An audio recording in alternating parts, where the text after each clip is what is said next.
Chapter 951, Drawing a Card. Chapter 951, Drawing a Card. By the time Leonard reacted, he saw numerous towering stone pillars, as well as a towering palace that looked like a giant's residence above the endless grayish-white fog that was being propped up by these stone pillars. His green eyes were a blank look. After a second, Leonard found himself sitting on a high-back chair beside a long, mottled bronze table at some point in time. Beside him and opposite him were high-back chairs that exuded solemnity. And at the end of the long, mottled table, where the seat of honor was, a figure was shrouded in thick, gray fog. The figure was leaning into his seat leisurely, as though he was overlooking everything. When this figure appeared in Leonard's eyes, he felt as though he was on a liner, seeing a bottomless abyss whose boundaries were nowhere to be seen. It also felt like he had left the city and was on the outskirts, looking up to see lofty mountains that tore through the clouds. Instantly, many thoughts flashed through Leonard's mind. He had a rough guess as to what he was experiencing. As a beyonder of the church, a believer who knew that deities truly exist, he wasn't able to resist his feelings. He subconsciously wished to leave his seat and prostrate before the existence before him. The might of a deity was boundless. Just as Leonard stood up, he was pressed down by an invisible force. A slow and calm voice resonated in his ears. "There's no need for such trouble. You can call me Mr. Fool." The Fool. Indeed. Leonard's fear of the unknown had settled immediately. Although he was still worried about what would happen next, he wasn't that perturbed any longer. He didn't sit uneasily with a dry mouth and parched lips. He got up halfway, pressed his hand to his chest, and bowed. "Honorable Mr. Fool, why did you summon me here?" As an experienced nighthawk in a red glove who had participated in major cases, Leonard knew how dangerous it was to establish a connection with a secret existence. He knew that he had slid down the edge of the abyss and had no chance of redemption. At that moment when he decided to chant the Fool's honorific name, he was able to foresee his tragic end. But for revenge, he had made the choice regardless. However, everyone had the instinct to survive. Recalling how Klein Moretti, who believed in the Fool, was still alive and had even become a demigod, Leonard couldn't help but hold out some hope and expectations. At this moment, he heard the fog-enshrouded Fool chuckle. "Since you prayed to me for help, then based on the principle of equivalent exchange, you definitely need to pay the price." Leonard's body trembled as he bowed his head lower. "What is it you wish?" After a brief pause, the Fool's voice sounded again. "There's no rush. Perhaps there will be something that requires you to provide help to certain people. Have a seat." Leonard slowly calmed himself down and sat. He looked around and asked, "Klein Moretti has been here like me?" The Fool said with a calm tone. "In a different manner." "Different manner?" Indeed, Klein didn't enter because he chanted the honorific name. He had been introduced by that death consul named Isaac Eggers before becoming one of Mr. Fool's faithful. Leonard couldn't help but survey the area, and he discovered that there were a total of 22 high-back chairs around the long mottled table. It corresponds to the 22 Beyonder pathways. There are also 22 tarot cards. The Fool. Just as Leonard came up with a theory, he heard Mr. Fool chuckle. "Other than you, there are other living beings that have been pulled in here for various reasons. They earnestly wished for me to convene a gathering to carry out the exchange of information and the transaction of materials and formulas. They also help each other. This allows them to rapidly advance, eventually becoming high-sequence Beyonders. This is a little different from the secret organization represented by tarot cards I had imagined. It's rather loosely organized. What motives does Mr. Fool have to agree to such a request?" After coming to the ancient palace above the gray fog, Leonard felt high-strung, causing his thought processes to be a lot more agile than usual. He came up with all kinds of questions. After successfully achieving revenge, he had been feeling low-spirited and empty for a moment, as though he had lost his goal in life. However, he quickly pulled himself together. This was because Daly's death told him that he wasn't strong enough. To reduce the number of casualties of his companions in future missions, and so as to not lack the ability to save them, he needed to reach sequence 4 at the very least. He needed to become a demigod. Therefore, the Fool's words had stirred his heart. He felt that it was an opportunity. Meanwhile, he also believed that by joining the gathering, he could deeply understand the situation of the secret organization. It helped in maximally averting the danger that resulted from establishing contact with the Fool. After some deliberation, Leonard asked, "Klein Moretti is also a regular member of this gathering? Does he have a seat here?" The Fool replied without much concern, "Yes." Leonard fell silent for a second as he asked, "Honorable Mr. Fool, can I join this regular gathering?" Shrouded in the gray fog, the Fool said with a smile, "Sure. But when you return, remember to mention this to Palaz Zoroast about it. Do not attempt to hide it from him. Old man really is an angel. It's no wonder the luck siphon charm is so magical." Although Leonard had already expected this, he still couldn't help but be alarmed after receiving confirmation from Mr. Fool. He hesitated for a moment and said, "Why must I tell Palaz Zoroast?" Although he had a good relationship with Pallas Zoroast and had established a certain level of trust, he still felt wary. The reason why he had made the request to join Mr. Fool's secret gathering was to balance the latent danger of the ancient parasite. He then heard Mr. Fool reply with a smile. Many a time, striking fear is a lot more useful than conflict. Striking fear is a lot more useful than conflict. That's right. Forcefully creating a balance might agitate old man regardless. The final battlefield will be in my body, and it would be extremely disadvantageous to me. By striking fear into him, I can get him to recognize the situation. Even if he has ill intent, he will think of another solution and take another path. Leonard bowed his head in enlightenment. Honorable Mr. Fool, I have no more questions. At the end of the long bronze table, the Fool conjured a deck of tarot cards and lifted up his hand and pointed at them. They have each selected a tarot card to represent their code name. You can also choose one. The deck has the cards of their respective owners taken away. They to use tarot cards are as their code names. Leonard exhaled and couldn't help but ask again, which card is Klein Moretti? The world, the Fool said casually. It's him, and also not him. What does that mean? Leonard didn't dare to ask further. He extended his right hand and pulled out a card from the deck of tarot cards. Flipping it over, he saw a goddess pouring holy water, with stars littering the background. The star card. This didn't match Leonard's taste, but since he had already completed the ritual under Mr. Fool's watch, he could only accept it. Return. The gathering happens every Monday at 3 in the afternoon, Backlund time. Shrouded in the gray fog, the Fool raised his hand and made Leonard, who was rushing to bow, vanish from the ancient palace. The Fool Klein chuckled as he flipped all the tarot cards. All of them had the same picture with the same sky-filled stars. All of them were the star cards. After laughing for a while, Klein cast his gaze to the crimson star that represented Leonard. While attempting to pull the poet above the gray fog, he had made some careful observation and had discovered that there was a blob of light hiding in Leonard Mitchell's body. It seemed to be made of countless ringed worms, hidden deep inside his soul body. This made Klein confirm that Pallas Zoroast had only parasitized Leonard at a preliminary stage. He didn't control Leonard's body of heart and mind, astral projection, ether body, and physical body. And after advancing to become a demigod, Klein had gained a deeper control over the mysterious space above the gray fog, allowing him to pull in anyone he wanted, without targeting the soul. He could make a selection. Therefore, Klein decided to not touch Leonard's soul body, and only pulled his astral projection above the gray fog. This avoided agitating Pallas Zoroast, or end up bringing him into the mysterious space. Of course, it was almost certain that the sequence one angel of the Marauder pathway would notice it. And the ability to enter the dreams of others stemmed from the astral projection of Beyonders of the Evernight pathway, so it didn't affect Leonard's ability to do what he was good at in this mysterious space. Let's hope that he can escape from Pallas Zoroast's parasitizing bit by bit. Klein suddenly sighed. The reason why he made Leonard join the Tarot Club was because he wished to help this former teammate grow stronger, allowing him to escape the claws of Pallas Zoroast. If that Marauder pathway angel didn't have any ill intent, he could get Leonard to help him hide from Amon and aid his recovery. This would speed up his switching of parasitic targets. Retracting in his gaze, Klein thought for a moment. He threw the Hunter Pathways Sequence 6 Conspire Potion formula to the point of light representing Danitz. He then instructed him to leave the southern continent and return to the Golden Dream. Black Hunting Spider's Composite Eye, Sphinx's Brain. Danitz recalled the content he had just seen, in a daze as he stood up in delight. He planned to immediately bid farewell to Anderson and leave the dangerous southern continent. After coming to the door of the Fog Sea's strongest hunter, he knocked on the wooden door, only to see it open. Anderson hadn't locked the door. Danitz was puzzled as he cast his gaze inside and saw Anderson holding a knife and sliding it against his abdomen. Chapter 952, What a Small World. Chapter 952, What a Small World. Danitz jumped in fright as he blurted out, "Sorry, I didn't see anything." Before he could finish his sentence, he had already pulled the door handle towards him. Bang! The door closed, emitting a sound that echoed through the corridor. At this point, Danitz finally came to a realization. What was I doing just now? What is Anderson doing? He instinctively removed the black boxing glove and thought bitterly with a frown.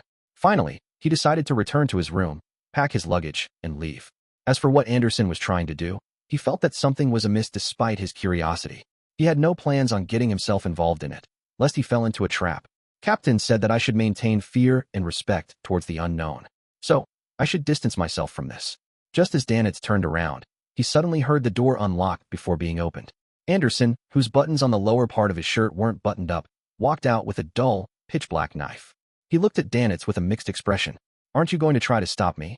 Danitz acutely noticed the chance to mock him as he sniggered. That's your freedom. If you didn't leave a will, I'll be rich. Anderson rubbed his cheeks. Aren't you curious about what I encountered? Danitz glanced at him suspiciously. I keep feeling as though you're up to something. Anderson roared with laughter. Well, I had been captured some time ago and was soaked in strange blood with all kinds of ingredients. I was corroded by it for an extended period of time until a strange chrysalis was formed inside my body. This was to create the effect of having a certain level of attraction towards high-sequence beyonders of the hunter pathway. As he spoke, he pointed at his abdomen. Danitz was taken aback. I've never really heard of something like that. If you were another sex, I might have imagined that you're pregnant. He paused for a moment before asking. That strange fellow in Revival Square was attracted by the baby, no? Chrysalis in your stomach? Anderson nodded as Danitz gestured with his hands. You were trying to cut open your abdomen to extract the chrysalis. Anderson replied honestly. Yes, I'm worried about how it would affect me, or if it will continue attracting demigods. I have to make every second count to remove this latent problem. Danitz thought before asking in puzzlement. Then why aren't you making the attempt? You forgot to set up a will, and you want me to be your witness? Anderson's facial muscles twitched as he chuckled. Not bad. Your provoker potion should almost be digested. He then sighed. After some careful analysis, I believe there's no direct way to extract it. Otherwise, they wouldn't have soaked me in blood and allow the ingredients to seep into me. They could have just opened up my stomach and placed the chrysalis inside before sewing me up. Without waiting for Danitz's reply, he said in thought, Don't you have the method to contact Gehrman Sparrow? He's been through so much and knows so much, so I would like to consult him on how to resolve this problem. In recent months, Danitz was extremely afraid of people raising the matter about him knowing Gehrman Sparrow, so he subconsciously retorted, No, I haven't seen him since I left the Golden Dream. Anderson curled the corner of his lips and said, When you were writing to Gehrman Sparrow, I was beside him and have met his messenger. Danitz's expression immediately froze. He forced a smile after a few seconds. Then why don't you directly summon his messenger? Anderson raised his hand again and touched his throat, chuckling. I don't know the ritual for summoning his messenger. Danitz still suspected that Anderson was up to something and was unwilling to confirm that he had been repeatedly communicating with Gehrman Sparrow. He then suggested, Actually, you can always seek the help of our captain on such matters. She's very knowledgeable and good at research. She knows many secret techniques and can also seek the Church of the God of Knowledge and Wisdom for help. She should be able to give you the solution for resolving the matter of the chrysalis in your stomach. Haha, if you're embarrassed, I can talk to her for you. Just as he said that, he saw Anderson's face beam. He quickly replied with a rushed tone. All right, let's do that. I've already packed my luggage. When shall we set off? Danitz fell into a daze for a few seconds, feeling that he had been tricked by Anderson. He returned to the room, drank his remaining beer, and threw all the miscellaneous items into his luggage bag, leaving behind a dried leaf with golden patterns. This was the token Danitz previously used to establish contact with the Northern States' dominant leader, General Sanchez. Following Gehrman Sparrow's instructions, he left the leaf inside and allowed the person in charge to follow up. In the room that Danitz checked out of, a candle was suddenly lit as a 2-meter-tall scarlet flame burgeoned. Amidst the flames, a figure walked out. He was wearing a silk top hat, black formal suit, and had white sideburns. He looked outstanding with his deep, blue eyes and mature demeanor. He was none other than Klein as Dwayne Dantes. After picking up the leaf with golden patterns, Klein left the hotel, circling around the sealed-off Revival Square, and came to Kukua's core region, White Feather Square. Sanchez's residence was there, located beside a death cathedral that descended downwards. As a standard Loanese gentleman, Dantes looked out of place when walking through the city. Here, the foreigners were a minority, with most foreigners seen around the few major embassies located around Rejoice Square. The other places were filled with mostly locals from Balam. Their skin was slightly brown, and they had curly black hair. Their facial features were soft, and in the eyes of most people from the northern continent, people of the same sex all looked the same, aside from the differences in height and weight. These locals, be it male or female, enjoyed rolling dry tobacco leaves into Balam cigarettes.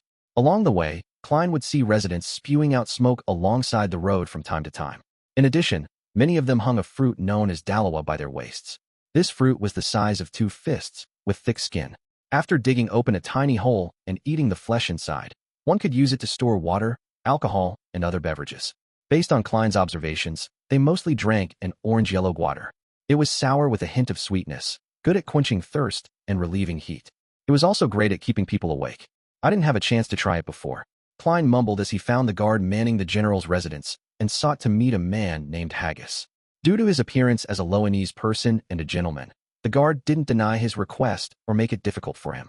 He got a person to head in to get a man in his 30s. The man's facial features and skin were that of a standard Balam native. However, his curly black hair had been pulled straight and neatly combed back as though he was trying to mimic members of high society in the various countries of the northern continent.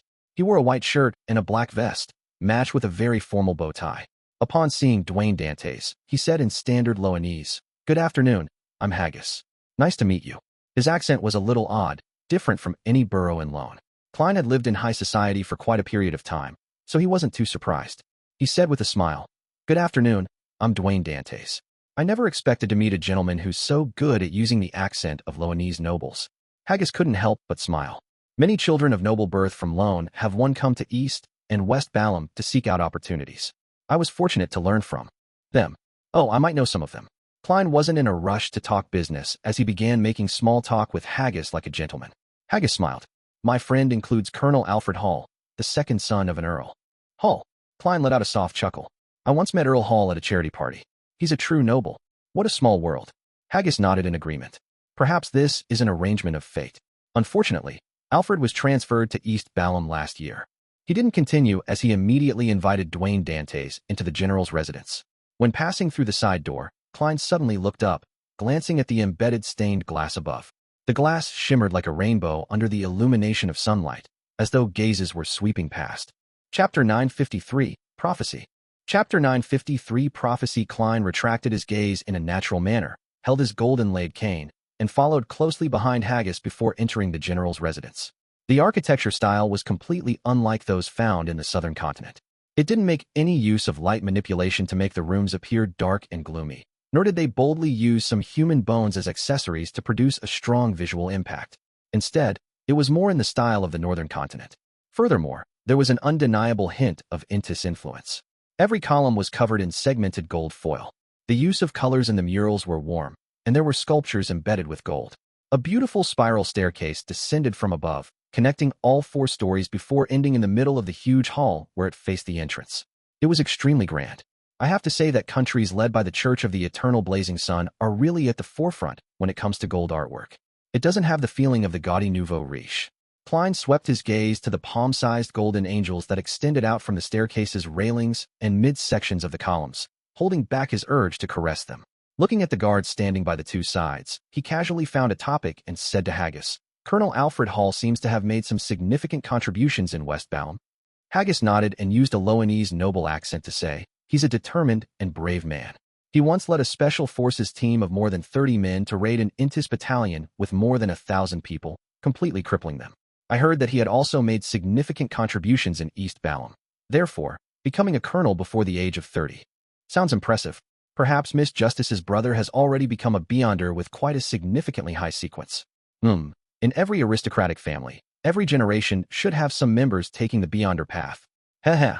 If this Mr. Alfred finally reaches his goal of becoming a beyonder with a relatively high sequence and gaining the rank of brigadier general or major general through hardship, I wonder how sad would he be when he returns to Backlund to realize that he's no match for his sister's dog."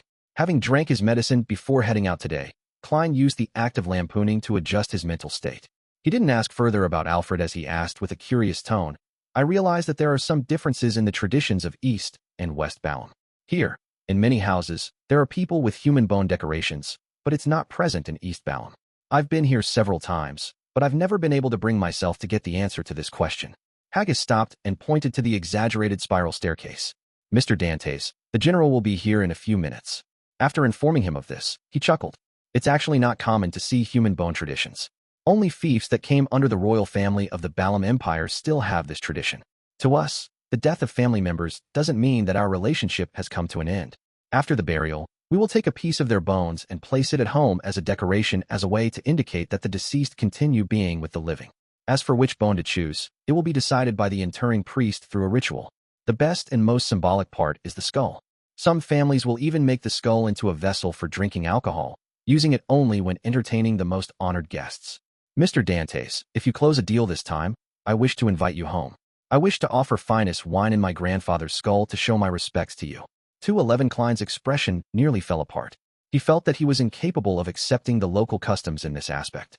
He laughed and was just about to be perfunctory when he saw a figure slowly walking down the golden railings of the staircase. The person didn't wear a hat. He was wearing a cut black military attire with shimmering gold buttons. The sash he wore was red like blood. He had light brown skin and a rather soft facial outline. His facial features looked scrunched up in the middle of his head, making his face appear abnormally big. Klein, who had obtained the relevant information from various channels, instantly recognized the man to be the dominant ruler of West Balam's northern state. He was May Sanchez, who declared himself as general. On the surface, he wavered between the factions of Lone, Intis, Fainapotter, Faisac, and the Resistance, maintaining a balance, but secretly, he had received the support of the numinous Episcopate's royal family faction. Meanwhile, Klein suspected that this native general had established a solid working relationship with the Church of the God of Knowledge and Wisdom. As for May Sanchez's strength, be it Vice Admiral Iceberg Edwina or Admiral of Stars Catlia, he was noted to be a Sequence 5. But the two ladies didn't mention which pathway he was from, as the powers this local general exhibited were mostly related to spirits, but he carried a mystical item from the death pathway. "Good afternoon, Your Excellency." Klein took off his hat, pressed his hand to his chest, and bowed. At this moment, he sensed gazes locking onto him from some unknown location. They were like lights that flashed across the golden angel figures, the sunlight reflected from the stained glass or the lustrous glow from the smooth marble. "Hello there, Mr. Dantes," May Sanchez replied in Dudanese. Having grasped Dudanese through his marionette, Klein naturally was able to understand him. However, in the southern continent, the longer he stayed in East and West Balam, the more he felt the similarities between Dudanese and ancient Faisac. Although these two languages obviously followed different systems, making it much more difficult if he were to truly study Dudanese, certain details were shockingly similar, as it was as though they shared a common heritage. Klein could only be certain that the heritage wasn't Jotun. Pretending as though he hadn't noticed anything, he very naturally chatted with May Sanchez until the other party raised the topic of the arms deal. "How many goods do you have in total?" Klein laughed and replied, "It wouldn't be a problem equipping 3,000 to 4,000 people. In addition, there will be a few cannons." May Sanchez fell silent and said, "Name your price." Klein pretended to deliberate and said, "If you wish for me to send the goods to the northern state, the price would be 50,000 pounds. If you send your troops to retrieve the goods with me and be responsible for the subsequent transportation and safety, it will only cost 40,000 pounds. May Sanchez thought and said, "The latter. Take the down payment and go with my men. Once they see the goods and move it onto our carriages, my men will pay the rest."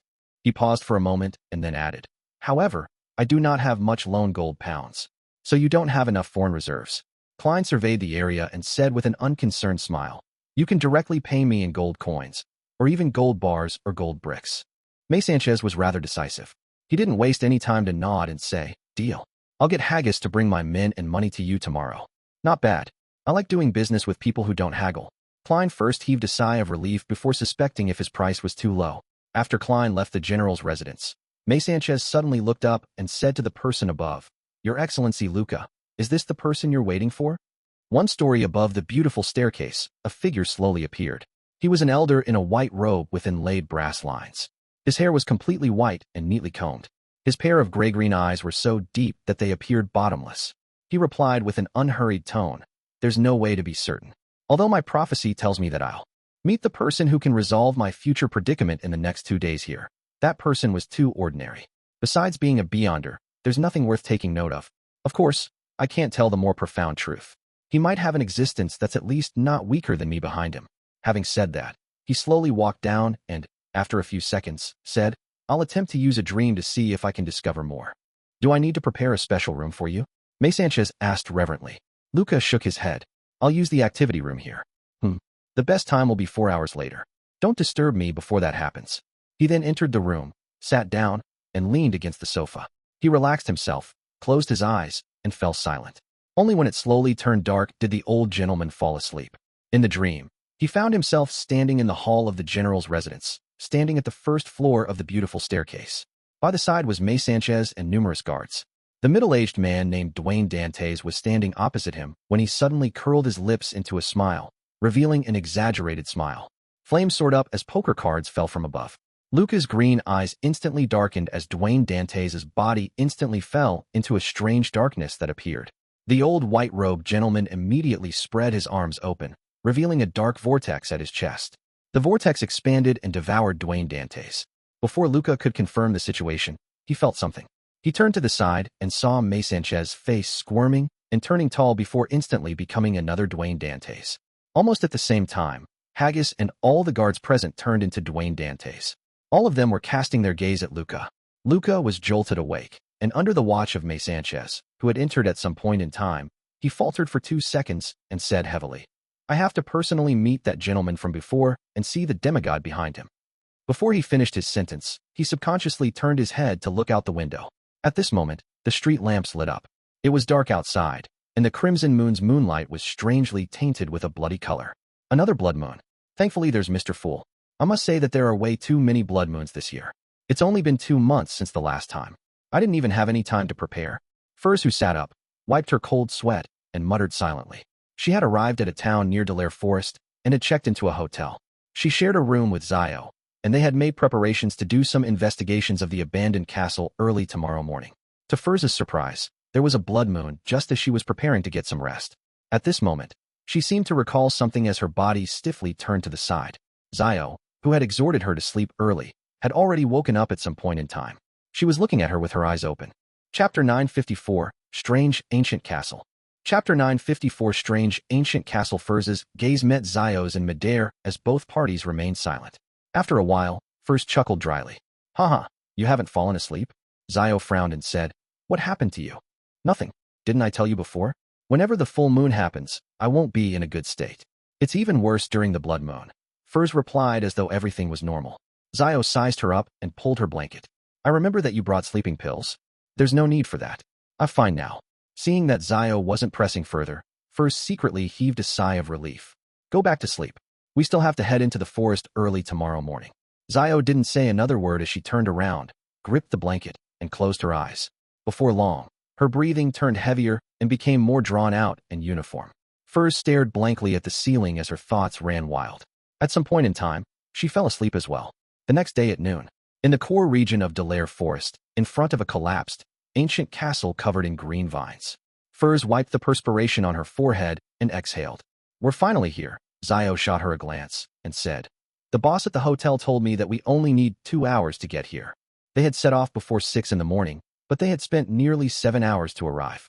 The corners of Furz's lips twitched as she said, "Ideal conditions and reality are different. There weren't any trails for us to take towards the end. We needed to explore and forge a new path ourselves." Zio took out her triangular blade, nodded, and said, "You should have foreseen this from the beginning, but you refused to have a guide as suggested by the hotel's boss. As an astrologer, I don't believe such trivialities will cause any trouble. Look, aren't we there now? Besides, the time is perfect. The wraiths and ghosts are definitely in their weakest state." Having forced a smile, Furz held Lamino's travels in one hand as she pointed with the other. "I didn't notice it before, but the more I think about it, the more puzzled I become." "About what?"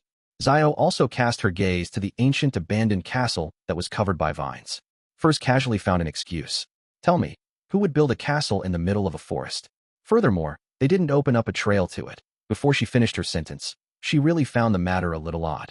Zio thought and said, "Perhaps there was a trail, but after the castle was abandoned, whatever traces of it had been wiped out with time." Furz stroked the hair by her ear and shook her head. "Then why would they abandon it? If they had considered safety back when building it, it would be more dangerous building it far from the town in an uninhabited castle. If it's just for vacations, with the way nobles do things, they wouldn't abandon it even if the maintenance and repairs are difficult." Zio blurted out, "Could it be because it's haunted?" Furz thought for a few seconds. "Won't someone who can build such a huge castle hire beyonders to deal with the ghosts? I suspect that the 3 churches and the kingdom's government don't know of this ancient castle. Otherwise, it doesn't make sense that they will leave the beyonder ingredients inside." Upon saying that, she raised a possibility. An ancient castle of the sanguine? Such extraordinary creatures enjoyed living in places with few people. Furthermore, they were usually connected to dark forests and ancient castles. In addition, information about this ancient castle came from the sanguine to begin with. "It's possible," Zio first agreed before disagreeing. "Will the sanguine be afraid of ghosts? They definitely have the means to deal with the ancient wraiths inside." "Makes sense. Don't tell me those sanguine don't like money and don't care about the search for beyonder ingredients?" Furz recalled Mr. Moon's behavior and denied her hypothesis. In deliberation, she said, "Unless there's some problem that's not easy to resolve. That's what made the bigwigs choose to skirt around it. In that case, her operation would become more dangerous than she had anticipated." Zio tersely agreed. "Let's do some preliminary investigations while the sun is still strong." "All right." Furz held Lamino's travels and approached the half-collapsed ancient castle one step at a time. The two soon arrived at the entrance, which was two-thirds blocked by rocks. They discovered that, beneath the green vines, the stone walls were mottled and heavily weathered as though it had been in existence for a very, very long period of time. Zio wasn't in a rush to enter. Calling out to Furs, they circled around the castle slowly. When they returned to the entrance, she said in puzzlement, "This castle style is purely defensive. It doesn't seem to consider the problems needed for living in it. Besides, many of the peculiarities of the building are ones I haven't heard of before. It has probably existed in the late 4th epoch or even earlier. What's there to defend again? Beastmen? Trance? They've all gone extinct after the cataclysm. Haha, don't tell me that it's a building from the 2nd or 3rd epoch." Furs casually replied.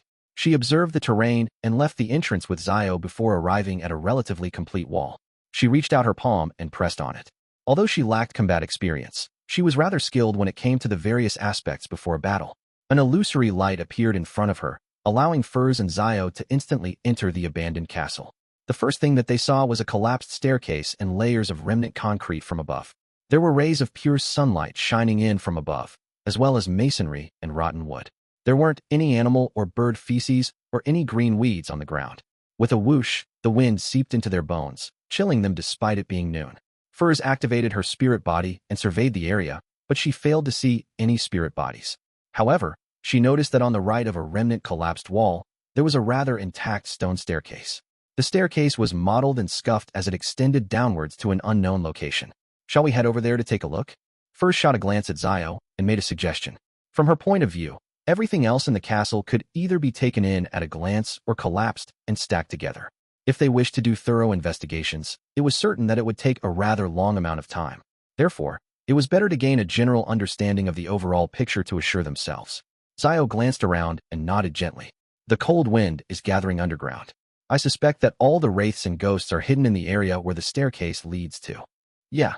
Furs cautiously walked towards the mottled stone staircase and followed the steps, which were covered in gravel, down. The staircase was rather narrow, allowing only one person to pass at a time. Furthermore, they spiraled down, leaving Furs shaken. Tap, tap, tap. As their footsteps echoed into the distance, the light that shone inside the staircase darkened. Zio lit the lantern in her hand as Furs opened Lamino's Travels, swiping a page with great familiarity. A bright and warm light burst out, illuminating the mottled stairs ahead of them. Tensed, Furs and Zio walked down one level at a time. On the way, cold wind blew past them, making them overreact and nearly caused them to launch attacks at non-existent enemies. Tap, tap, tap. In the narrow and silent environment, Furs finally walked down the steps and stepped onto rather flat and solid ground. She had originally wanted to say, being in a place like this for too long will really make one go mad. But due to the silent and heavy atmosphere around her, she didn't make a sound. She was afraid that breaking the silence would result in extremely terrible developments. Using the blob of light that was floating above her, Furs cast her gaze forward in an attempt to see what was at the end of the staircase. It was a huge hall that was nearly 10 meters tall. There were black tiles laid on the ground with water droplets seeping out. There were signs of damage everywhere. Dozens of meters away, where the light nearly failed to illuminate the other end of the hall, there was a pair of double bronze doors sitting there silently. It went from the bottom to the top, and the rocks on the walls to its side had peeled off. The statues were in shambles, revealing the dark brown mud underneath. The surface of the door was engraved with dense symbols and strange patterns. They had a very mysterious and heavy feel, as though they were sealing something or blocking out something. Furs finally couldn't help but say with a hushed tone, "Have you seen such large doors before?" Beside her, Zio shook her head. No. Furs immediately drew a gasp. "Say, what could be behind that door? Where does it lead to? See, could it be the reason for building this castle in the first place? To prevent the creatures behind the door from coming out?" Zio circled the area but didn't find any murals that could provide any information. All she found was that the closer she was to the bronze door, the more water seeped out from the ground. There were also more and more abandoned silver-black swords on the ground. During the 4th and 5th epoch, murals were very common in all castles and buildings. And before the cataclysm, it can be seen from various elvish ruins that supernatural creatures similarly like to use murals to praise their deities and to record their daily lives, Zio said slowly, using her experience and knowledge from being a bounty hunter. Furs nodded slightly and said, "That's indeed the case. This ancient castle is more magical than I imagined." At this moment, she felt hesitant. She even had thoughts of leaving and seeking Mr. World's help. Having heard Little Sun describe so many horror stories when exploring abandoned ruins at the tarot gatherings, her mind couldn't help but wander when placed in a similar situation. She was scaring herself. Perhaps we can gather more clues by going closer. Zio boldly took a few steps forward and approached the heavy sealed door that seemed to lead somewhere. Furs gripped Lamino's travels tightly and hurriedly chased after her. As she walked, she suddenly saw bright redness appear before her. What seeped out from the cracks of the black tiles was no longer water, but staggering blood. Furs immediately flipped open the notebook with a bronze green cover and cast her sight on Zio through the corner of her eye. It was unknown when Zio had turned pale. Her eyes were dark green, and her lips were red. The area around her was dark and gloomy as her expression looked extremely distorted. Chapter 955, Ancient Wraith. Chapter 955, Ancient Wraith. Furs's pupils dilated as though she was trying to absorb more light into her eyes to better see Zio's current circumstances. Meanwhile, the light in front of her suddenly exploded with a flash several times more blinding than old-school cameras, blanketing the surroundings with whiteness. Following that, her fingers swiped on a page on Lamino's travels as black fog soared from her feet, enveloping her entire body. The thick black fog quickly transformed into palm-sized illusory bats as they flew in different directions of the underground hall. This was Wings of Darkness, which the moon had recorded in Lamino's travels. Its original use was to enhance one's speed and bestow temporary flight capabilities while producing a horde of blood-sucking bats to attack the enemy. However, Furs didn't use it for this purpose. Instead, she used it as a prop for her performance. After the illusory bats flew away, the space where Furs stood was already empty. At some point in time, she had appeared more than 10 meters away. After subconsciously escaping and defending herself, Furs could finally calm down as she hurriedly cast her gaze on Zio, who had turned abnormal. However, Zio only appeared to have slightly disheveled blonde hair with malt-colored skin due to her continuous forays out in the sun. Besides looking somewhat blank as though she was surprised as to why her friend had such a huge reaction, she didn't show any signs of being influenced by wraiths or ghosts. "So what happened?" Zio asked warily. Furs narrowed her eyes without directly replying to her. Flipping through Lamino's travels' pages, she asked, "Zio, how tall are you?" Seemingly realizing something, Zio answered, 152. "Isn't that so?" Just as she said that, Furs's fingers slid across the notebook's page, which was filled with symbols and magical labels. Silently, a holy light swirling with fire plummeted down from above. The unadulterated and bright light instantly enveloped Zio before rippling outward with sunlight. As the blazing light stabbed into Furs's eyes, she saw the hall collapse and the surrounding space shatter like glass. This feeling was gone in a flash as Furs realized that she was still in her original spot. She had yet to flee. That was an illusion? She hurriedly turned to the side and saw Zio looking at the damaged region of the heavy door. Furs deliberated for a moment and asked, "Zio, how tall are you?" Zio glanced at her and angrily said, "Stop asking such inane questions." "Phew, she's real." Furs heaved a sigh of relief as she quickly described her encounter to Zio. After a few seconds of thought, Zio used her lantern-wielding hand to nudge Furs's arm. "Let's retreat. Perhaps the closer we are to that door, the easier it is to hallucinate." "Yes, that's possible." Furs nodded in agreement as she quickly moved back a few steps. Following that, she surveyed the area and asked in puzzlement, "Why can't we find any wraiths or ghosts here? Such an environment should be something that they enjoy." Zio was perplexed as well. She then did a careful observation before landing her gaze on the blob of sunlight floating above Furs's head. "Try extinguishing it," she suggested. Furs came to a realization as she immediately dispelled the light. Silent darkness blanketed the area and ruled the underground hall once more. Only the lantern's faint yellow light put up a resistance against all of this. Then, Furs saw two figures in her spirit vision. They were rather close to the bronze door. One was a female with coiled hair, wearing a knight's trousers and a garish shirt for ease of movement. The other was a man wearing silver-black armor as he held a sword that was almost snapping due to rust. The former's face was a blur as it kept wandering between the door and where Furs and Zio arrived. The latter was loitering beside the door, muttering something. "These are the two ancient wraiths?" Furs nudged Zio and said with a suppressed voice, "I see spirit bodies. I see them as well. They aren't hiding at all." Zio curved her back as she readied herself for a fight. Furs hurriedly nudged her. "Don't be hasty. We aren't sure that they're the targets." She attempted to take 3 steps forward, but the two relatively blurry figures didn't even look at her. Furs thought and suddenly said, "Ma'am, what are you doing?" She had heard of stories in other mysticism circles that wraiths, shadows, and other higher-level spirit body creatures could be communicated with. However, she regretted it the moment she said that. This was because communication didn't allow her to achieve her goal. There was no way she could persuade the other party to kill themselves and hand over the cursed item and remnant spirituality of an ancient wraith. Just as Furs was considering if she should launch a direct attack, the lady in the garish shirt and knight's trousers replied with a flat tone. I'm searching for my husband. He's a guard here. Communication is really possible. Furs pressed out of curiosity. Where did he go? At this moment, Zio approached as she wore a look of extreme vigilance. The blurry-figured lady answered blankly. He's a guard here. He told me that magical power seeps out from behind the door, corrupting his teammates. He got me to leave as quickly as possible with a messenger. He said that he would ensure that I escaped safely, but I don't wish for that. I want to leave with him. After sending off the messenger, I returned midway and returned underground. But I can't find him. With the age of this castle exceeding the present epoch, the last defender has definitely transformed into an ancient wraith. This lady's story has moved me. I really can't bear to attack her. Furs's mind whirled as she carefully took a few steps and circled around the ancient female wraith and approached the bronze door. This time, she and Zio didn't suffer any more hallucinations. This seemed to imply that her encounter was subconsciously created by the lady. A distance from the silver-black armored knight with a rusty sword, Furs attempted to ask, Sir, what are you doing? The knight paused and said with a humming voice, I'm guarding this door of blackness. I need to ensure that my wife has escaped safely. If you meet her, tell her that her knight will fight for her to the very last moment. Oh, door of blackness. It's clearly a bronze door. Wait, what did he say? He said that he's guarding the door to ensure that his wife can safely escape? Isn't this the other half of that woman's story which she described? This is her husband? Furs was taken aback as she kept looking back and forth between the two ancient wraiths. The lady wearing a garish shirt and knight's trousers slowly approached the bronze door before returning to the middle of the hall repeatedly. As for the silver-black armored man, he was patrolling about the door with a rotting sword in hand. At times, they would pass by without noticing each other.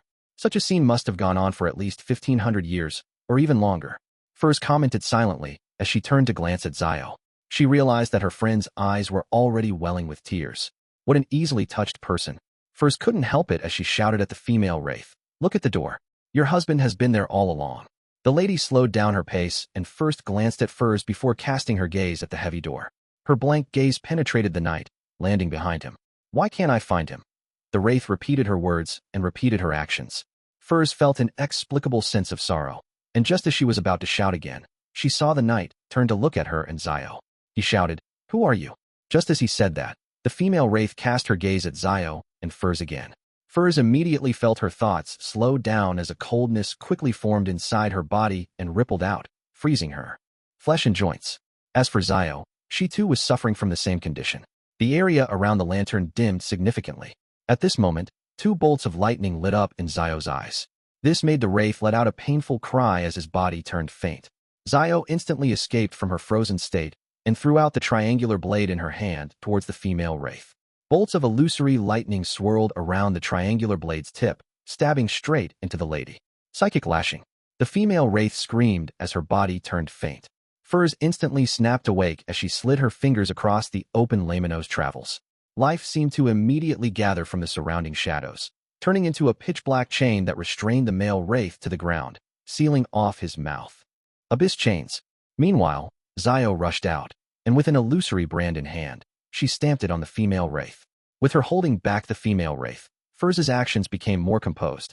She flipped through Lamino's travels and slid her fingers. Silver lightning that branched out and blasted out of thin air, smiting the male wraith and turning the area into a lightning hellscape. Finally, a holy pillar of light that had flames swirling around it appeared. It enveloped the male wraith and completely purified him. With one enemy taken down, Furs immediately turned and dealt with the female wraith with Zio. She didn't hold back on using powers from Lamino's travels. She came up with wise combinations of them, and using Zio's suppression, she switched between restraint powers and offense from time to time. Soon, they finished off their target. Everything fell silent as Furs heaved a sigh of relief. She then looked at the battlefield with a look of disbelief. Is that it?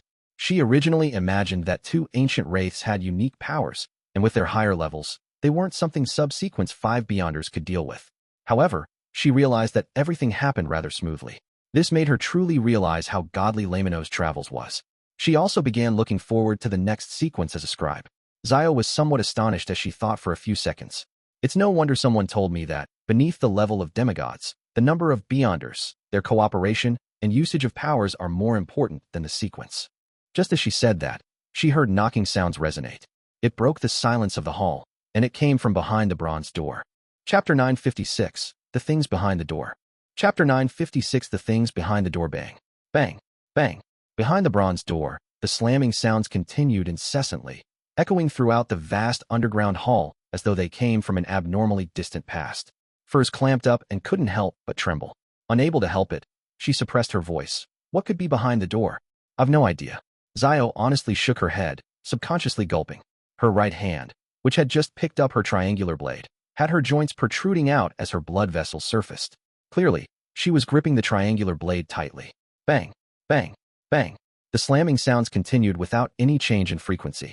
Each sound seemed to strike at Furz's and Zio's hearts, leaving their hair standing and scalps tingling. It likely won't be able to come out, right? If it could so easily come out, it wouldn't have waited until today. Furs tried to console herself with parched lips. Zio nodded heavily and said, "We leave once the ingredients form." In such an environment and atmosphere, her curiosity had been completely overwhelmed by her innate fear. All right. As Furs glanced at the spots where the two ancient wraiths had been cleansed, she blamed the moon for providing undetailed information. He hadn't mentioned that there was such a strange door beneath the ancient castle. At this moment, glowing dust was landing on the ground like shattered gems, forming into two piles as they gathered together. Around them, nearly formless remnant spirituality condensed into a seemingly ethereal crystal. Accompanied by the crystals and dust were two different items. One was ring-shaped and completely transparent as though it was a corroded ring. The other was an eye carved from crystal, with faint black gas swirling within.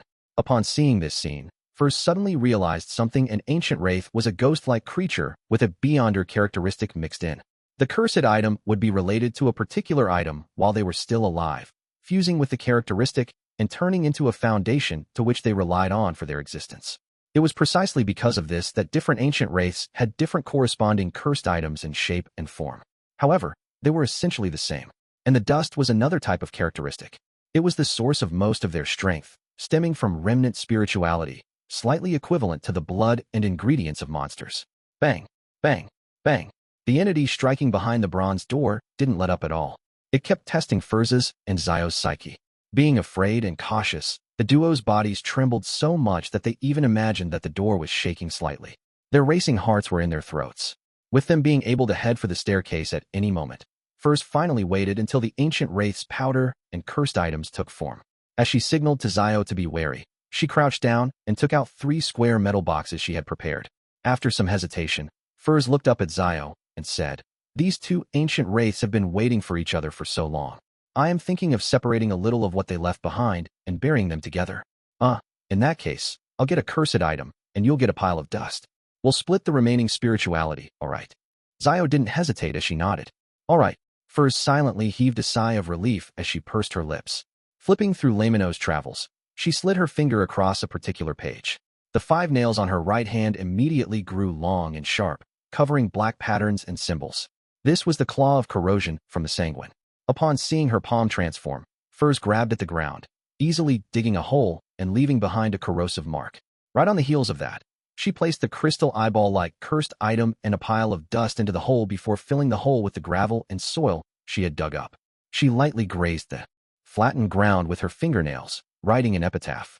"Returning for you, defending for you, together forever." After doing all of this, Furs sighed when she heard the slamming behind the bronze turn louder. Bam! She jumped in fright and hurriedly placed the pile of dust, ring-shaped curse item, and remnant spirituality into the different square metal boxes. Then, she put the boxes away, stood up, and slowly walked to the spiraling and cramped staircase with Zio. Bang, bang, bang. The slamming sounds behind the bronze door grew intense as Furs and Zio subconsciously gritted their teeth, following the staircase and rapidly heading up. They increased their speed until they began running. They ignored the possibility of falling on the staircase and tumbling down like a wheel. Finally, Furs and Zio saw sunlight. Sunlight beamed in from outside, shining upon the staircase ahead of them. It was bright, pure, and warm. At this moment, the slamming sounds from underground had come to a sudden stop without any follow-up. Furs and Zio exchanged looks, slowed down their pace, and after a few large strides, returned to the top of the abandoned ancient castle. The duo didn't say a word and directly left the area, returning to the periphery of the forest. After walking for some time, Furs calmed down and pursed her lips. It was really terrifying. Although the thing behind the bronze door didn't deal any harm to us, nor did it even show itself, I think it was more terrifying than the ancient wraiths. Compared to all my past experiences, it's far more terrifying. In those few minutes, I couldn't help but imagine all the different tragic deaths I might suffer. Each one was more terrifying than the last, but none of them were as terrifying as the slamming sounds. Zio turned her head and agreed with a nod. Yeah, I felt as though I was walking on the edge of a cliff. Furs was about to continue when she saw two streams of bright red blood flowing down Zio's nose. Zio, your nose is bleeding. Furs hurriedly warned her friend. Zio was taken aback as her pupils dilated. You too? Ah. Furs blankly reached out her hand and wiped her nose. It felt warm to the touch, wet and sticky. She was appalled as she hurriedly held her right hand in front of her and saw red blood smeared across it. It was bright and striking. A result from being overly anxious? Furs muttered in puzzlement. At this moment, through the sunlight diffusing through the forest canopy, she realized that faint black spots were quickly growing on her wrists at a discernible pace. The black spots rapidly spread, covering her arms and the back of her hands. Ah! Furs subconsciously cried out as she hurriedly looked at Zio. She saw Zio's cheeks and neck covered with black spots. This isn't normal. Furs blurted out. Zio sensed the abnormality happening to the both of them as she recalled, and said, Do you still remember what that female wraith said? She said that the guards from before had been corrupted by the forces that seeped out from behind the bronze door. Could it be that we've been corrupted? Furs was taken aback for a second before she nodded heavily. It's possible. She hurriedly took out the medicine that she had prepared, handing over some of it to Zio. Then, she twisted the lid off and downed 2 bottles. However, they didn't show any signs of recovering. The black spots grew in number, turning their vision blurry. Badump. Before long, Furs, whose efforts to save herself were in vain, could hear her heartbeat and sense her body beginning to lose strength. Out of ideas, she quivered her lips, clenched her teeth, and turned her body around. She took a few steps to open up a distance from Zio. Then, she bowed her head and chanted Mr. Fool's honorific name. In about 10 seconds, she saw dark red light appear, engulfing her like the tide. The ravings and roaring vanished and Furs saw the familiar modeled table and the 10 high-back chairs opposite her. She then realized that her dizziness and blurred vision had vanished. There weren't any more of the strange, accentuated black spots on her spirit body. Thank you for your help. Furs hurriedly stood up and bowed at the figure shrouded in gray fog at the end of the long bronze table. Then, she heard Mr. Fool say in a calm tone, Your spirit had been corrupted by some force. It should be fine now. Cleansed by Mr. Fool? Furs's heart stirred. Just as she wanted to make a request to Mr. Fool regarding how Zio could be saved, the scene before turned red as light soared up. After a brief pause, she found herself in the real world, back in Delaire Forest. The black spots on the back of her hands and wrists were rapidly fading and receding. The blood that kept dripping from her nose had already come to a stop. Returning to her body, she saw Zio weakly slumped on a tree. Her face was covered in black spots, making her look terrifying. The muscles on both sides of her neck were tensed up as her mind spun. A few seconds later, she walked over quickly, pressed Zio on the shoulders, and rapidly said, I have a way to save you, but you need to follow my instructions. Use ancient Hermes to say this. The fool that doesn't belong to this era. Zio could hardly turn her swollen eyelids. Looking at Furs for 2 seconds, she heavily chanted, The fool that doesn't belong to this era. The mysterious ruler above the gray fog. The king of yellow and black who wields good luck. Just as she said that, Zio saw dark red starlight surge out from the void, sweeping over her. Indescribable roars continued for a second before vanishing from Zio's ears. She then saw herself seated in an ancient and majestic palace. She was sitting beside a modeled, bronze table. At her feet was a boundless grayish-white fog. In front of her was a lofty figure looking down upon her. This scene was both unfamiliar and familiar to her. She had once seen it in a dream, but she hadn't ever had it again after the exorcism ritual.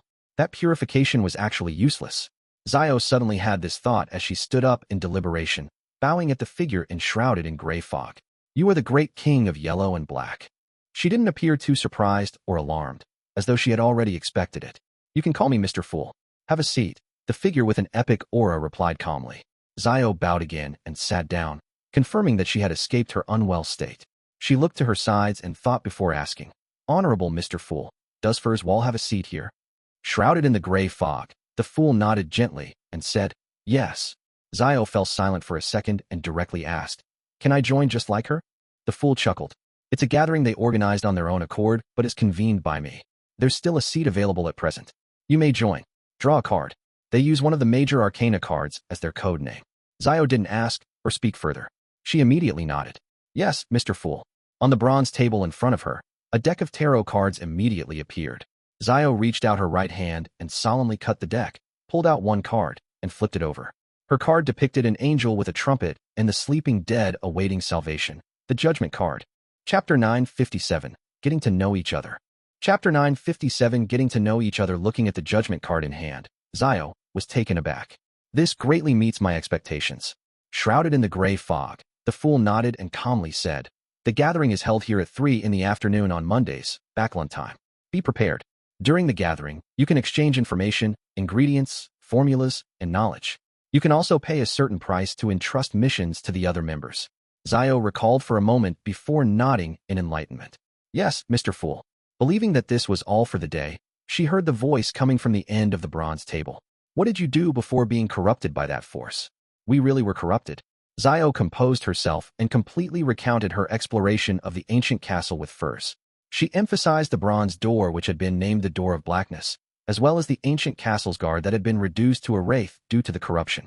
Then, she noticed Mr. Fool nod slightly as he said calmly, "Don't enter that ancient castle again before you reach sequence 4. It's time for you to return." Sigh then got up, and following the descriptions in the religious rituals, she bowed and said, "Your wish is my wish." Just as she said that, the dark red color surged in front of her. After everything dissipated, she was back in the real world and leaning against a thick tree. Subconsciously looking at the back of her hand, she realized that the black spots were rapidly turning faint. Sigh looked up at Furs, who was staring at her worriedly. As their gazes met, Furs was first delighted before revealing a smile. She opened her mouth, but was at a loss for words. Sigh slowly exhaled and pointed ahead. "Let's first return to the town." "All right," Furs answered without any hesitation. At this moment above the gray fog, the fool Klein was tapping on the edge of the mottled table as he considered Miss Magician and Miss Judgment's encounter. The object or power sealed behind the Door of Blackness could still corrupt the guards and explorers outside, even without escaping. Just the mere thought of it was terrifying. Furthermore, this corruption stemmed from the spirit body. To resolve it, Klein had only 2 solutions. One was to make the corrupted entity hold a complete secret deed ritual, as he used the powers above the gray fog and the sun brooch to complete a purification. The other was to directly pull the spirit body over, using the gray fog to cleanse them. As he didn't have the luxury of time, he had chosen the latter. What could it be? The most corruptive power belongs to the devil pathway. That place connects to the abyss. That's not impossible. Based on Little Sun's description, during the early and mid stages of the Second Epoch, devils often left the abyss and were active over the land. It was only when the ancient sun god appeared, causing ancient gods to perish one after another, did they retreat into the abyss and seal themselves in. Based on that, it's rather normal to have an underground ancient entrance in the northern continent to lead to the abyss. It can also be imagined that a castle is built with men sent to watch over it. But the problem lies in the fact that it's been millennia. Why would there still be an existence slamming the door? Are the devils planning on returning? Klein made a preliminary guess. He temporarily had no plans on exploring the abandoned castle to verify his thoughts, because it was unlikely that there would be any changes anytime soon. After all, since it was news that came from the Sanguine, he could get the Moon Emlyn to do some gathering of information to figure out the history of the castle.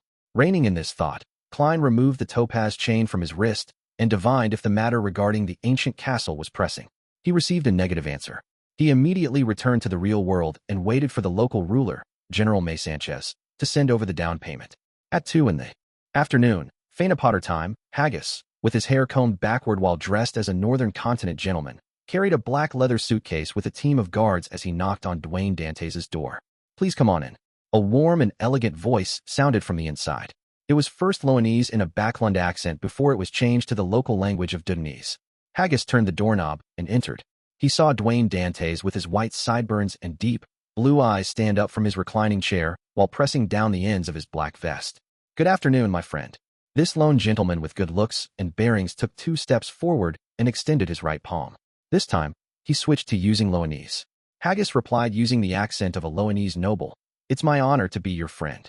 After he shook hands with Dwayne Dantes, he surveyed the area and chuckled. "Is this your servant?" He pointed at a mixed-blood youth standing behind the arms dealer. In between the lines, he was asking if he was trustworthy. After all, Dwayne Dantes hadn't brought any servants back when he visited the general's residence yesterday. Yes, his greatest strength is the ability to keep secrets.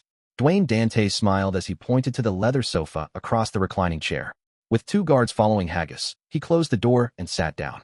He then said with a smile, "I've heard of an Intis proverb that's said to be from Emperor Roselle. He said that dead men tell no tales." Dwayne Dantes said with a laugh, Emperor Roselle also said something else. Corpses can speak. Is that so? This is my first time hearing of this.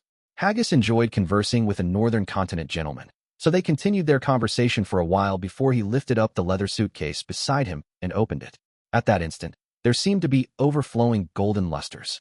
Under the illumination from the sunlight outside, the entire room seemed to brighten significantly. Haggis then looked at Dwayne Dantes and said, 5,000 lone gold pounds, as well as 5,000 gold coins and gold bars. This is the down payment. I'll bring along the remaining 30,000 pounds in cash and gold the entire time, and we'll hand it over when the arms deal is completed. Dwayne Dantes scanned the stacks of cash, the gold coins, and gold bars in the leather suitcase before retracting his gaze and saying with a smile, when do we set off?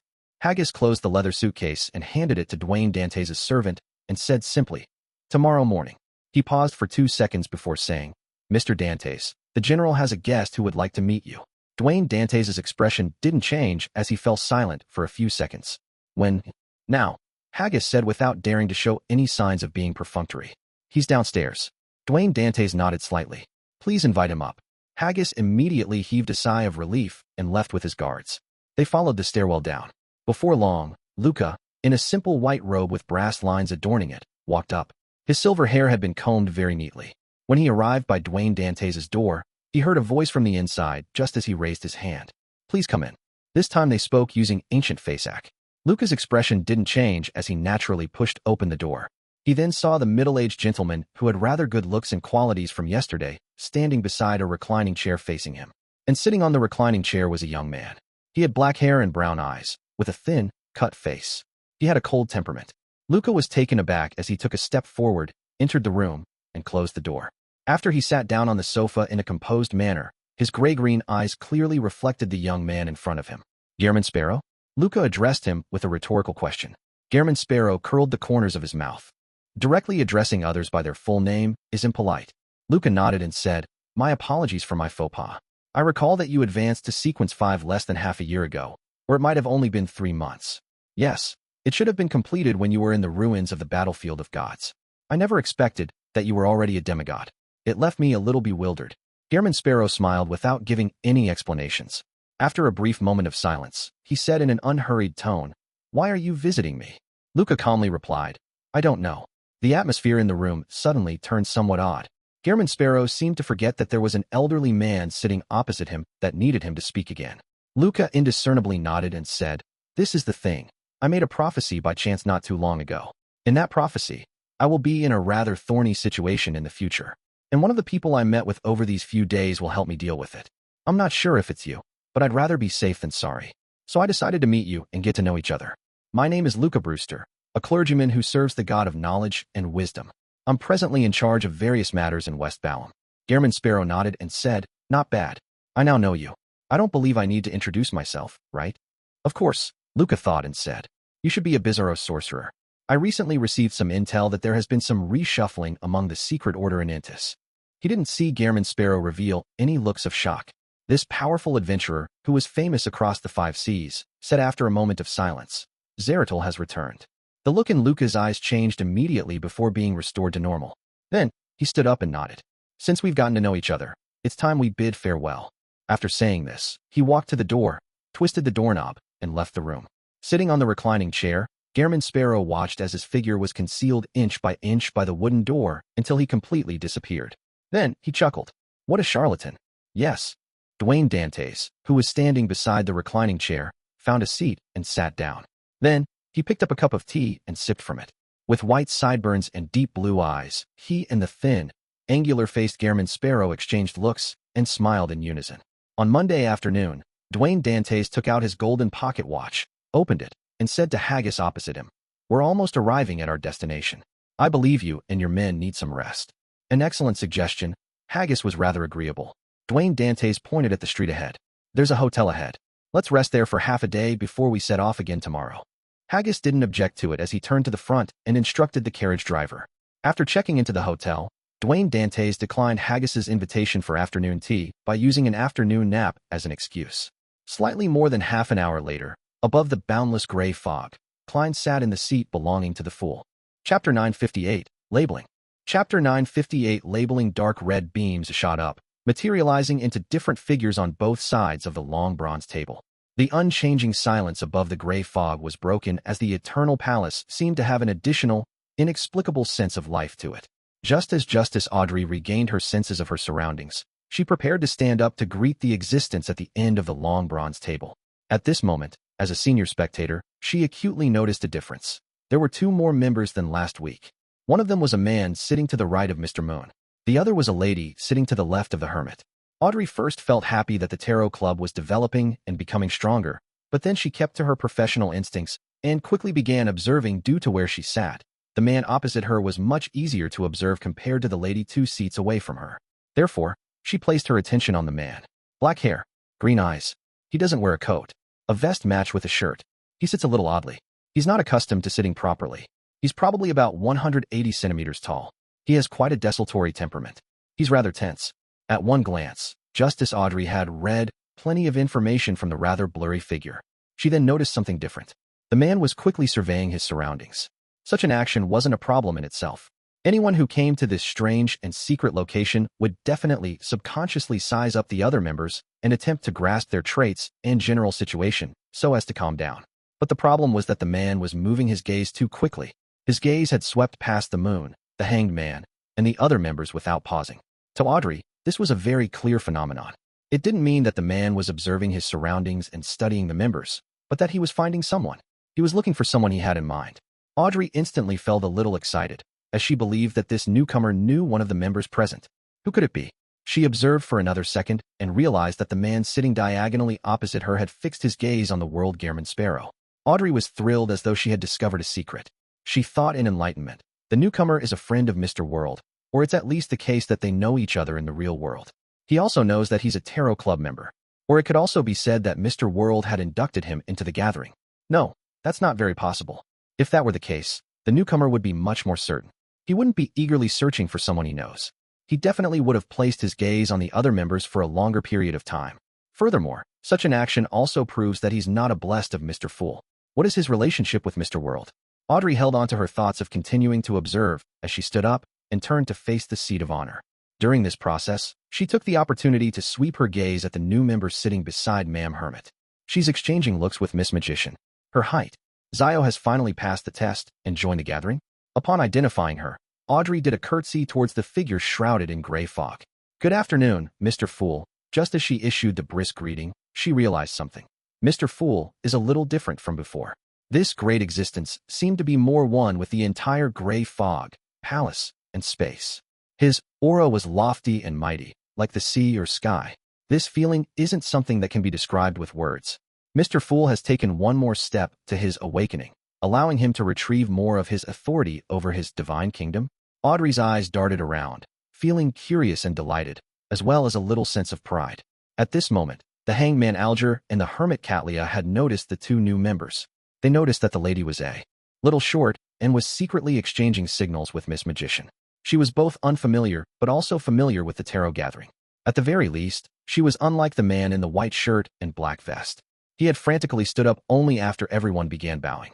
In addition, they sensed that the new male member took special notice of the world-Gehrman sparrow, causing them to have many guesses. These thoughts resonated in their minds, but they didn't express them. The hanged man and the hermit completed the usual first steps of the gathering with Miss Justice. As for the son Derek, he was just happy because the tarot club had new members again. The moon Emlyn had mixed feelings. On the one hand, he felt a sense of superiority being more senior compared to the newcomers, but on the other hand, he had a feeling that there were just too many messiahs for the apocalypse. After some searching, the star Leonard determined that the one sitting at the bottom end of the long bronze table was Klein Moretti. This was because his physical characteristics were similar to that of Gehrman Sparrow's description. He's hiding his true identity. He doesn't relax even in such a secretive gathering, using 2 levels of disguises. I have to take note. Just as this thought flashed across his mind, Leonard saw the girl sitting to the left of Mr. Fool stand up. Then, she led everyone into bowing. He was taken aback, failing to react in time. He stood out when amongst all the standing members. After a second, Leonard snapped back to his senses and hurriedly stood up to deliver the greeting. Opposite him, Zio glanced at him, equating him to Furs to a certain extent. Furs shared the same thought. However, she had equated the man with Zio to a certain extent. This was because Zio had appeared rather unreliable when they first met. This is the star, and this is judgment. Take your seats and introduce yourself. The fool Klein raised his right hand and casually pointed. The name, the star, keeps making me think that it's the code name for a lady. As Leonard thought in exasperation, he focused and began labeling the members in the order of their introduction. Miss Justice. Seems like a young lady, but she might have donned 2 levels of disguise like Klein. She's rather optimistic and cheerful. Although I can't tell the details of her attire, it appears to be very classy. Mr. Hangman Burley, Restraint. He's likely to be a straightforward but rash person. Miss Magician. The way she looks at me is weird. From time to time, she will glance at Klein. I've no idea what's on her mind. She seems rather ordinary overall with nothing standing out. Mr. Sunday. He's very tall, but the way he speaks sounds like he's going through puberty. Although he's silent, he does seem rather friendly. Miss Hermit, Ma'am Hermit. She exudes a mature and staid demeanor. She's likely a very experienced beyonder. Mr. Moon. Rather young and looks a little reserved. Makes me feel like I've seen him somewhere before, but I can't recall it. I'll continue observing. Miss Judgment. Very short with very obvious traits. However, I can't be sure if she has donned 2 levels of disguises. The World. Very, very gloomy. This is likely his disguise. Well, it might also be his true nature. He wasn't a demigod before, meaning that this gathering has no lack of mid-sequence beyonders. I wonder if I'm the weakest one. As Leonard was observing the other members, Judgment Xiao was also using her powers as a sheriff to extract the traits of the different members and keeping them in mind. A noble lady, sailor, or a crew member. Rather young and introverted, but it's not serious. Rather strong. The leader of at least a mid-sized team. Arrogant, of pretty good family background. Desultory, not staid. Gloomy, terrifying. Amidst their thoughts, the other members finished their self-introduction. The hermit Catlia looked towards the end of the long bronze table and said with a bow, Honorable Mr. Fool, I didn't receive any new Roselle diary pages this time. Didn't receive? Does this mean that Queen Mystic didn't reply? I wonder what Bernadette is busy with. The fool Klein nodded and calmly replied, Begin the transactions then. As he said that, Audrey noticed the reactions of the hermit and the hanged man. She realized that they had yet to notice Mr. Fool turning loftier and sublime. Was I the only one who noticed it? Audrey darted her eyes slightly in thought, feeling somewhat poignant and a little happy. Of course, she also knew that Ma'am Hermit and Mr. Hanged Man didn't dare to look at Mr. Fool too much, especially the former. Most of the time, she only dared to look at the table edge in front of Mr. Fool. Table edge. There's an additional card of blasphemy. Audrey's gaze froze before she retracted it in pleasant surprise. With her intuition as a spectator, she was quite certain that the obtaining of the new card of blasphemy was likely to be the same matter as the World Gehrman Sparrow's mental problems, but with different outcomes. She hesitated for a moment and observed the area. I have nothing I need. Catlia, Derek, Emlyn, and Furs had already made preparations and were about to advance. Therefore, they didn't have any requests. Likewise for Alger, who was still digesting his potion. Instead, it was Leonard who had the desire to purchase a mystical item. However, with no one showing him an example, he was momentarily unsure how to begin. All he could do was divert some attention to considering Mr. Fool's need for Roselle diaries. After selling Tinder, he wasn't lacking in money. Furthermore, having had the experience using creeping hunger, he realized that having a powerful mystical item was rather useful. At this point, Furs looked at the silent Zio before looking opposite her. Mr. Hangman, I have a material that I wish to be made into a mystical item by that artisan. She was referring to the ancient Wraith powder that Zio had. Alger shook his head. That artisan has been controlled by some members of the Rose School of Thought who believe in the primordial moon. That's all I know. The subsequent matters have been left to Ma'am Hermit to handle. Rose School of Thought. Primordial moon believers. Left to Ma'am Hermit to handle.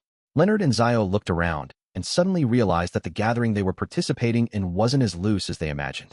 They were secretly traversing through the shadows of the world. Chapter 959.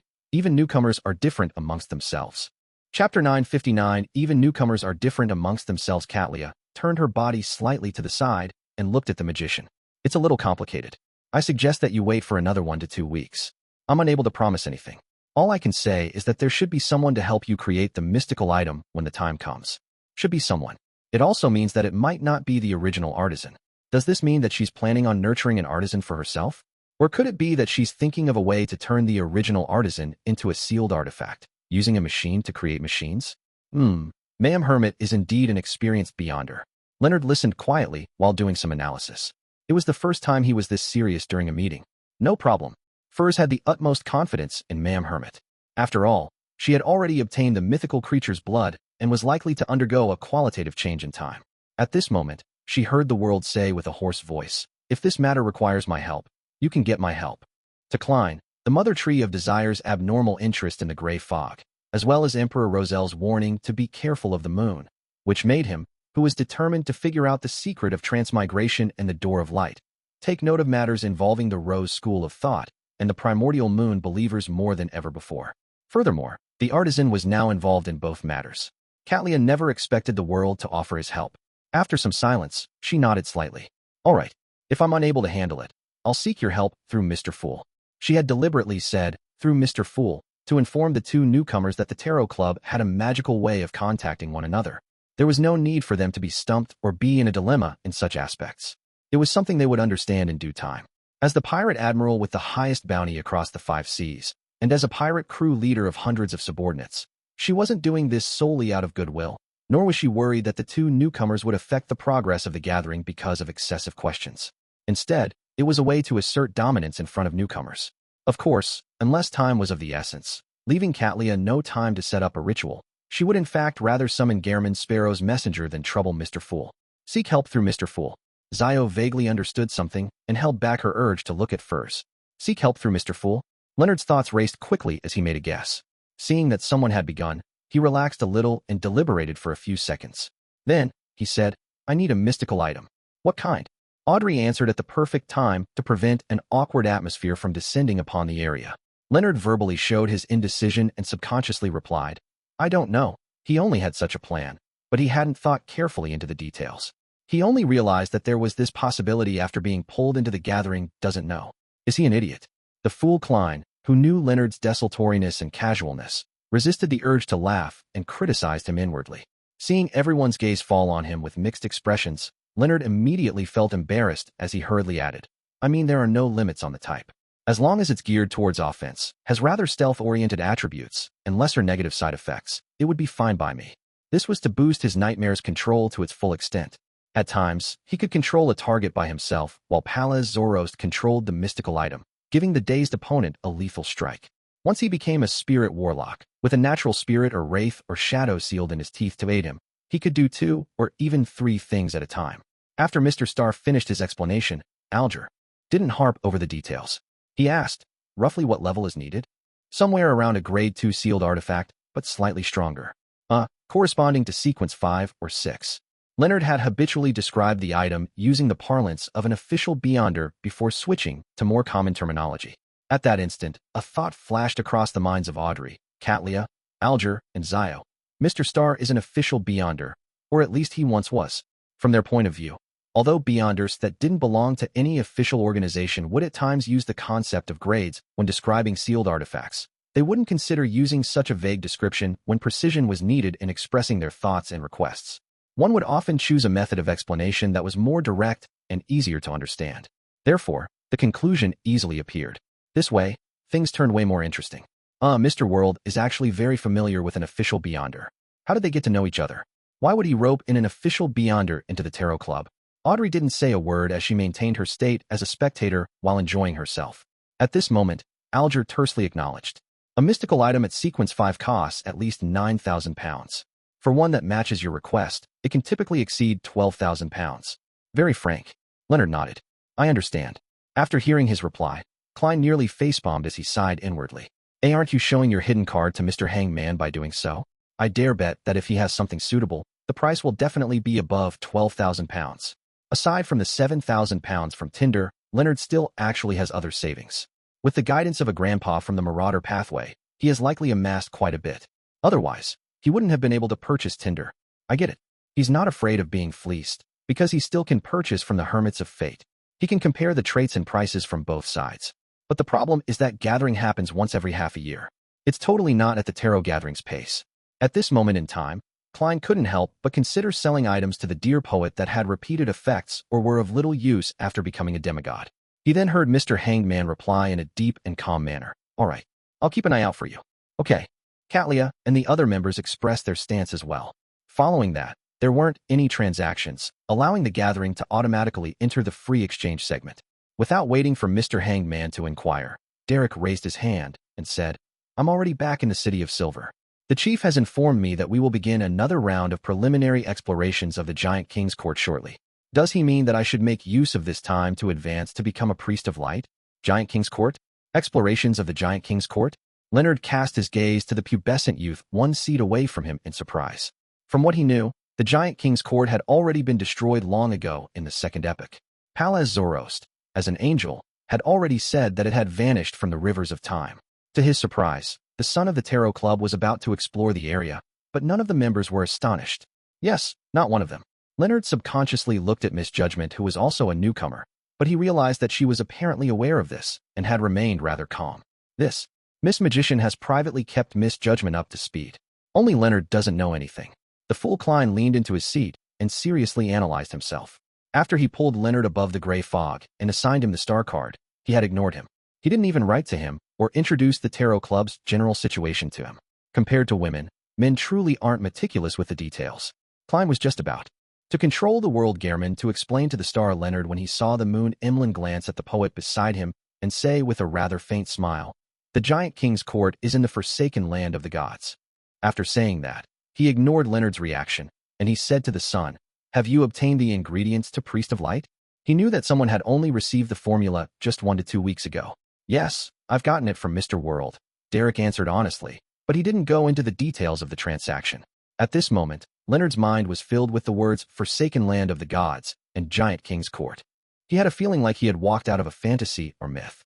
He instinctively reassessed his knowledge of the Tarot Club, realizing the weight of the simple words of how the members come from different places.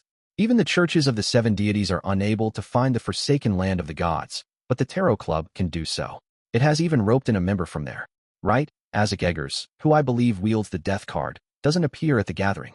Apart from the members here, there are others that come directly under Mr. Full? It's as I first imagined. It's a secret organization that might develop into an Orthodox church. It's not much weaker than the Aurora Order or Rose School of Thought, and it might even be stronger in certain aspects. This is really a divine council. Amidst Leonard's thoughts, Alger agreed with Derek's guess. That's what it is. Exploring the Giant King's court is a very dangerous matter. He wishes that you quickly grow stronger to resist that Elder Shepherd's level. Derek nodded in vague acknowledgement. I get it. Thank you, Mr. Hangman. He then shared information about what he saw at Noise City, leaving Leonard and Zio dumbfounded. They had no idea how such a strange state and atmosphere was generated. However, the fool Klein noticed something familiar. He felt that Noise City and the foggy town resembled each other to a certain degree. The walking crowd was suspected to be lifeless marionettes. Could it be that there's a higher sequence item of the seer pathway, or some monster there? Klein didn't say a word as he silently took note of Noise City. At this moment, Zio glanced at the world and said, showcasing some goodwill, MI9 has recently been investigating Gehrman Sparrow's origins. Chapter 960, The Fool's Sigh. Chapter 960, The Fool's Sigh. Upon hearing the name, Gehrman Sparrow, all the members on both sides of the long bronze table looked at the world. No one spoke or interjected. They more or less knew that the crazy adventurer, Gehrman Sparrow, had once again done something huge, such as killing Admiral Hell Ludwell. However, Audrey didn't believe that this was the main reason why he would suffer mental problems. And the way they acted made Leonard instantly realize a fact. Everyone in the Tarot Club knew that the world was Gehrman Sparrow. Klein's disguise is really well done. However, why does he let the other members know of his identity as Gehrman Sparrow? Isn't it common sense to hide one's background at such gatherings? Amidst his puzzlement, Leonard heard the blurry figured the world reply with a hoarse voice. What clues has MI9 obtained? Zio showed no shame in betraying MI9 as she replied frankly. They have confirmed that the identity, Gehrman Sparrow, is fabricated, and that it was sourced from Backlund. Indeed, he was previously known as Sherlock Moriarty. He became Gehrman Sparrow after leaving Backlund.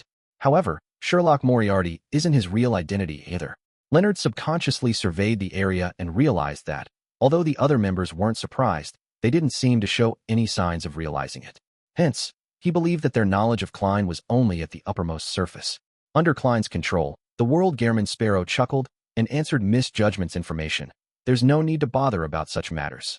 To him, to figure out who the fake identity of Gehrman Sparrow was given to, one had to first capture Queen Mystic Bernadette, or one had to obtain news of Sharon from her. Clearly, the level of difficulty made it nearly impossible. In comparison, if they did the same as Leonard, starting off from the events in which Detective Sherlock Moriarty was involved in, there was a chance of them figuring out more. However, since MI9 had chosen the wrong direction, Klein was happy to see them take the futile route. Mr. World is unperturbed and very confident. Zio retracted her gaze and didn't continue. At this moment, Audrey deliberated and asked, Mr. World, will you be returning to Backlund in the future?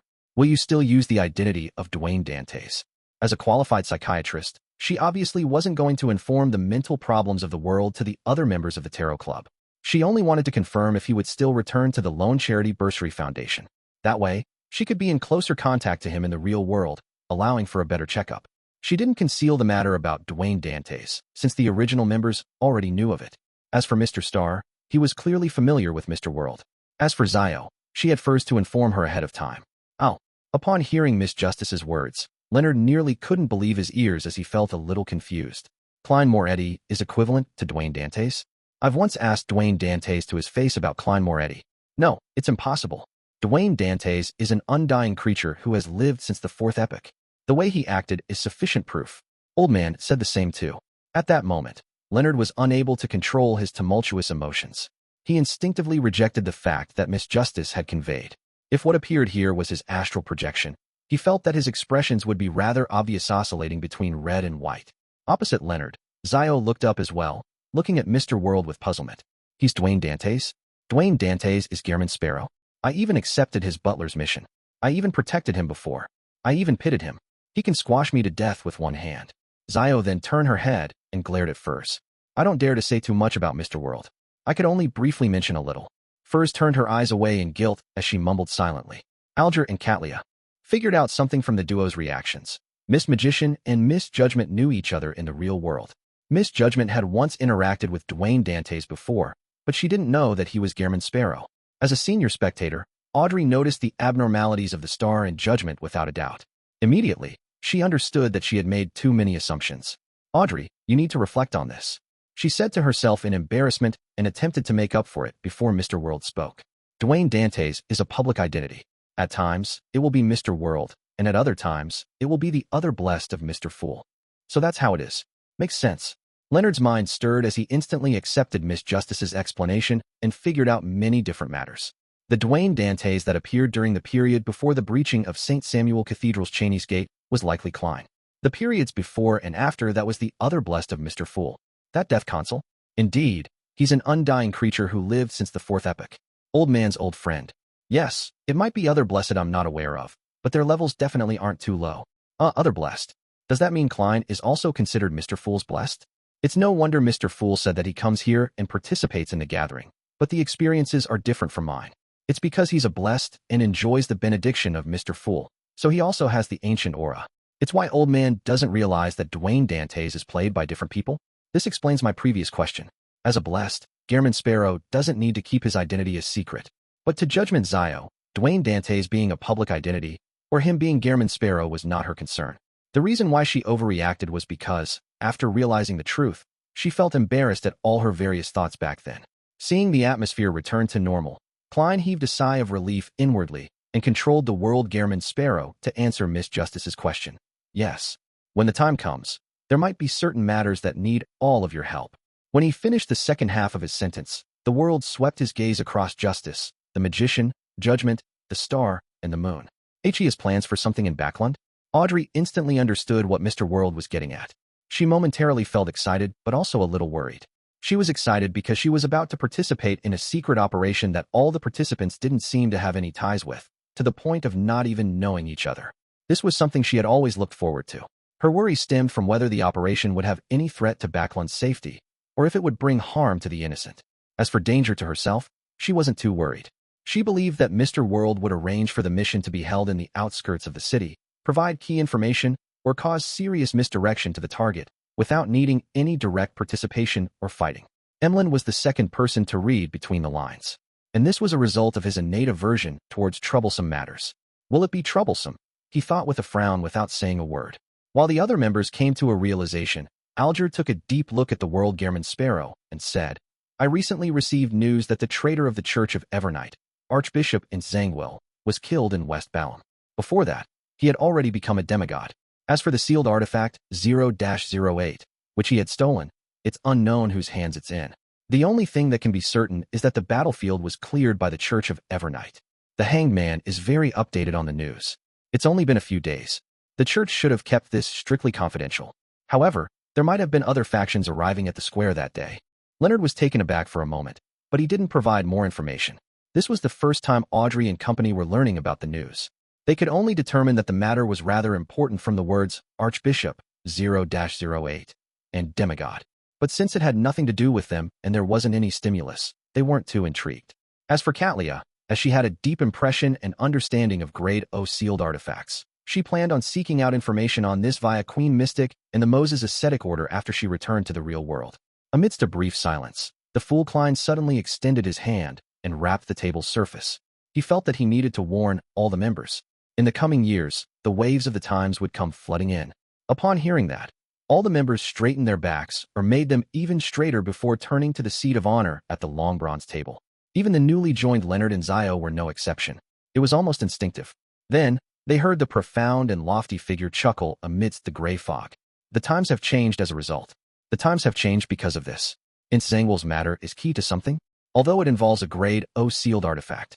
Alger, who had shared the news, never expected Mr. Fool to place so much emphasis on it. He was momentarily unsure what to make out of it. Leonard, who had participated in the matter regarding Zangwell, felt the same. He knew how important and terrifying the grade O sealed artifact was, but he never expected that what happened that day would change the times. While Audrey and company wore blank looks, they focused fully. Even Derek couldn't help but take on an attentive posture. The fool Klein surveyed the area and said with a laugh and sigh, "Adam is one step closer to being divine." Chapter 961, Warning by Informing. Chapter 961, Warning by Informing. Adam is one step closer to being divine. Such a simple sentence instantly sent tumultuous waves through every member of the Tarot Club. Other than Leonard, the other members, including Zio, who had been briefed of the important points by the magician, immediately recalled the information regarding Adam. Ancient sun god, City of Silver's creator's son, brother of blasphemer Ammon, suspected to be one of the 8 kings of angels. And this mythical figure, who had existed before the cataclysm, had become active in the real world once again. And he was one step closer to being divine. This, to make Mr. Fool sigh, it means that Adam is probably just one step short of reaching the divine throne, sequence 0. There's a chance that he might make that step at any moment. Alger subconsciously came to a conclusion as he hurriedly clasped his hands and couldn't help but have thoughts run through his mind. A sequence O true God is about to be born. There are still births of true gods in the 5th epoch. This will be the first true god this epoch. With deities no longer able to descend upon the real world, it's unbelievable that a sequence O would still appear. Alger always found himself ambitious, with him now setting his sights on sequence 2, to become an angel. But after hearing about Adam, he still found it unacceptable.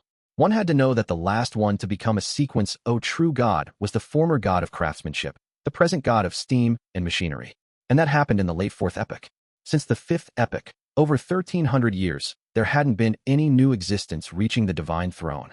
It's no wonder Mr. Fool said that the times will change as a result. Amidst Catlia's scattered thoughts, she suddenly came to a realization as though she could see the waves that marked the end of an epoch flooding over.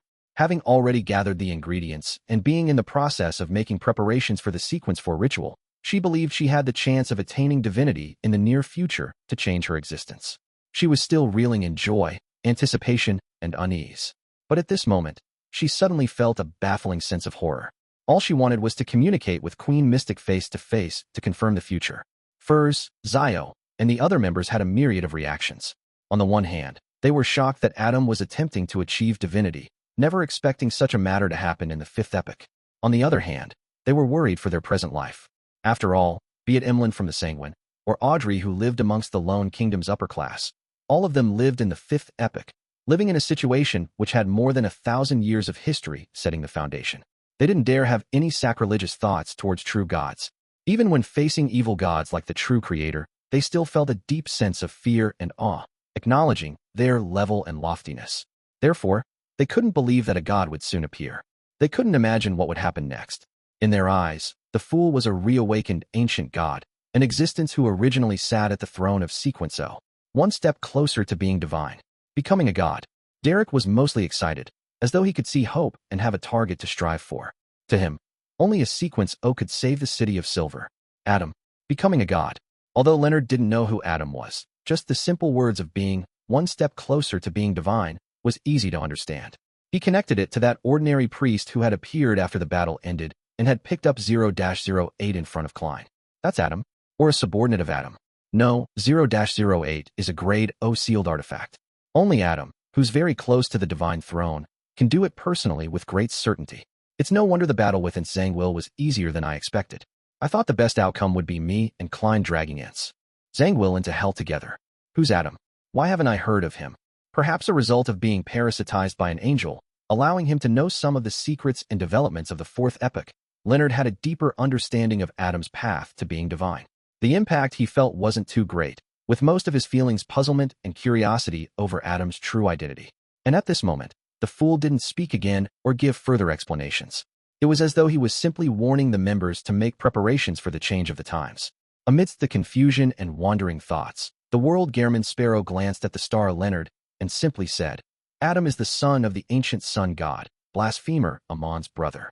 Leonard immediately jumped in fright and failed to control his expression. He had a deep impression of Amon, and he had a deep trauma for Amon because of Old Man's descriptions. And Adam was Amon's brother, so it was very possible that the level of horror was likely the same between the two brothers. The world ignored the star's reaction and continued. It can be confirmed now that Adam is one of the 8 kings of angels, titled Angel of Imagination. He is ranked on par with Angel of Time Amon. The reason for him targeting its Zhangwil is to obtain 0-08 to make up any shortfalls for his path to being divine. And his plan succeeded. Angel of Imagination. Adam is a king of angels from the spectator pathway. Audrey instantly connected this to the Dragon King Anqualt's title, Dragon of Imagination. And she had long known that mind dragons represented the spectator pathway. As for Leonard, another comprehension obstacle appeared before him. He had been stumped by the concept of a king of angels, but he was too embarrassed to ask. He had planned on seeking Old Man's help when he awakened. Alger pondered over Gehrman Sparrow's words as his expression turned slightly odd. He probed, You seem to have witnessed the matter? Just as he said that, all of them heard a familiar, hoarse laughter. After Gehrman Sparrow finished laughing, he looked at the star and said as though it was nothing, The murder of Zhangwil was committed by me and my partner. Catlia's mind instantly went blank. She could accept that Gehrman Sparrow could easily finish off Admiral Hell, but she couldn't imagine that he would one day kill a real Sequence 4 demigod.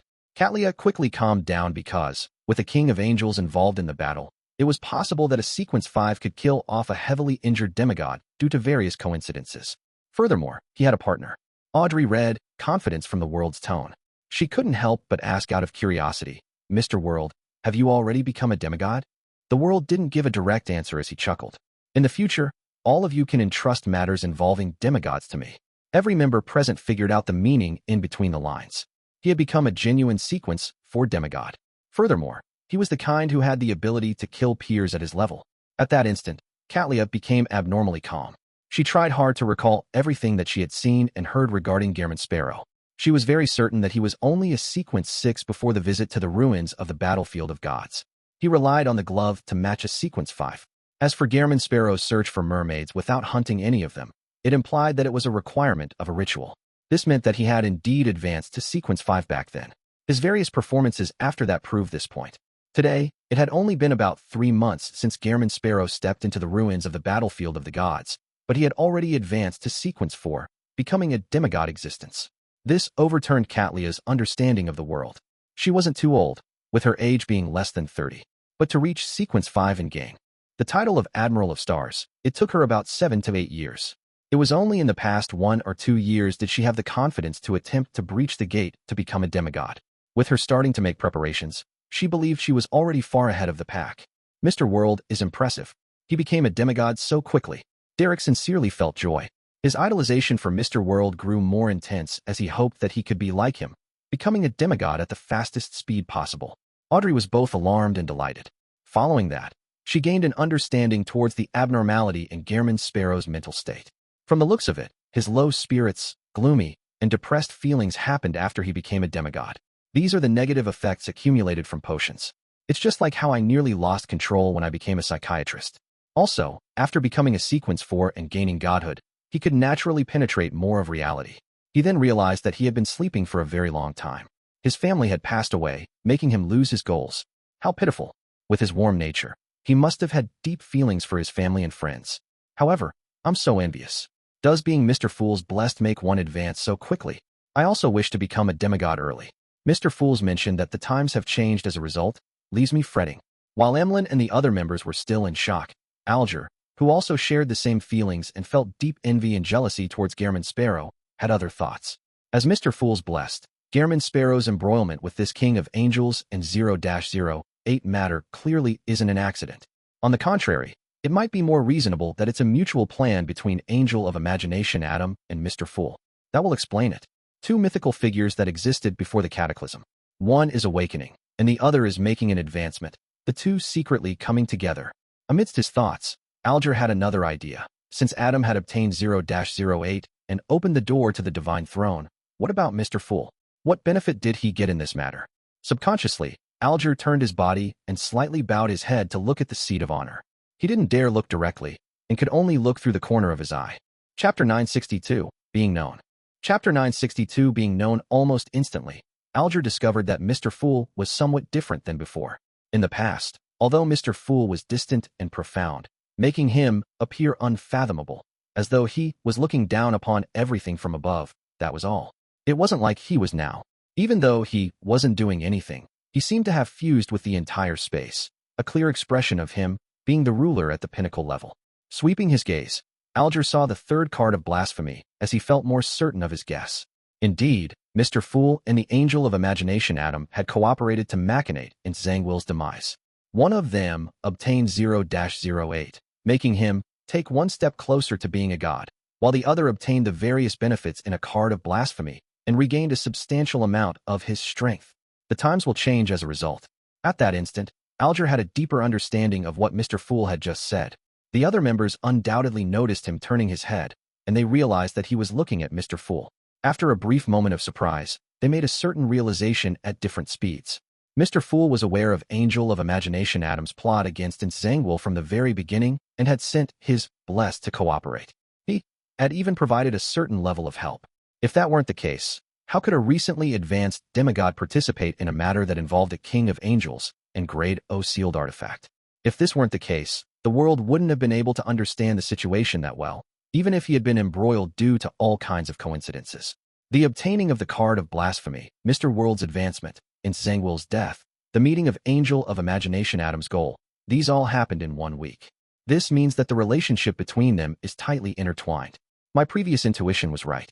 The obtaining of a new card of blasphemy and the appearance of an abnormality in Mr. World's mental state were the different outcomes of the same matter. Audrey nodded very slightly as she confirmed her theory. Leonard was increasingly convinced that Zangwill's matter was more complicated than he had imagined. Apart from King of Angels Adam, there were likely other important figures of similar levels appearing back then. Otherwise, Amon's brother, the son of the ancient sun god, had no need to seek out Mr. Fool's help. After all, no matter how powerful or terrifying 0-08 was, it was incapable of comparing with the blasphemer as described by Old Man, as Adam and Amon were likely on par with each other. The evil spirit that Klein pulled into the underworld probably isn't simple. It's definitely not something that being from the hunter pathway would be enough to describe it with. Klein's participation in the matter regarding Zangwill isn't solely for revenge, but is also due to Mr. Fool's orders.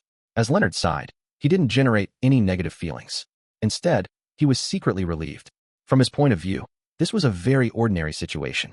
Mr. Fool's agreement in convening such a gathering to establish a corresponding organization while hosting it as a deity was definitely not because he solely wished to make the area more lively or being done out of goodwill. He definitely had his goals and needs that he wished blessed like Klein or members like him could complete. Therefore, seeking revenge on Zangwill and accepting Mr. Fool's mission wasn't in conflict. The latter didn't reduce the former's meaning and importance. As for why he was relieved, it was because Leonard believed that Mr. Fool's clear expression of his goals had made it better than having everything chaotic and unknown. He didn't need to guess or wait with trepidation. He originally had intense wariness for Palaz Zoros precisely because he wasn't sure of his true motives. At this moment, the Fool Klein didn't say a word. He didn't confirm or deny the members' guesses and theories. Controlling the world, he made him continue. Adam might have established a very secretive organization, and it has been secretly steering the development of the times. Many important figures you might never have expected are members of this organization. They would machinate one matter after another. Also, after leaving this place, do not say or write down Adam's name, including his title.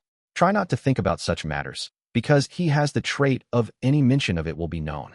The more you know about him, the more he might know about you. This is somewhat similar to 0-08.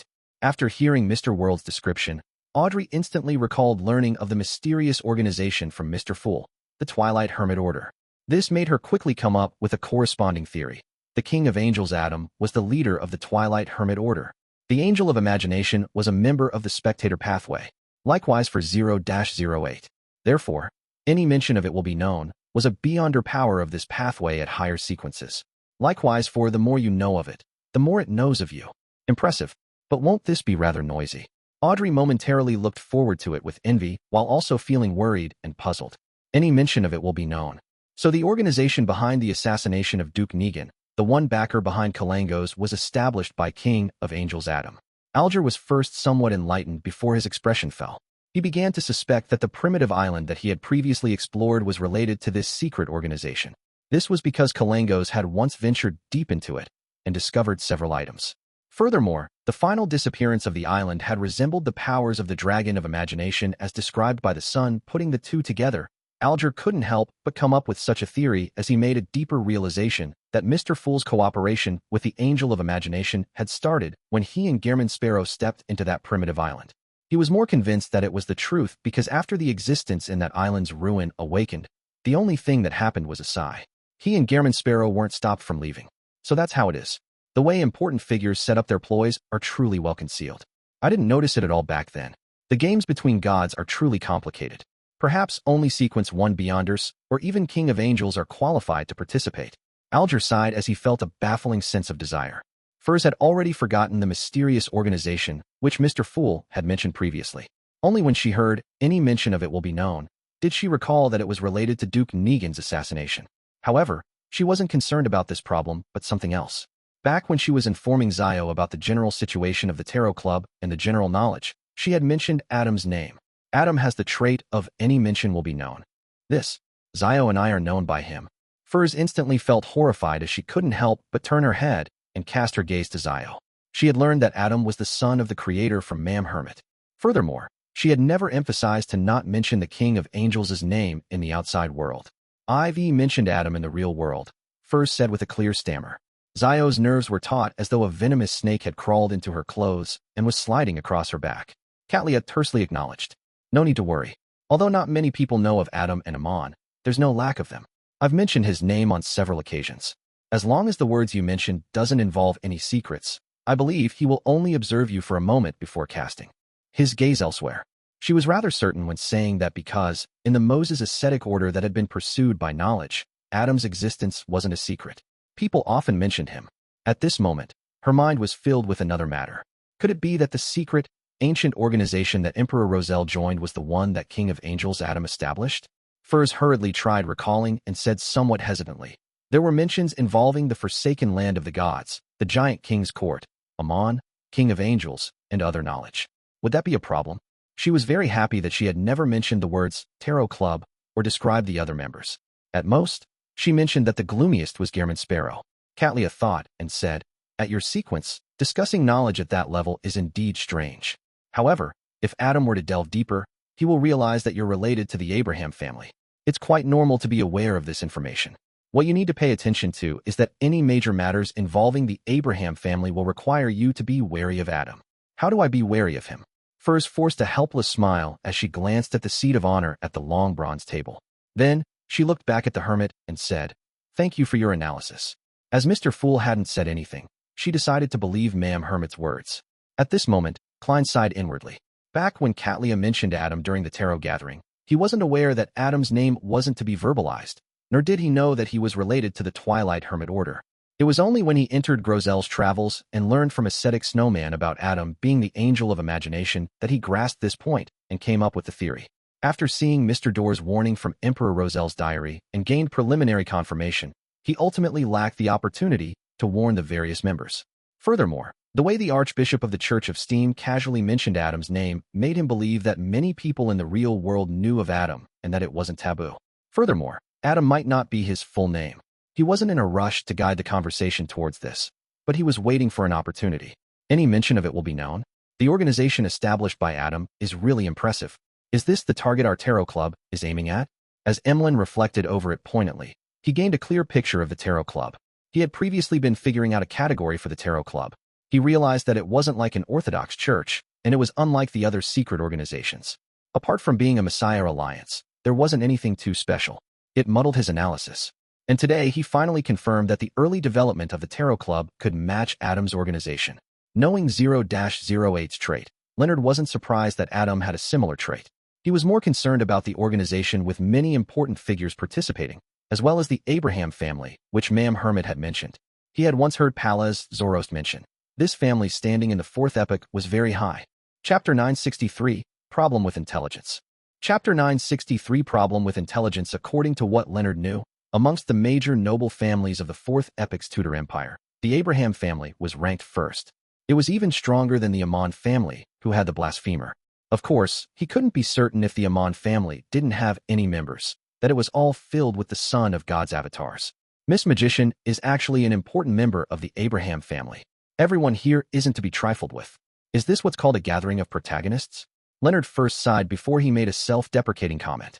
Derek didn't say a word, nor did he make any connections. He seriously listened to Mr. World's description, as well as the conversation between the two ladies, the magician and the hermit, before keeping them to heart. To him, the other members were in the outside world.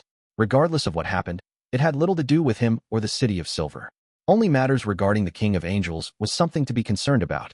After all, be it the Angel of Fate Ouroboros, the Dark Angel Sasser, and Red Angel Medici, they had left traces around the City of Silver. As for the Angel of Time, Amon, he had personally visited it before, bringing about inexplicable horror. After everyone quietened down, Derek couldn't help but consider certain matters. Any mention of it will be known. How should I inform the chief about such matters? Or is it fine not saying it for the time being? I'll just mention that Amon is a son of the Creator, that he has another brother who's of the same pathway as the Dragon of Imagination. If the City of Silver were to encounter an overwhelming disaster, would Adam be able to hear it if I said his name? Can he enter the forsaken land of the gods? With this in mind, Derek instantly felt somewhat ashamed. This was because, in such situations, the honorific name he should chant was Mr. Fools. At this moment, the world spoke again. Although War Angel Medici has long perished, he isn't completely dead. The soul he left behind has fused with the souls of the ancestors of the two major families of Sauron and Einhorn, forming an evil spirit. During the death of Ensangwil, there were traces of its appearance. Klein had specially brought up this point to firstly pass this information to the Church of Evernight via Leonard. Secondly, it was to remind the hanged man to take note. After all, he had been to Bansi twice, possibly embroiling himself with the Red Angel evil spirit's fate. That evil spirit was War Angel Medici. While Leonard was feeling alarmed, he was taken aback. He had just guessed that Adam wasn't the only bigwig who had been present. Later, setting off from the titles of War Angel and Angel of Imagination, he suspected that the evil spirit was a king of angels in its former life. And such an evil spirit had been sent to the underworld without putting up any resistance under the influence of the Lux Siphon charm. Old man's level is higher than I previously imagined. Yes, the evil spirit must have been weakened by Adam, and perhaps even by Mr. Fool, before Ma'am Daly and I arrived. Otherwise, it's not an enemy we could have handled. Right, what was Adam doing back then? There wasn't any sign of him during the entire battle. Could it be that there was another figure at the level of a king of angels holding back Adam? Leonard felt tumultuous waves swishing through his heart as he forgot to observe the reactions of the other members. War Angel Medici. He perished and became an evil spirit. Bansi was the place his descendants lived. He was one of the founders of Rose Redemption. Alger quickly linked up the pieces of information and learned many new things. That mural I saw in the Bansi Harbor Telegraph office must have been drawn by that evil spirit. The World Gehrman Sparrow had gotten me to head to Bansi Harbor to search for traces in order to grasp that terrifying evil spirit's location. It was to prevent his subsequent plans from being disrupted. Thankfully, I didn't destroy that mural. Otherwise, I might have caught the notice of the evil spirit. While Alger sighed in relief, he felt increasingly alert. He planned on getting the Blue Avenger to leave Bansi Harbor and head for the northern front of the Sonia Sea to investigate the matter Mr. Fool had previously given him. Audrey, Katlia, and the other members listened attentively as they kept it in mind without making too many connections. This was because the matter the world was describing contained information that mostly consisted of key and rich points. And lacking the additional experiences and knowledge, they were unable to expand on the matter. After sharing the information that everyone needed to take note of, the world chuckled hoarsely. That's about it. After a brief silence, Emlyn straightened his back and looked ahead. An important figure from my kind will arrive in Backlund, and a meeting with me has been arranged. After a pause, and seeing how no one responded, he cleared his throat and asked, how should I deal with him? Him. Another angel. Leonard felt numb as he noticed something. Mr. Moon had mentioned the concept of his kind, and he had red eyes. Leonard was taken aback as he thought to himself, he's a sanguine? Sanguine. Don't tell me he's Emlyn White from the Harvest Church? He had been close to Klein's identity as a detective. Leonard couldn't help but look at the moonside profile and figure a few more times. The more Leonard looked at him, the more familiar he appeared. He was almost certain, without any doubts. Emlyn noticed the star sizing him up, just as Audrey was surprised and excited to confirm that Mr. Star had suddenly realized he knew Mr. Moon. Did I say something wrong? That fellow, the star, looks somewhat astonished. He knows me in the real world? Do I know him? A series of thoughts flashed through Emlyn's mind as he subconsciously sniffed, trying to catch the scent of the new member beside him. However, the gray fog ensured that he failed. As he surveyed the area and waited for the hanged man, the hermit, and the world to provide him with an analysis and suggestion, he tried hard to recall if he had met someone like the star. Gradually, he felt a sense of familiarity, but he couldn't recall who it was due to the superficial impression the person left on him. At this point, Audrey recalled another problem. Mr. World and Mr. Star know each other, and Mr. Star knows Mr. Moon. Then, does Mr. World know Mr. Moon? She subconsciously sized up the person at the lower end of the long bronze table, but she failed to read anything of use from the World Gehrman Sparrow. As for Alger, he turned to look at the moon after a few seconds of thought. He said with some deliberation, Mr. Fool just mentioned that the times are changing. Although the important members of the Sanguine might not know of the ins and outs, at their level, they will more or less sense something and make preparations. The reason that this important figure wishes to meet you is both a probing action and surveillance. You just need to act as you usually do, but there will subsequently be some tests and missions. As I imagined, a second test and mission will begin. I wonder what revelation the ancestor has given. Emlyn nodded and said to the hanged man, Thank you. With the question answered, Furs, who had been holding back all this while, finally spoke. Mr. Moon, the intelligence you gave me regarding the abandoned ancient castle was highly problematic. There were 2 ancient wraiths, but in the underground area was a door. Sealed behind the door is a powerful corruptive power. As long as one enters the region where the ancient wraiths are, they will be corrupted. Emlyn frowned slightly. He wasn't enraged, and he instead felt that her description was completely right. If the person who had provided the intelligence knew that there were 2 ancient wraiths, he wouldn't have ignored that door. As a cultured and noble sanguine, Emlyn never wished for anyone to incur any losses or harm because of his mistakes or neglect. He was rather perturbed by this as he thought and solemnly said, I will investigate the source and provide you with an answer. As Furs had returned safely, she didn't mind it too much.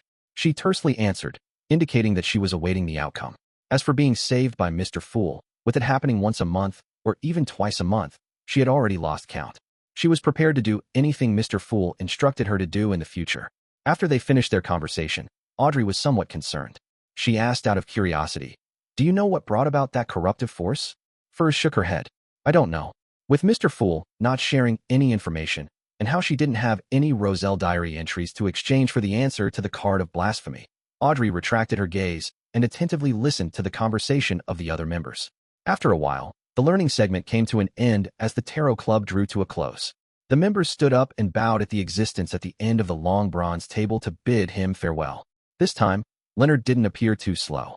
The dark red light dissipated as he returned to the real world. In front of him was a red glove he hadn't worn. At this moment, a slightly aged voice suddenly sounded in his mind. Whose dream did you enter a moment ago? Old man has woken up. Leonard was first delighted before he heaved a sigh of relief. He didn't immediately answer Pallas Zoroast as he deliberated over an answer. Say, it is possible that, at certain times, Dwayne Dantes is Isaac Eggers who's disguised using some particular item. After learning that Dwayne Dantes was a shared identity, he began doubting Old Man's original theory. This was because this parasite had came to a conclusion based on the different appearances and auras of Isaac Eggers and Dwayne Dantes. Furthermore, not every one of Mr. Fool's blessed looked identical to Dwayne Dantes, nor were every one of them beyonders of the seer pathway. Therefore, since a shared identity was needed, it meant that they wielded a mystical item or sealed artifact that allowed them to transform into someone else. Together with the ancient aura of being a blessed causing some interference, it wasn't impossible for an angel to make an error in judgment. Pallas Zoroast fell silent for 2 seconds before saying, You reminded me. Isaac Eggers does have a mask that allows him to transform into anyone. Chapter 964, Medici's Cause of Death. Chapter 964, Medici's Cause of Death, as expected. After confirming his hypothesis, Leonard didn't harp on the matter as he returned to the topic at hand. Old man, didn't you ask whose dream I entered? Yes, on the day we sought revenge against Zangwill, Amon's brother and a king of angels appeared. In his mind, the The slightly aged voice didn't immediately reply. After a few seconds, there was a sigh. It's just as I expected. Matters related to 0-08 will often attract Adam. Thankfully, I chose to sleep ahead of time. Leonard didn't have the time to ponder over Palaz Zoros' words as he instinctively cried out, "Old man, why you said his name?" Adam's gaze was about to be cast over, or might have already landed on them. The slightly aged voice chuckled. "You actually know about Adam's trait. However, me mentioning him doesn't matter. He will only imagine that someone else is talking about him. Of course, there's no need for you to know too much. That will definitely make you occasionally think of it. Once that happens too frequently or at a close physical distance, Adam will also know of it, just like 0-08. Furthermore, 0-08's influence is limited to a huge city, while Adam's is the entire world. As horrifying as Amon, another form of horror, Leonard composed himself and forced himself to stop thinking about Adam as he ruminated over what Palaz Zoros had said. Suddenly, he nearly blurted out without suppressing his voice, "Old man, did you sleep not because you were weak, but because you were afraid of encountering Amon's brother?" Ahem. Palaz cleared his throat. "It was a result of both reasons, but they don't contradict one another. After giving you the 2 worms of time, my condition deteriorated again. Under such circumstances, how am I to deal with a king of angels and conceal my existence? I'm already old and feeble. There's no need for such developments, so it's almost necessary for me to hide." Leonard was momentarily at a loss for words and said after a few seconds, "Amon and his brother should be older than you. The ancient sun god is an ancient god before the cataclysm." Without waiting for Palaz Zoros to reply, he heaved a sigh of relief. "That is to say that, because of your act of sealing yourself and sleeping, that king of angels didn't discover a problem with me." Palaz chuckled. "No, it was discovered." Leonard's expression sank as he nearly looked around frantically. He suspected that Adam was sitting in some corner, silently listening to his conversation with Old Man. At this moment, Palaz Zoros added, "You were very close to him. Do you think you can hide from a king of angels who has accommodated the spectator pathway's uniqueness? Besides, you likely cried out 'Old Man' impolitely at the most critical moment." Leonard was taken aback as he subconsciously answered, "Why, you heard it." He suspected that Old Man had heard him, but had deliberately chosen to ignore him for fear of being discovered by Adam. "No," Palaz's slightly aged voice teased. "I don't have to hear it to know what you would do. How can I not be aware of what kind of person you are?" Amidst Leonard's embarrassment, Palaz Zoros continued, "Adam definitely knows that you've been parasitized, but as I'd sealed myself and was asleep, he didn't discover who was parasitizing you. The demigods with such abilities aren't many, but it's also not a very tiny number." "Is that so?" Leonard instantly heaved a sigh of relief. He was most worried about having Adam see Old Man before returning to inform blasphemer Amon. With this in mind, Leonard raised a question he had been wondering all this while. "Old Man, what's a king of angels?" Palaz Zoros didn't ask where Leonard had learned of this concept, as he simply explained, "Those that exceed sequence 1 but have yet to become a deity." If we are specifically talking about the 8 kings of angels, apart from those that meet the previous definition, they're the ones who serve the ancient sun god before the cataclysm. What does it mean to exceed sequence 1 but have yet to become a deity? How is that achieved? By accommodating the so-called uniqueness? Leonard had the intention of asking, but he suspected that Old Man wouldn't answer in detail. He gradually decided to first talk about other matters before finding an opportunity to raise this issue again. He deliberated for a moment and said with a suppressed voice, "During the battle for revenge within Zangwill, I faced immense adversity, to the point of not being able to look at my enemy head-on, much less use the luck siphon charm. When seeking your help failed, I chose to chant Mr. Fool's honorific name and had received a response. After everything ended, I found myself heading for an ancient palace as though I was dreaming. It was above the boundless gray fog." Before Leonard finished his description, Palaz, who had been listening quietly, cut him off. "You met the fool?" "Yes. His aura is vastly deeper than the sea, loftier than the mountains. His figure was cloaked in the gray fog, preventing anyone from seeing it clearly." Leonard recalled his encounter and described in a poetic manner. "He established an organization, holding a divine council, a true one every Monday afternoon. I'm already one of the members." Palaz fell silent once again and didn't say a word for quite some time. Only after a while did he say, "The fool allowed you to tell me this?" "Yes." Sitting there, Leonard nodded and let out a suppressed voice into the air as he said, "Old Man, do you know him?" Palaz Zoros sighed and said, "No, but I can roughly guess of his origins. You don't have to ask what it is because I won't tell you. Haha, this might be an opportunity for you. Otherwise, it will be difficult for you to become a demigod." Leonard turned agape before closing his mouth. He stopped mentioning the tarot gathering because Mr. Fool hadn't given him permission to go into the details of other matters. He thought and said, "Old man, is there another king of angels named Medici, known as the War Angel?" Pallas tersely acknowledged. "You can also address him as Red Angel. However, he has long perished. You were even close to where he died." "Where?" Leonard was surprised, but he had no impression of that happening. Pallas scoffed. "Are the memories of you people from the Evernight pathway so terrible? I recall that your goddess wasn't like that. Do you still remember the ruin found beneath Backlund? The Tudor Trunsoist United Empire? The place where Alista Tudor became Blood Emperor?" Leonard asked in enlightenment. Pallas Zoros's slightly aged voice resounded once again. "That's right." As Leonard tried to figure out the logic embedded in this matter, he informed Old Man of the evil spirit.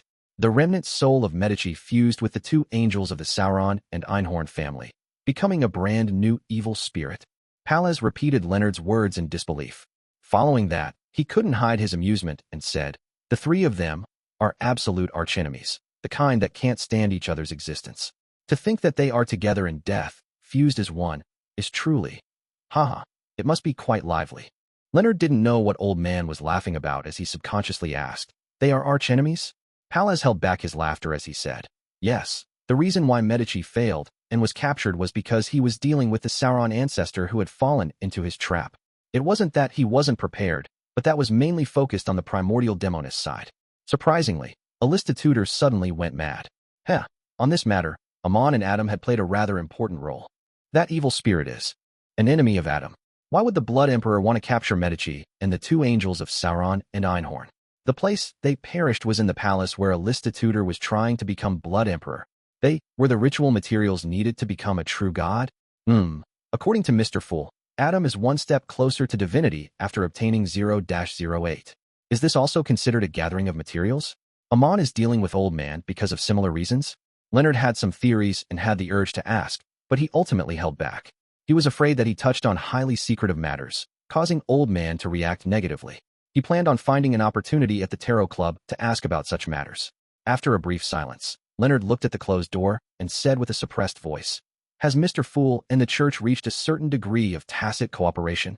"That's the implication if no one is investigating you," Pallas Zorost answered in a rather direct manner. Leonard nodded indiscernibly. "What will they arrange me to do next?" "Arrangement? Reward you for the services rendered and allow you to advance to Sequence 5 after you finish digesting the potion. Then, you will be allocated a Red Gloves team, and you'll be sent to complete missions. Otherwise, they might send you to a large diocese like Backlund to be a deacon in charge of certain matters," Pallas said without much concern. Back to Backlund. Klein seems to be planning something in Backlund. Leonard's thoughts were suddenly liberated. He didn't converse with Old Man again as he slumped against the wall and cradled his head with his hands, sitting rather leisurely. Late at night, in the border town of East and West Balham, outside a row of warehouses, dressed in a formal suit, Dwayne Dantes, with his white sideburns, was holding a gold inlaid cane. After exchanging signals and countersigns with the officer on duty, he watched as the officer opened the door to the warehouse and heard him say in a relaxed manner, "It's everything inside. Check the goods and move it yourself. Also, pay me the remaining amount before leaving." Dwayne Dantes nodded slightly and weighed the suitcase in hand. And it was £5,000 in cash entirely from May Sanchez's down payment. At this moment, two figures were silently watching this develop 2 warehouses away in a 3-story building. Chapter 965, Brief Crisis. Chapter 965, Brief Crisis. On the top floor of a small building, a black-haired, brown-eyed man donning dark-colored clothes was looking down at the arms deal not far away. This man, who looked about 28, couldn't help but say, "He actually got May Sanchez? Oh, Holy Lord of Storms. Alfred, if I had known it would turn out this way, we might as well have done the mission ourselves. Even if all the expenses are deducted, we should still earn at least £20,000. The man beside him was a young man in a black trench coat. He looked about 24 and had a head of resplendent blonde hair and blue eyes that resembled a lake. He had pretty good looks. Being addressed as Alfred, he shook his head and said, "No, that would be too noticeable. May Sanchez's allegiance has always been unclear. Before figuring out his take on matters, rashly discussing an arms deal with him is extremely dangerous. Dwayne Dantes is able to earn £20,000 because he dares to take the risk." The black-haired and brown-eyed man immediately scoffed. To think that Alfred Hall, who has led a few dozen men to assault a battalion with over 1,000 troops, would claim that he doesn't dare take risks. Alfred shot a glance at him and said, "Pagani, this isn't the same thing. That happened because I was confident of wiping out their command center. And once there's a lack of leadership, 1,000 scattered troops might not be as formidable as 1,000 pigs. In addition, the transaction this time is solely a test. It's to establish communications and to set up a channel. If it's done by us, who are we to seek out the next time? And the subsequent ones? If we keep at it, we will ultimately expose ourselves. Once that happens, it will be a diplomatic matter. Furthermore, with the deals deepening and broadening, who knows if this would incur the notice of the demigods of other factions? That would spell danger. Haha, Pagani said with a smile. How can demigods be that free to pay notice to such small-scale arm deals? Every faction has a limited number of demigods. There are too many matters awaiting them. I know. I'm only raising an example, Alfred replied in a staid manner. Pagani didn't harp on the matter and turned his gaze back to Dwayne Dantes, who stood outside the warehouse. This gentleman is said to be very generous. He donated stocks worth more than £10,000 to the Church of Evernight shortly after he arrived in Backlund. Is this the early-stage investments that you often speak of? Also, he seems to be working at the same charity foundation with your sister. TSK, such men are very welcome with the young ladies. He's good-looking and has an outstanding demeanor. He's smart, experienced, and has the artifice. He has seen all kinds of women, and he's at the age to settle down. Alfred, you have to warn Audrey that a playboy will always be one, and that one's moral character is a flaw that can never be corrected. You can't let the most dazzling jewel of Backlund be taken by this fellow. Alfred turned his head to glare at Pagani. There's no need for you to show any concern about such matters. Audrey isn't a young and clueless lady. Her knowledge of the world is far more mature than you imagine. Besides, my father and mother are in Backlund. They have the ability to prevent any nasty things from happening. Upon saying that, Alfred looked at the nearby arms warehouse and paused. May Sanchez actually sent Haggis. I'll go greet him. This isn't the best time to meet, right? Just as Pagani was about to say a word, Alfred had already turned to walk down the stairs. Klein, in the form of Dwayne Dantes, didn't bring any servants. He held his golden-laid cane and stood with May Sanchez's representative, Haggis, outside the warehouse. They watched as crates of munitions were carried out and loaded onto carriages. At this moment, he half turned his body upon sensing something and looked elsewhere. The person that was reflected in his eyes was a young man wearing a trench coat without a hat. His blonde hair was combed into a slick back, and his blue eyes looked like a lake under a bright, clear sky. He was tall with a good build. His every move exuded an indescribable sense of dignity. Even without any troops surrounding him, the authority he wielded was obvious. Alfred, Haggis noticed the man as well when he cried out in delighted surprise. Alfred, Miss Justice's second elder brother. This feeling resembles that of the arbiter pathway. Klein raised his right hand and took off his top hat to press it against his chest as a form of greeting. After Alfred Hall greeted Haggis, he turned to look at Dwayne Dantes. Your character is widely spread across Backlund. Even I've heard of you, despite being in East Balham. Character? A character at making arms deals? Klein lampooned as he chuckled. I'm only doing things that I believe need to be done. Alfred nodded. I believe there's no need for any self-introductions. Haggis should have mentioned me to you. Yes, Colonel Hall. Klein replied with a smile. I only learned that Miss Audrey has another brother here in the southern continent after I arrived, that he served in the military and has rendered impressive services. Alfred cast his gaze on Dwayne Dantes' face and changed the topic. I thought you would take the opportunity to work at the Lone Charity Bursary Foundation, but you surprised me by choosing to come to the southern continent. Klein maintained his smile from before. For an outsider to truly enter a pre-existing circle is quite impossible just by giving donations, doing charity, and hosting balls and banquets. Alfred tersely answered, very wise. After exchanging a few pleasantries, he asked Haggis, did something happen in Kukua? It seemed rather serious. Haggis squeezed a smile. I'm not too sure.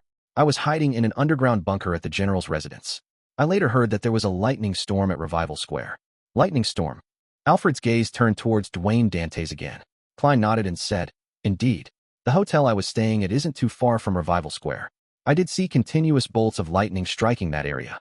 All of that happened in the day. Alfred's gaze turned towards Haggis again. What happened to the scene in the end? Most of the area was in shambles. There were marks of lightning strikes. Haggis didn't hide the truth at all. Alfred nodded gently and pointed to the side before saying to Haggis and Dwayne Dantes, I still have other matters to tend to. We can chat again when the opportunity arises. See you again, Klein politely replied. It made them appear to be at a social gathering instead of being outside a munitions warehouse. He was watching Alfred Hall leave when his body trembled. His head made an abrupt turn to the side. In the primitive forest that covered East and West Balham, a figure was slowly outlined with his back bent.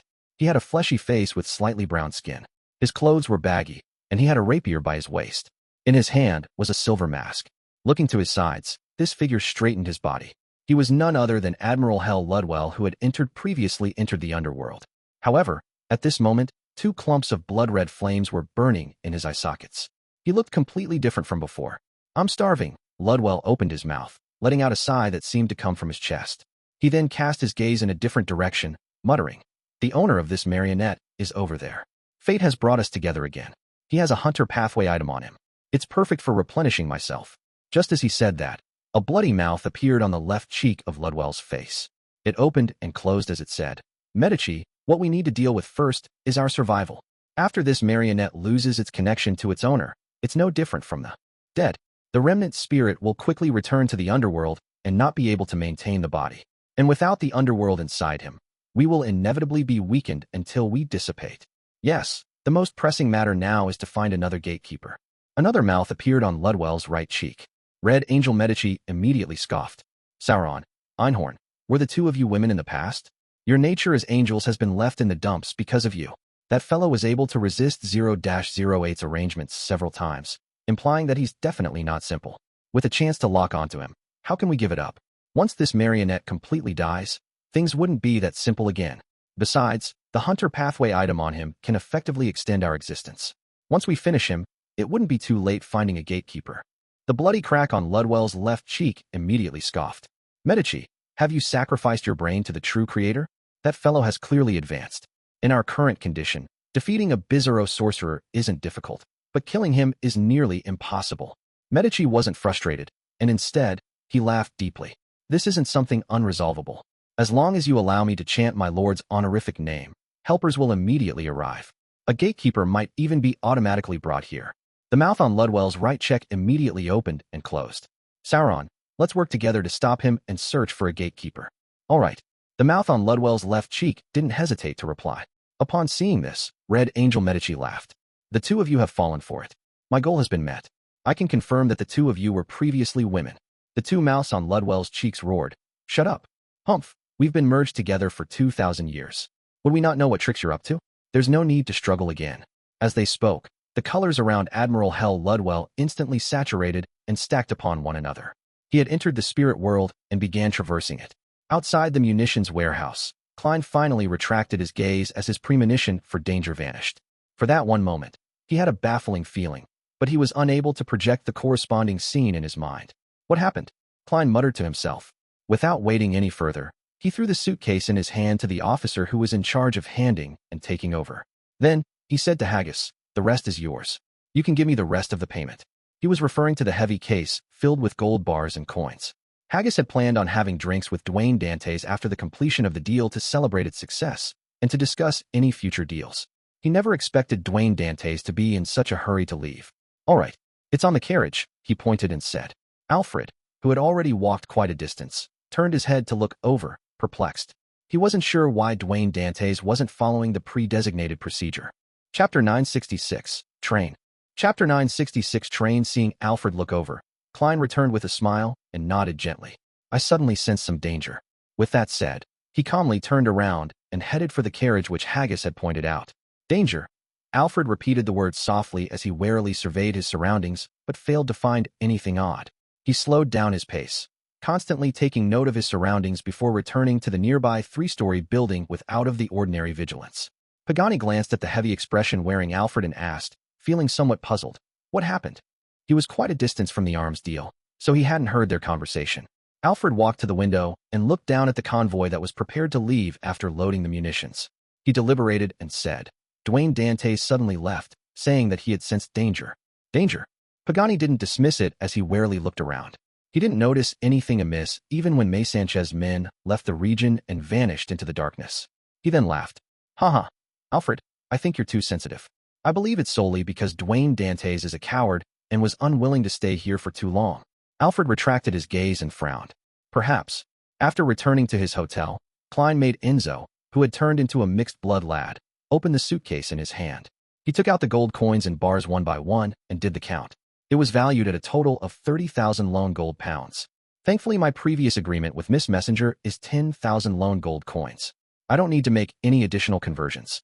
Sitting leisurely in the reclining chair, Klein drank the sweet and sour but refreshing water as he monitored his marionette's work. After Enzo separated the items, he took out the adventurer's harmonica and blew into it. Rionette Tinker walked out of the void with the four blonde, red-eyed heads in hand. It was as though she was constantly nearby. Her 8 eyes turned towards the pile of gold coins and gold bars that had been separated. After a few seconds, the 4 heads in Rionette Tinker's hand said, "Very good. In the future, missions will cost more. What's the logic behind this?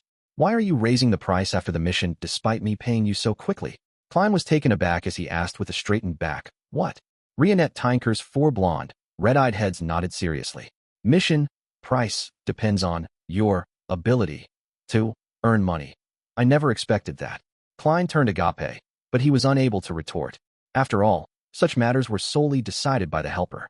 Furthermore, with him advancing to sequence 4 and becoming a demigod, the missions that he needed her help with in the future was likely to increase in difficulty and danger.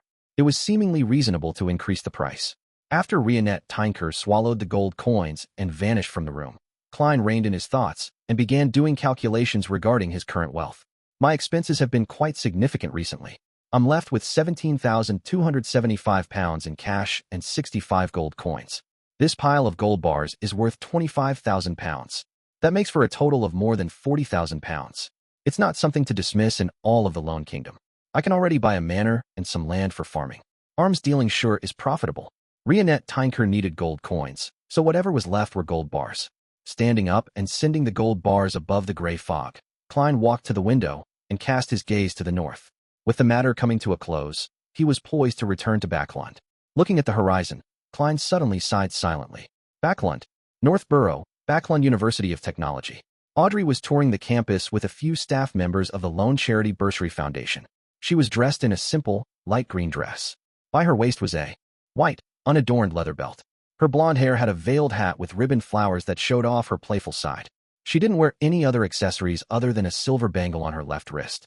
She looked no different from a female student that came from a family that could only be considered middle class. Over the past few days, she had been to public primary schools that bordered East Borough, and she had visited the technical schools in the area around Backlund Bridge. She already knew the appropriate clothes needed for the occasion, not treating charity work as another social scene. Her green, limpid eyes darted around slightly as she wore a faint smile as she observed the students that came and went. Backlund University of Technology had recently sent out its acceptance letters, and it was matriculation day for the new class of students. Matriculation should have happened in late August or early September, but as a newly restructured university, Backlund University of Technology's entrance examinations were later than the other universities. That also delayed the results, which also meant that students that applied to the school had also participated in the examinations of other universities or might have already been accepted. Therefore, they had brought forward the registration work to confirm the matriculated numbers before deciding how many more students needed to be accepted. Due to this, Audrey and the Lone Charity Bursary Foundation staff came to help the first batch of approved applicants to complete their matriculation procedure. Wherever she could see, she discovered that the students on campus wore a beaming expression, and every action they made exuded obvious confidence. Their words and actions had an indescribable vigor, one that seemed to have immense hope for the future that allowed them to see light. And this feeling was completely different from the few public primary schools that Audrey had experienced in the past. The students there were either boorish and noisy or silent and gloomy. A common trait of theirs was being uneasy and confused. Whenever they encountered strangers of status, they would be filled with trepidation. Their eyes were dull, lacking the spirit that youths ought to have. I really wish those kids will have a chance of receiving higher education and be like the students here where they can work hard for a better future. As Audrey sighed silently, she swept her gaze to a male-female duo who were likely siblings. The elder brother had clearly stepped into society and started working. He wore a silk hat and wore a rather thin black formal suit. He appeared to be in his 30s and had the air resembling a civil servant. He had borrowed a rather old camera from somewhere and had placed it on a tripod. He gestured for his younger sister to move and adjust her pose as he searched for the best angle. The sister was about 17 or 18, and her black hair simply cascaded down. Her brown eyes had a look of exasperation, but she didn't say a word as she seriously listened to her brother's instructions. Such combinations were everywhere on campus. Some of them had parents and their child, while others were groups of friends. What a beautiful scene. Audrey looked away and continued proceeding forward. It was a square, and in the middle of it was a decommissioned steam locomotive. Its massive body was standing there proudly, adding industrial vibes to the Backlund University of Technology. Whoosh! The behemoth-like steam locomotive spewed out smoke as it hauled its long body into the platform before slowing down a stop. A mixed-blood, 7 or 8-year-old girl who looked like a doll held her mother's hand as she waited in a long line. She asked her father, who was similarly mixed blood with Lone and Balam heritage, about Desi Bay. Amidst her shuffling, she saw a gentleman with white sideburns and a top hat holding a golden-laid cane. He had a servant with brown skin as he walked towards first class. The servant looked around curiously and said, "Sir, the recent situation is different from what I had imagined. I thought the people from Balam would lead tough and difficult lives, with squalid, chaotic, poor, and repressed surroundings. But there was none of them. We even drank water and smoked East Balam cigarettes. There were even some people who could afford bikes. As you know, although I have Balam blood in me, I was born in Backland. I've never been to the southern continent. Of course, my Dudanese is still not too bad." The very noble middle-aged gentleman chuckled and waved his cane. "That's because we only went to the cities and regions that aren't too bad. The saddest people of Balam are in the villages, in the plantations. The rest take up residence around the factories, creating slums. We never had a chance to see them." As though sensing the girl's notice, the gentleman with his deep blue eyes and his servant looked over and gave a warm smile. The corners of their lips clearly curled up, revealing 8 teeth before they nodded gently, looked away, and continued on their way. Before long, the girl and her parents boarded the steam locomotive and found their seats. When the whistle sounded again, the girl saw a man with dark brown skin, soft facial features, and red lumps on his cheek walk over with his head bowed. His hand pressed on his hat as he quickly walked down the aisle and headed for the head of the train.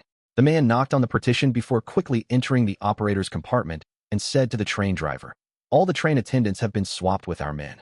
The bridge ahead is where the sacrifice will be held." With a thick mustache, the train driver nodded and said, "May God be satisfied with the sacrificial items on this train. Let's hope we can gain eternal life in the kingdom." Whoosh! The steam locomotive drove under a bridge before cruising past a huge bridge. After a long trip, it finally arrived at its destination, the pier. Read the next chapter on our VIPnovel.com. The doll-like mixed blood girl was somewhat sleepy and was no longer as lively as before. Under her parents' lead, she followed the crowd and inched towards the door. There were a few attendants at the door who were helping some of the passengers remove their luggage. When the girl and her parents walked past, these attendants curled the corners of their lips and revealed 8 teeth, showcasing a warm smile. After the girl jumped onto the platform, she looked back at them subconsciously. She saw figures standing outside the door, discussing something. Among them was the train conductor, as well as the man with the lumps on his cheek. A second later, these people turned their heads over and curled the corners of their lips, revealing 8 teeth. The girl retracted her gaze and skipped along as she left the platform with her parents. Chapter 967, Revelation. Chapter 967, Revelation. Cold winds blew across the platform at night, causing the hanging gas lamps to sway. The light of dusk stretched and shortened from time to time in this scene, allowing the steam locomotive that was silently parked on the tracks to oscillate between being cloaked in shadows or escaping the darkness. It had an indescribable sense of gloom and death. At this moment, a squad of black and white checkered policemen entered the platform. Under the lead of the railway company's duty manager, they walked to the huge train that appeared old. For some reason, after the passengers disembarked, all the train staff, including the train driver, returned to the carriage and never came out again. IS sent people to look for them and get them out to have some rest. But they quickly ran out looking like that had been inflicted with a disease. All they could do was hysterically shout, "They're all dead. They're all dead." The railway duty manager in a blue coat held a lamp, walking as he briefed the police about the situation. From his stammering and trembling body, the police could easily tell the extreme horror in him. It was as though a sudden tap on his shoulder would literally cause him to jump and abandon everything to rush for the exit. His emotions infected the police. All of them held their hands to their waists as they pressed onto their holsters. Tap, tap, tap. The leather shoes hitting the solid, hard ground left reverberating echoes. The police followed the duty manager and warily entered the front carriage. Inside the carriage, there were 2 people sitting in each row. They were distributed to the left and right, and they stood away from the windows. At that moment, they were leaning against the backs of their seats, motionless. Through the illumination of the gas lamps outside and lanterns in their hands, the inspectors leading them very quickly recognized the scene before him. Here were the staff of the steam locomotive. They were wearing blue uniforms that differed from men and women, and they were sitting in different seats in silence. Their faces were pale and their eyes wide open. Although there wasn't any sounds of breathing, the corners of their lips were curved up, revealing 8 teeth. Everyone present felt their hair stand up upon seeing the uniform smiles as they subconsciously held their breaths. This was an extremely bizarre and terrifying scene. All they wished was to turn around and leave, beginning investigations only when it was bright. The leading inspector drew 2 deep gasps before he instructed the constables beside him. "Go confirm if they are dead." Upon saying that, he glanced at the duty manager. Follow him and see if there's anyone missing or excess people included. All right, officer, the duty manager said with a trembling voice. As he and the constables ventured deeper into the carriage, the other policemen drew their revolvers and remained on high alert. In an unbearable silence, time slowly ticked by until, finally, one of the constables stopped at the end of the carriage, turned around, and shouted, "It's confirmed. All of them are dead." The railway manager stuttered immediately after him. "There are 2 missing. The train driver and the train conductor." The inspector calmed down significantly when he realized that nothing had happened all this time. He thought and said to all the constables, "Maintain the corpse's present state and await an autopsy." Meanwhile, split into 2 teams. One team is to head to the other carriages to search for the train conductor and driver, while the other team is to check the scene for clues and relevant information. Once the sun rises, we will begin investigations starting with the train personnel and the passengers who were previously on board. We will search for any commonalities and peculiarities. Although many passengers didn't present their identification documents when purchasing tickets, the inspector believed that it was possible to find people who had registered themselves and learn from them of any abnormalities on the train or passengers worth paying attention to. Just as he said that, a biting cold wind stirred, blowing through the carriage. When all of this came to an end, the inspector was about to emphasize his orders when he suddenly noticed something amiss. The steam locomotive staff members who were in their seats still had their eyes open with their whites showing and their faces pale. However, their mouths had closed at some point in time and were no longer showing their 8 teeth. Inside a luxurious hotel room, the wall lamps shone brightly onto the carpeted region where a desk stood. Klein had transformed into German Sparrow and was sitting on a single-seater. He had his left leg crossed over his right. Beside him was Enzo, who looked like a native. In front of him stood a row of cultist marionettes. They were the people involved in attempting to make a sacrifice on the steam locomotive, the man with the lumpy cheek, the train conductor, and the train driver. They had circled from different streets, donning different looks to gather here. "Who made you do the sacrifice?" Klein asked in a deep voice. After advancing to sequence 4 and becoming a Bizarro sorcerer, not only was he able to read the thoughts of his marionette's superficial consciousness, he could also use the increased control of spirit-body threads to do things similar to spirit channeling. Of course, the higher the level of the marionette, the poorer the effects of the spirit channeling. After a brief silence, the conductor, who was clearly lone with rather thick body hair, said blankly, "It's a revelation from God." "Which God?" Klein received the porcelain teacup from Enzo and took a sip.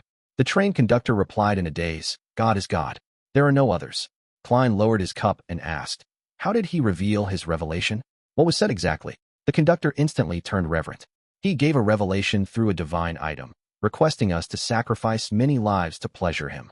In return, he will give us eternal life in his kingdom." Sacrifice many lives. Compared to the numinous episcopate, the Rose school of thought prefers doing such things. They have always been infamous for blood sacrifices. But to have eternal life in God's kingdom is closer to the numinous episcopate's beliefs. Of course, I can't eliminate the possibility that it was fabricated. Klein pondered for a moment and asked, "What divine item?" The train driver didn't reply as he glanced at the man with the red, lumpy cheek. The man then took out an item from an inner pocket. It was a cloth doll of shabby craftsmanship with curved eyes and mouth. "God will issue us commands at a specific time through it. I bought it at a flea market," the man with the lumpy cheek said slowly without any perturbation in his tone. This. Klein instantly thought of many possibilities before getting Enzo to take the cloth doll and scrutinize it carefully, but he didn't discover anything odd. With his experience, this meant that the problem wasn't with the doll. That meant that there were 2 possibilities. First, someone was using the doll as a decoy while acting as a deity nearby. Second, it was a truly secret existence who had specially labeled the item to send a revelation. If it's the former, the train attendant's death would have been discovered, and preparations would have been made. If it's the latter, perhaps nothing has been detected. Klein contemplated for a moment and made Enzo place the cloth door on the desk in front of the window. He then stood up and instantly transformed into another train attendant and stood with the row of cultists. Similar changes happened when Enzo returned. After an unknown period of time, the night grew deeper. Suddenly, on the desk bathed in crimson moonlight, the cloth doll with curved eyes and mouth moved its limbs and slowly stood up. Chapter 968, Descending Saint. Chapter 968, Descending Saint. The cloth doll turned its lifeless eyes before its body stood up straight. It looked towards the area that the crimson moonlight failed to illuminate. There, the man with the lumpy cheek and the other cultists had been standing quietly, but at this moment, they bowed their heads, raising their arms as though they were praying, piously listening to the revelation. About 2 to 3 seconds later, the cloth doll finally stood up straight. Just as it was about to open its tongueless mouth and produce a voice that didn't belong to the body it was in, all its movements suddenly turned sluggish, as though it was a highly rusted robot. Hidden amongst the cultists, Klein had seen a strange spirituality thread extend from the cloth doll. Without any hesitation, he began controlling it.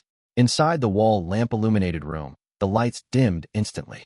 The doll with curved eyes and mouth instantly lost the support that seemed to arise from having a skeleton before slumping to the table, motionless. Amidst the flickering street lights that were more than 1,000 meters away, Klein lost control over the blob of spirit body threads. The power that descended with the help of the doll took less than 2 seconds to escape out of his range. Whoosh! A biting cold wind swept up inside the room as the rug with tables and chairs above was suddenly tugged, sending the man with the lumpy cheek and most of the other cultists tumbling. Only the disguised Klein had jumped up in time to avoid the accident. Of course, Winner Enzo stood perfectly fine at the border of the rug, completely unaffected. Whoosh! Amidst the cold wind, the rug rolled up and bound the few cultists and covered their noses and mouth tightly, gripping their throats. Meanwhile, the fountain pens on the table had their caps removed autonomously before shooting forward, stabbing into the neck of the man with the lumpy cheek. They left no gaps in the dense array of pens. A wooden chair exploded as its splinters swept over, without sparing any of the remaining cultists. Near the wall, the pipe of a wall lamp cracked, causing the gas inside to whistle out. The cloth that draped the sofa rose up, tied itself into a robe, and wrapped around the train conductor's throat. A few of the floor tiles flew up, stabbing a few cultists from below. Instantly, all the items in the room were filled with offensive capability as though they were attempting to kill all signs of life inside. Klein tried to dodge, but his shirt, pants, belt, coat, and hat seemed to have a life of their own. They forcefully locked him down on the spot. He hurriedly opened his mouth and let out a sound. Pa! He had mimicked the sound of snapping fingers. Scarlet flames surged out from his clothes, instantly blanketing his body and removing the restraints at this moment. The cloth on another sofa rose up as though it was draped over someone. This strange scene reflected in Klein's eyes immediately as he trembled and turned stiff. He had been possessed by an evil spirit. The flames that soared up from before hadn't extinguished. They were burning away his clothes and flesh, only to reduce him to a pitch-black paper figurine. Behind this paper figurine was a pattern covered with feathers. It was a surreal and illusory feeling. This was the mutated paper figurine that had been tainted with artificial death's aura. Klein knew that there were only 2 situations that were possible for the doll to mutate. One was that the entity disguising as a god was nearby and had sensed the deaths of the cultists. Hence, preparations were made via a deliberate descent, laying a trap for the antagonist. Another was that the one using the doll was indeed some secret existence. He wasn't aware that the sacrificial ritual had been foiled and descended at the predetermined time to give the next round of revelations. And regardless of which situation it was, it meant danger.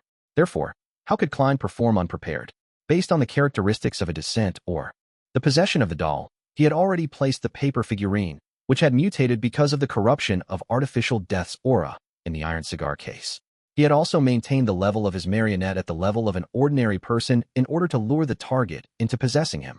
At this point, the possession target of the god that the cultists worshipped had gone from Klein to the death paper figurine.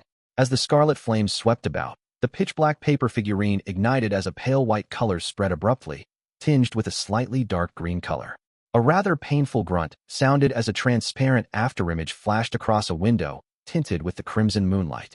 Almost at the same instant, the items that came alive inside the room fell to the ground, returning to their lifeless state. As for Enzo, flames were swirling around him. At this moment, in the port city north of the southern continent, the residents were enjoying the comfort and warmth of their home and family at night. They didn't notice that their glass windows and the surfaces of the wall lamps would dim before quickly returning to normal. Alongside this dimming environment, the flames in the fireplace either intensified or dwindled. The remnants in the kitchen were ignited and snuffed out. During this process, the glass windows in that room dimmed the most, and the fluctuations in the flames kept happening. However, the believers in the room were praying to the primordial moon, paying no notice to what was happening. After an unknown period of time, the crimson moonlight brightened a little, as though covering the entire city in a light veil. Such brightness quickly returned to normal as a scarlet-red flame flared up on a silver candle on a dining table. Enzo walked out of it as his body and face rapidly changed into Gehrman Sparrow. Just moments ago, at the instant when the crimson moon brightened, he had lost his target. Not only possessing the Beyonder powers of a high-sequence Beyonder of the Wraith pathway, but they can also borrow the power of the crimson moon. Regarding these 2 aspects, One of them is only possible with a sealed artifact or mystical item. Klein muttered silently and came to a preliminary judgment. After the demigod who possessed the doll had been corrupted by the death paper figurine, he had believed that he had the chance to take his opponent down. To his surprise, the enemy's strength and means available to them were more varied and potent than he imagined. The only thing he could confirm was that it wasn't an angel, as the strength and level were far inferior to one. Just as this thought flashed through his mind, Klein left the dining room and entered the activity room. There were a few believers praying to the primordial moon. Unlike the cultists on the steam locomotive, they knew who they were praying to, as though they were more formal members of the parish. 1 step, 2 steps, 3 steps. Klein entered the room in an unhurried pace before they turned their heads when they noticed him. With the powerful illusion power of a bizarro sorcerer, they treated Gehrman Sparrow as an oracle that had descended upon them. They saw a bright moon halo at his head. The believers plopped to their knees in devout prostration. Klein didn't beat about the bush as he asked in a deep voice, "Who was the saint you met previously?" Although one of the believers was puzzled, he still respectfully answered, "Oracle, it was Shaman King Klarman." Shaman King Klarman. That's a familiar name. All right, the author of that book of secrets. Isn't he long dead? He was alive in a time over a millennium ago. Saints of non-special pathways have no way of living that long. He joined the Rose school of thought, but still believes in the primordial moon. Through some means, he has extended his life? Or could it be that his sequence alone affords him a long life? Klein's mind whirred and recalled the origins of the name Klarman. A sailboat was docked by the pier as the faint moonlight illuminated the cabin's interior. A figure with frizzled black hair with white streaks in them walked out of a mirror. He wore a backrobe with crimson patterns. He had wrinkles that were neither too deep or shallow on his face. His eyes were bloodshot. At this moment, on the skin he exposed, such as the back of his hand, his pores had expanded, producing white feathers that were stained with pale yellow oil. This elder's expression was somewhat warped, as if he was enduring pain. He quickly sat on the bedside, bowed his head, clasped his hands, and silently chanted. In his jarring voice, his forehead slowly cracked apart, revealing a red, full moon that seemed to be embedded in it. The moonlight dispersed and cloaked the elder, causing the white feathers on him to contract and recede into nothingness. But at this moment, his abdomen bloated up as though it was filled with liquid. Finally, his clothes, together with his skin, tore apart as a blob of flesh and blood covered in white feathers flew out onto the deck. After squirming for quite a while, it rotted and died. Phew! The elder looked up and slowly exhaled. His bloodshot eyes were filled with puzzlement. He muttered softly, "Death's blessed? But death is no more." Early in the morning, the Church of Storm's mandated punishers, who had taken over the case of the mysterious deaths of the steam locomotive staff, had received new intelligence. The missing conductor and driver, as well as a few suspicious passengers, had been found. Before long, this mandated punisher team followed the clues and found their targets. They were silently hung outside a building in a row. "This is a provocation," the mandated punisher's captain growled through clenched teeth. But after they lowered the corpses and carried out their investigations inside the room, they saw that these people had been piously praying to the primordial moon in the activity room, holding a rather diabolical ritual. "Apprehend all of them," the mandated punisher captain issued a command after a second of surprise. The believers of the primordial moon seemed to regain their reason as they tried to resist. However, they were quickly suppressed, either dying or being injured in the process. The mandated punisher captain surveyed the area and inexplicably said to his peers, "They didn't notice the row of corpses hanging at their doorstep?" A member of the reader pathway thought and said, "Those corpses might have been left there to guide us to investigate the area." The mandated punisher captain calmed himself down and nodded in thought. Which church's demigod passed by? Chapter 969, Duke. Chapter 969 Duke Backlund, West Borough, within the Odora family's villa. Emlyn White, who had been summoned, took off his hat and coat and entered the activity room to wait. In this room, there were a few other Sanguine members who had been called by name to meet the important figure. After surveying the area, Emlyn picked a spot to sit in, right beside a man with a nose so high that it almost seemed deformed. Adorning his cut face was brown hair and red eyes. He held a comic in his hand, reading through it aimlessly. He was none other than the Sanguine who had provided Emlyn with the information about the ancient, abandoned castle in Delaire Forest. His name was Ernst Boyar, a viscount. Emlyn had planned on visiting this viscount in the next couple of days, but he never expected to bump into him here. After some careful consideration, he said in deliberation, "Your lordship, I would like to know where you obtained the intel regarding the ancient abandoned castle in Delaire Forest." "Why? Did your client say that there weren't any ancient wraiths?" Ernst Boyar moved his gaze away from his comic and shot Emlyn a glance. "No, not at all. Emlyn didn't provide an explanation as he stubbornly emphasized his question again. I'm just very curious of the source. It doesn't seem that simple. Ernst Boyar closed his comic and nodded slightly. It's not a secret. I learned of it from Lord Nibs. To be frank, I've never heard of this before. I find it hard to imagine that there's such an ancient castle in Delaire Forest. Lord Nibs. Emlyn instinctively had some thoughts arise in him. It's another test. But isn't such a test too dangerous? It even needed Mr. Fool to resolve it. Emlyn frowned slightly as he recalled the details he had contemplated previously. He probed. Your lordship, then why didn't you explore that ancient castle? I remember you being an archaeologist.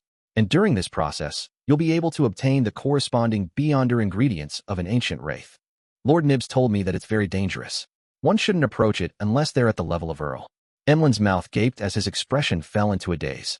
He then held back his anger and asked with a suppressed voice, Then why didn't you warn me? Ernst laughed. Isn't it obvious?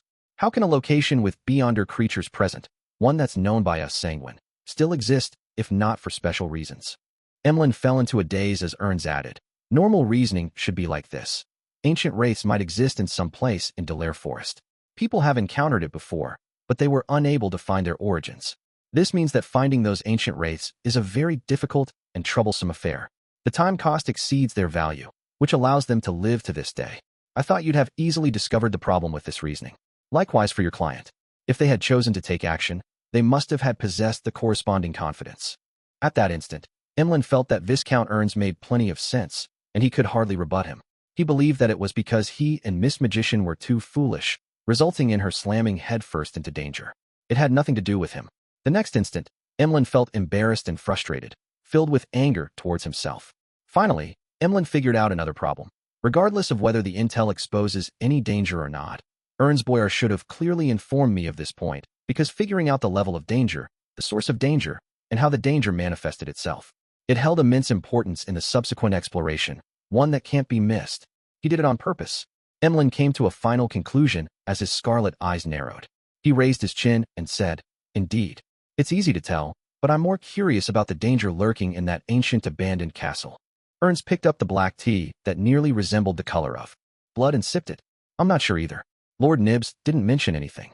Emlyn's expression sank. Just as he was about to make a derisive remark, he suddenly saw Odora Cosme walk into the activity room and look at him. Emlyn, it's time for the meeting. All right. Emlyn reined in his emotions and pressed onto the bottom half of his vest, standing up unhurriedly. Following him down the stairs underground, he finally couldn't help but softly ask, Baron Cosme, who am I actually meeting? How should I address him? Cosme, who looked like a middle-aged gentleman, didn't hide the truth. He replied with deep respect, Duke Ulmer. Duke Ulmer. Emlyn subconsciously straightened his back and cast his gaze to the lamps on the wall. He appeared to use the reflection of the metal surface to check on his appearance. He was one of the three dukes that held up the Sanguine, an ancient powerhouse who existed before the cataclysm. His title was Round Moon, with an age exceeding 3,000 years. He had once followed in the footsteps of ancestor Lilith. Without a doubt, this was synonymous with the history and glory of the Sanguine. After passing several secret doors, Emlyn and Cosme arrived inside a metal gray hall. The ground and walls were filled with green grass, flowers, and grain. Insects were crawling between the plants, making Emlyn feel as though he had left the city and arrived somewhere rural. He felt life thriving all around him. Such a scene didn't seem too odd, but on careful inspection, there were many strange points. The grass had mouth-like crevices with fibers flying out of them to capture the insects. The flowers used their leaves as hands to harvest pollen for themselves. The grains were heavy, occasionally emitting wailing from inside. There was a myriad spectrum of extraordinary insects. Some had snakes for heads, others birds. These things grew lusher the closer it was to the middle of the hall. Surrounding the area was a grave filled with exuberant spirits. Cosme faced the grave and reverently bowed. Your Grace, Emlyn White is here. Good afternoon, Your Grace. Emlyn didn't don his usual arrogance and was, in fact, a little flustered. Inside the grave, a mellow voice which didn't betray its owner's age chuckled. A very outstanding young sanguine. Cosme, you may leave for now. Yes, Your Grace. Cosme bowed in response and left the metal gray hall that was filled with freshness. Emlyn stood there, listening to the mellow voice from the grave. In the morning, Nibs informed me that you obtained the artificial vampire beyonder characteristic that corresponds to the Viscount title? Yes, but it has been corrupted and requires purification. Emlyn hadn't mentioned the need to remove the mental corruption in the beyonder characteristics, because he believed that it was a trivial matter to the sanguine. At the very least, Baron Cosme had previously confirmed that it was possible. Ulmer tersely acknowledged. Very well. I'll personally purify that characteristic. He paused before saying, although the sanguine enjoy a long life, we will still mature and grow old. There will be new births and deaths. Regardless, nurturing young members is a necessity for any race. As for the excellent talent and outstanding abilities you have recently showcased, they have made you a target we place great importance on. Therefore, I personally came to meet you to give you some tests so as to expedite your growth. Excellent talent and outstanding abilities. Emlyn raised his chin slightly higher once again. He then sighed inwardly. Indeed, just as Mr. Hangman determined, there will be a test and mission, as well as an interview. Amidst his overflowing emotions, Emlyn replied reverently, I'm always prepared. Not bad. Ulmer's mellow voice sounded from the grave. Your next mission is to find the key members of the Rose School of Thought that are hiding in Backlund. There are very few clues for this, and many situations will require you to carry out the investigation by yourself. Rose School of Thought. They have a grudge with us, Sanguine? They seem to be taking in some believers of the primordial moon. Emlyn actually knew quite a bit about the Rose School of Thought via the Tarot Club, but he deliberately hid this without showcasing it. Apart from taking in believers of the primordial moon, they have in their possession one of the holy artifacts of us, Sanguine. It was something left by the ancestor. We need to retrieve it. There was a solemnity in Ulmer's voice. Left by the ancestor. Holy artifact of the Sanguine. Emlyn didn't hesitate to say, Your Grace, I'll work hard to find the key members of the Rose School of Thought in Backlund.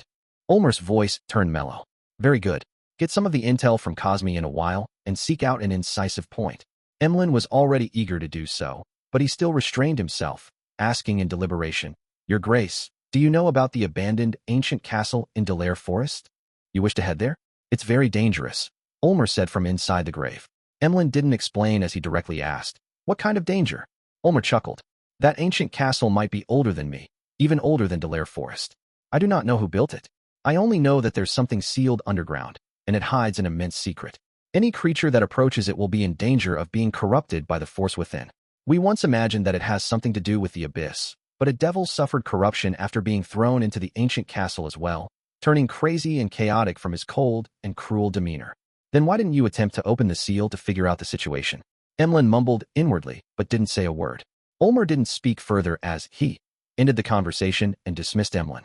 In the evening, Backlund was covered with dark clouds as a drizzle began falling. Emlyn White wore a hat and walked under a sheltered veranda, his scarlet eyes locked onto Viscount Ernst Boyar, who was browsing some antique stores.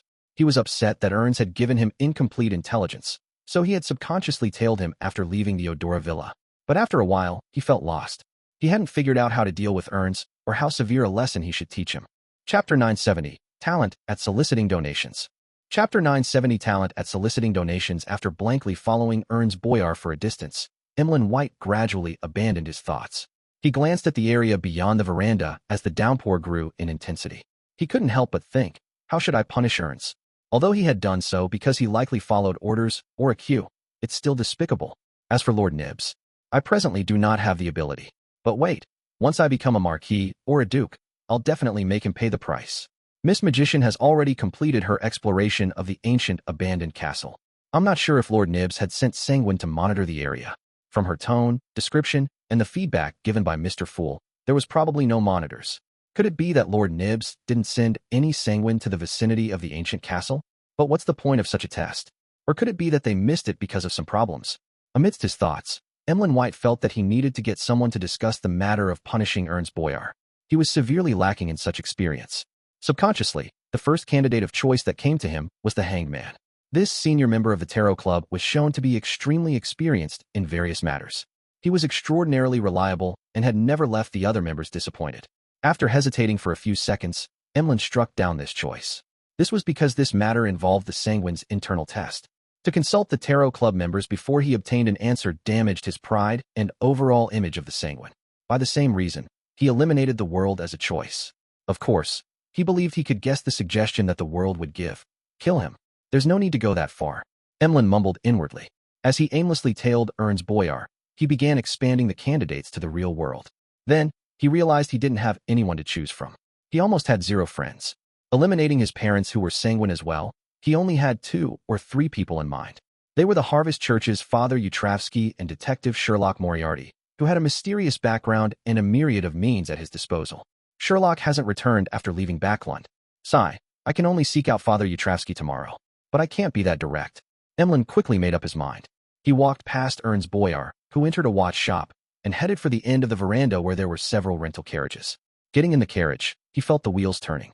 He casually glanced out the window and saw more raindrops striking the glass, drawing out trails that streaked down. In his blurred vision, carriages drove past.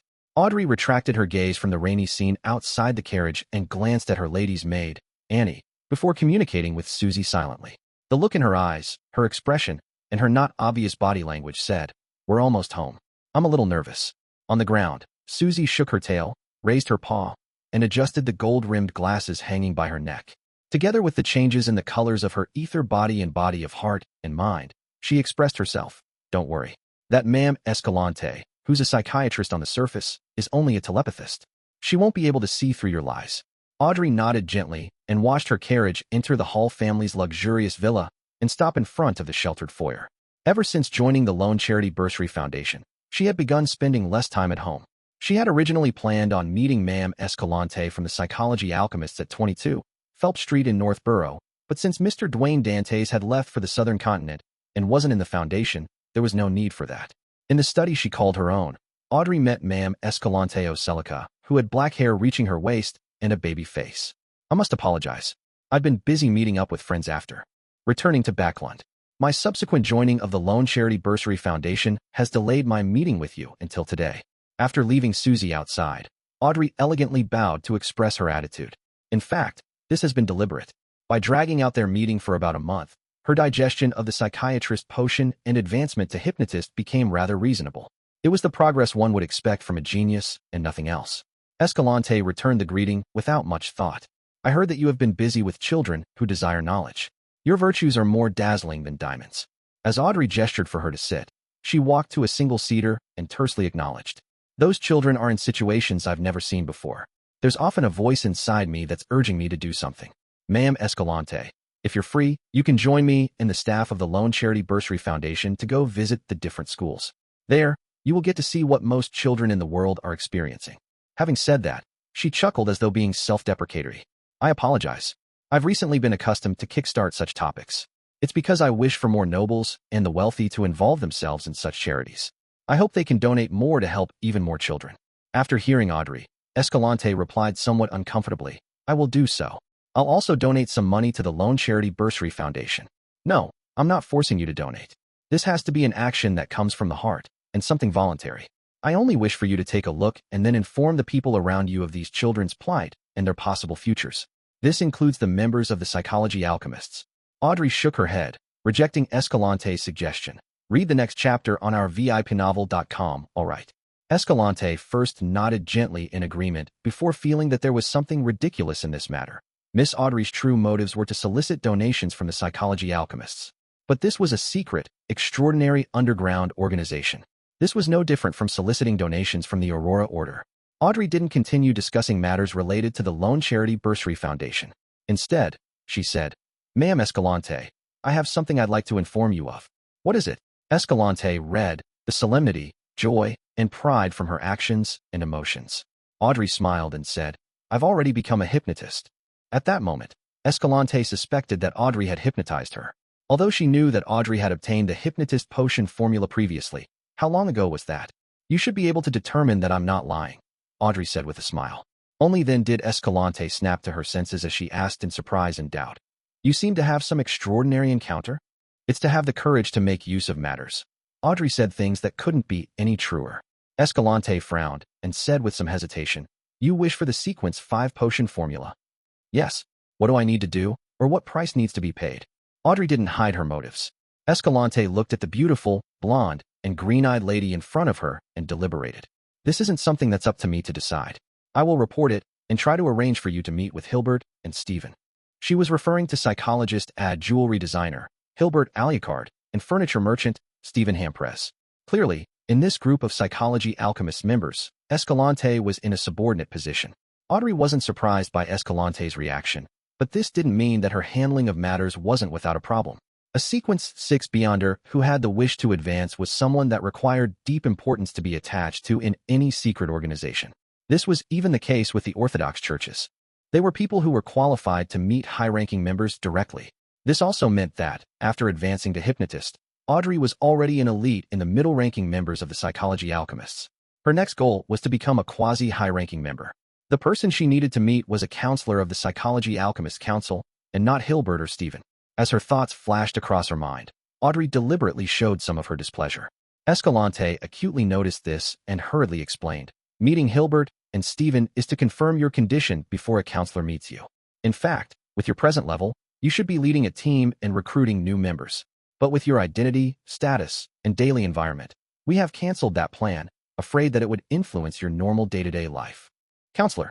I wonder how many counselors from the Psychology Alchemists there are in Backlund. Could it be the royal family's consultant, Van Rambus? Audrey nodded in thought and said, "I can understand that, and will await your arrangements." She then diverted the topic and asked with a curious look, "Ma'am Escalante, do you know what's the name of the Sequence 5 potion of the Spectator Pathway?" Seeing this blonde, green-eyed, young noble lady taking on such a demure pose, Escalante silently heaved a sigh of relief. "I've once heard Hilbert mention that it's called Dreamwalker." Dreamwalker? This is somewhat different from what I imagined. Or it could be that dream is just an analogy. To be precise, it should be subconscious walker. Audrey didn't conceal her contemplation and analysis before directing her questions to psychology and various information. After having Escalante stay for dinner, she sent the lady to the door where she got on a carriage. At this moment, it was dark outside with gales roaring and rain pouring. Amidst the pouring rain, howling winds, and the dark night, a steam sailboat hybrid was cruising through the safe sea route in the Berserk Sea with tourists on board. Klein had already left the southern continent and had returned to Desi Bay as Dwayne Dantes. Amidst the shaking ship, he suddenly woke up, got out of bed, and headed to the window of his first-class cabin's living room to look outside. Amidst the downpour, 3 huge, strange, pure black sailboats were silently cruising over. Hanging on their sides were lanterns with 3 black sails on masts almost 100 meters long. And on its deck stood a mottled stone chair that was 2 to 3 meters high, its back facing the cabin. No one was sitting on it. It was the Black Emperor symbol of the King of the 5 Seas, Nast. Chapter 971, Restraint. Chapter 971, Restraint. On the observation deck of the liner, the bugle was sounded. It tore through the obstacles put up by the wind and rain, awakening all the passengers on board. Unable to dress up in time, they could only don a coat or their pajamas, rushing barefoot to the window to observe the situation outside. Half of the passengers quickly saw a gigantic sailboat that didn't adhere to common sense. They saw its 3 pitch-black sails and the blob of pale, flickering yellow amidst the dark environment. Together with the howling winds, spattering rain, and the moonless and starless night sky, many passengers felt as though the ship was approaching them from hell, bringing with it an inexplicable sense of horror and dominance. After a brief pause and frenzy, a name surfaced in their minds: Black Emperor. Anyone who had been out at sea for some time, or people who lived in port cities in the various colonies, more or less knew the existence of such a pirate ship. Sigh, may the storm be with you and me. May the goddess watch over us. Holy Lord of Storms. As the passengers subconsciously made prayers, they were filled with horror and helplessness. These passengers knew very well that the owner of the Black Emperor had the highest bounty on the 5 seas. In a particular sense, he was the king of pirates, and was a powerful figure who could remain alive despite the campaigns of the various fleets from different nations. He was definitely not someone the cannons and crew of a liner could resist. This meant that they were about to fall into the hands of pirates. Many women couldn't help but imagine being raped by the pirates and being sold to unfamiliar lands. Some trembled while others collapsed to the ground. Some rummaged for daggers or revolvers. It was unknown if they wanted to resist, or if they were unwilling to face the worst outcome. Having failed to find weapons, some moved a clothes rack to their side. The men didn't react any better. Apart from a number of them drawing weapons in a bid to organize themselves to resist, the remaining froze in a daze or sought places to hide. Others cursed the darn liner and the king of the 5 seas. Finally, the captain's voice boomed into the ears of every passenger via the broadcasting equipment or something else. Silence. Don't be afraid. The owner of the Black Emperor has his own code. He's not like other pirates. His subordinates can only plunder for items and wealth, nothing else. Such words were repeated a few times as the panicking passengers finally calmed down and no longer exhibited such horror. Compared to the outcomes they had imagined, being able to live and not be raped was an excellent outcome. Almost a minute late, a number of passengers were overwhelmed with sadness and cried upon realizing how their hard-earned savings would be wiped out. Some of them were doing business through loans. If they were unable to pay their loans, it was possible that their family would end up on the streets, relying on the workhouses for survival. Upon having this thought, they hurriedly took action and hid their wealth in all kinds of hidden compartments. hoping to keep as much as they could from the pirates. After doing this, they held their weapons tight, prepared to fight the pirates to the death at critical moments. Even feral beasts would fight back when cornered. Why not humans? At this moment, many of the pirates on the Black Emperor were waiting by the broadside according to their orders. They were prepared to jump onto the prey once the distance was closed. Their second mate, Horror Viscount Bird Mustang, was holding a telescope as he observed the liner opposite him without much thought. He was inwardly calculating how much longer before the two ships met. This pirate, whose bounty had exceeded 10,000 pounds, wore an Intis-styled shirt with complicated patterns on his sleeves and collars. He donned a dark red captain's attire, as though he was awaiting the commencement of a ball, and not a pirate attack. Read the next chapter on ourvipnovel.com. Suddenly, his vision blurred, and he could no longer see the liner. Bird Mustang hurriedly searched with his telescope, but regardless of the direction he aimed it at, there was nothing but stormy waves and red-headed sea eagles who enjoyed hunting fish during storms. Such a huge liner had vanished. The light in Bird Mustang's eyes flickered as he failed to make an accurate judgment. Where's the ship? Where did such a huge ship go? It was still around. The pirates on deck also noticed something amiss as they exclaimed, "A ghost ship? No, there aren't any ghost ships with such a make. This is a steam and sail hybrid that got popular in recent decades." An illusion? Someone had hidden a liner with a large-scale illusion? An illusion at this scale has to have been done by a demigod. Bird Mustang's thoughts raced as he retracted his telescope and headed for the cabin. During this process, the distance he traveled seemed to distort. In about 8 steps, Bird Mustang covered quite a sizable distance and arrived in front of the captain's cabin. He reverently bowed and said, "Earl Nast, something abnormal has happened with the hunt." On the Black Emperor, King of the Five Seas, Nast continued having himself addressed as an earl, as it was a title conferred upon him by Emperor Roselle. Of course, he had publicly announced that it was a matter of time before he established a pirate's kingdom, becoming a duke, king, or even an emperor. After a brief silence, a solemn voice sounded from the captain's cabin, "Circle around it. By your will." Bird Mustang didn't ask why as he directly accepted the order. Of course, he could imagine the reason. Be it an illusion or not, to make such a huge steam and sail hybrid liner vanish from the scrutiny of hundreds of pirates, it was definitely not something a low or mid-sequence beyonder could accomplish. The ship definitely had a demigod or a powerhouse wielding a demigod-level sealed artifact. And to clash with an unknown demigod for an ordinary liner was definitely an irrational act. Even if the Earl of White Maple Nast, as the King of the Five Seas, he wouldn't do such rash acts unless there was something worth fighting for. From this angle, the demigod was only hiding on the liner and had not launched any counterattack. This also implied that he didn't wish to clash with the Black Emperor and the King of the Five Seas. Therefore, he had only exhibited his existence for shock and awe purposes. Bird Mustang immediately got the sailors to leave the broadside and turn the Black Emperor around. At this point, a huge and heavy red-headed sea eagle suddenly flew out of its flock and headed for the Black Emperor, spiraling above the ghost ship. Amidst the pirates' confusion, the red-headed sea eagle looked down upon the deck and spoke deeply in a human's voice. "I wish to meet the Earl of White Maple." Bird Mustang was taken aback for a second before he cast his eyes at the cabin. King of the Five Seas Nast's solemn voice sounded again. Instead of directly answering the sea eagle, he instructed his subordinates, "Let him in." Bird Mustang immediately followed the order as the sea eagle swooped down in the storm. Its body gradually changed and turned into a humanoid form. When it landed on the deck, it was no longer a red-headed sea eagle, but a man with a tall top hat and tuxedo. His face wore a feathered mask. Bird Mustang's eyes dilated slightly, as though he was trying to take in the figure clearer. But no matter how much he observed it, he was unable to discover anything abnormal about this exaggerated man. It was as though there wasn't a red-headed sea eagle from the very beginning.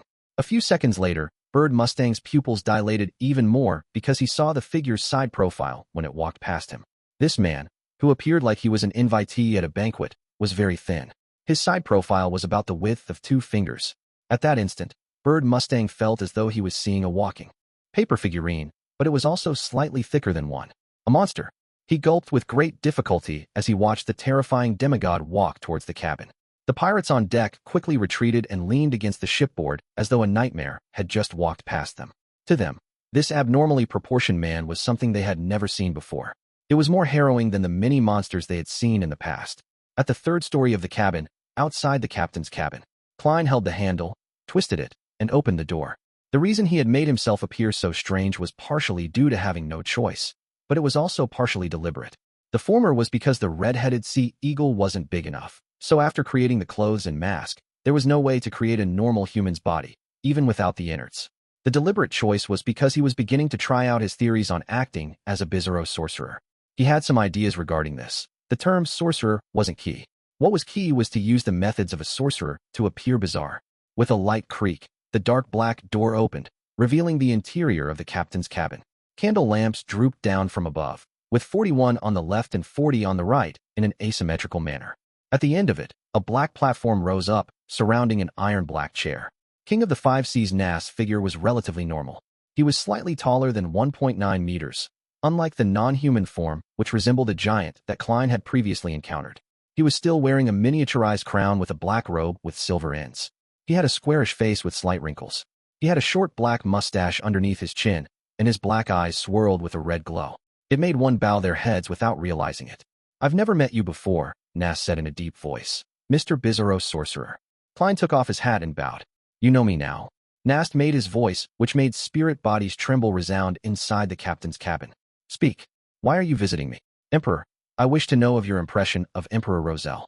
Everyone knows that you and your father have met him in the past far more than once," Klein replied without being affected. Nast swept the paper figurine like demigod as his dark red light brightened significantly. "Have a seat first." Before he finished his sentence, Klein felt a potent suppressive force on him. His body involuntarily sat on a chair beside him. However, he was only here as a marionette.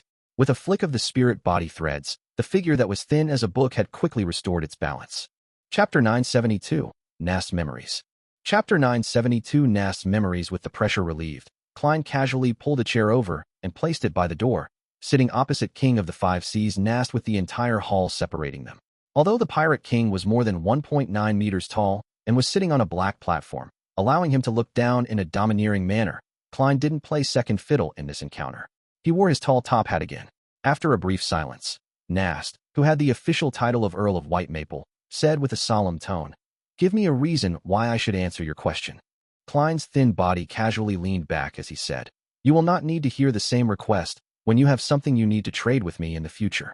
The dark red light flickered in Nast's black eyes as he said, "I basically know all the saints active in this world, but that doesn't include you." Klein caressed the feathered mask on his face and laughed. Without answering, he asked in return, "Have you met Zeratul?" "I've met him twice in Emperor Roselle's palace. I'd also interacted with quite a number of Secret Order members," Nast replied with a calm and direct, but extremely domineering tone. "Quite a number of Secret Order members. You should introduce me to them when the opportunity arises." Klein couldn't help but quip. He then smiled and said, "I've also met Zeratul." Nast raised his hand to stroke his short black beard. His already tall figure seemed to burgeon, making the mood in the captain's cabin even gloomier and repressed. After a few seconds, he stared at Klein from above and said, "My impression of Emperor Roselle is very simple. No one is more suitable than him to be the Black Emperor." He didn't explain what Black Emperor meant or pointed to, ignoring if the demigod opposite him understood or not. "Is that so?" From this King of the Five Seas' words. Although the Emperor's diary implied that he made up his mind only in his later years to switch to the Black Emperor pathway and make preparations, he had long had such inclinations. He had unconsciously exhibited it and set up the situation ahead of time. Klein thought in enlightenment. He believed that Nast's impression of Emperor Roselle was limited to that. After all, they had only met a few times. Hence, he switched topics. "In the Emperor's later years, did he get you or your father to do something secret?" Nast's crown shook a little as he replied, "Someone had once asked me the same question." Klein laughed and asked with a bold guess, "Bernadette?" "Yes." Nast held the two sides of his black throne with his hands. Back then, she was very young and immature to ask such a question. With Emperor Roselle's level in his later years, compared to handing something secret to me and my father, what could be kept more secret than doing it himself? This is implying that I'm as immature as Bernadette back then. Klein sighed and said, "To people who are concerned about this, one wouldn't abandon even the slightest sliver of hope." This was also why he wished to meet the King of the Five Seas after concealing the liner. He was now trying to find clues to the door of light above the gray fog in the real world. Apart from confirming who the third Transmigrated was, he had to delve deep into Emperor Roselle's matters. This was a necessary decision. The dark red glow in Nast's eyes contracted and expanded. "What's your relationship with Emperor Roselle?" Klein thought and said with a sigh, "We can be considered old friends." After all, they had been above that mysterious door of light, and the cocoons they were in were neighbors with only a thin obstacle in between them. They had been hanging there for centuries or even millennia. This was a connection that stemmed from reality and psychologically Having read so many of the emperor's diaries, Klein had long treated the emperor as a fellow countryman. He shared the same feelings for home and sense of identity with him. Nast stared at the thin demigod who sat by the door before he retracted his gaze and solemnly said, "Any more questions?" Klein was already prepared. He asked in an unhurried tone, "Do you feel that there was anything abnormal about Emperor Roselle in his later years?" The slightly wrinkled Nast remained silent for quite a while before saying, "I don't know enough about him, so I wasn't able to notice anything abnormal. The only thing that made me feel odd was that when me and my father met him, he would stand at a floor-to-ceiling window facing west. He would stare into the distance. This would happen in the morning, noon, and the evening. And that room wasn't the only one with a floor-to-ceiling window. West, into the distance, the fog sea." Klein seemed to mutter to himself as though seeking confirmation. He recalled that the emperor's diary had mentioned of a mysterious primitive island, and he recalled the abyss that hid somewhere in the fog sea. Nast nodded slightly and said, "That was my guess as well." Phew. Klein silently exhaled. After some consideration, he stood up and said, "I'm done with my questions. Please pardon me for my intrusion. Your lordship, I wonder if I can help you in a transaction?" He was fulfilling his promise. Nast fell silent for 2 seconds and said, "Help me find the card of blasphemy that corresponds to the Black Emperor." For an instant, Klein suspected that the Pirate King was testing him, but he immediately felt that an unknown demigod had little to do with the Black Emperor card. He said with a smile, "I'll try my best. However, the questions from before aren't worth a card of blasphemy. If I can obtain it, I'll trade you for the information inside it. Of course, I might only provide clues to that card." Nast caressed the armrest of his iron-black throne and said in a deadpan manner, "So be it." Klein took off his hat again, bowed, and turned to leave before returning to the deck. Under Horror Viscount Bird Mustang and Company's gaze, he raised his arms. His body rapidly contracted as the feather mask on his face spread out. In just 2 or 3 seconds, his entire person became an ordinary red-headed sea eagle. This sea eagle immediately flapped its wings, flying into the dark storm, vanishing from the sights of the pirates of the Black Emperor. "That's a demigod." Bird Mustang looked into midair and sighed. Although making a further advancement at Sequence 5 increased the inclination towards madness and a loss of control, making it highly possible for Beyonders to fail their advancement, the title of being a demigod remained attractive. As long as one successfully took the step, they could attain godhood, allowing their life to undergo a fundamental change. Be it in terms of lifespan or powers, it far exceeded that of humans, allowing them to reign above all. On the liner, Klein abandoned his control over the red-headed sea eagle, allowing it to plunge into the sea to be fish food without anyone seeing it. And at this moment, the passengers on board felt high-strung because the Black Emperor was about to approach. In fact, this should have happened a few minutes ago, but for some reason, the Black Emperor had ignored the liner and headed forward. Yet, the liner didn't use this opportunity to escape, and it had instead circled around the Black Emperor, maintaining a few hundred meters from it. This bizarre situation continued for a while before it finally ended, leaving dozens of meters between the two ships. The Black Emperor passed the liner and steered into the stormy night without returning. The passengers and crew watched blankly and realized the reality of the situation only a few minutes later. The Black Emperor was gone. It hadn't attempted to plunder them. A number of passengers cheered while others had tears stream down their faces. A few collapsed to the ground and relaxed. Only a few maintained their lucidity, feeling puzzled as to everything that had happened. However, they were unable to find an answer that agreed with the situation at hand. All they could do was console themselves. The Black Emperor must have completed a plunder already. Since this is a liner and not a cargo ship, it didn't catch its eye. As the euphoria spread across the ship, Klein, donning the appearance of Dwayne Dantes, cast his gaze to the north. Compared to King of the Five Seas Nast, who had only met Roselle a few times, there was another person who knew the Emperor even better, Queen Mystic Bernadette. Being an equal peer to Nast, she had recently been in Backlund.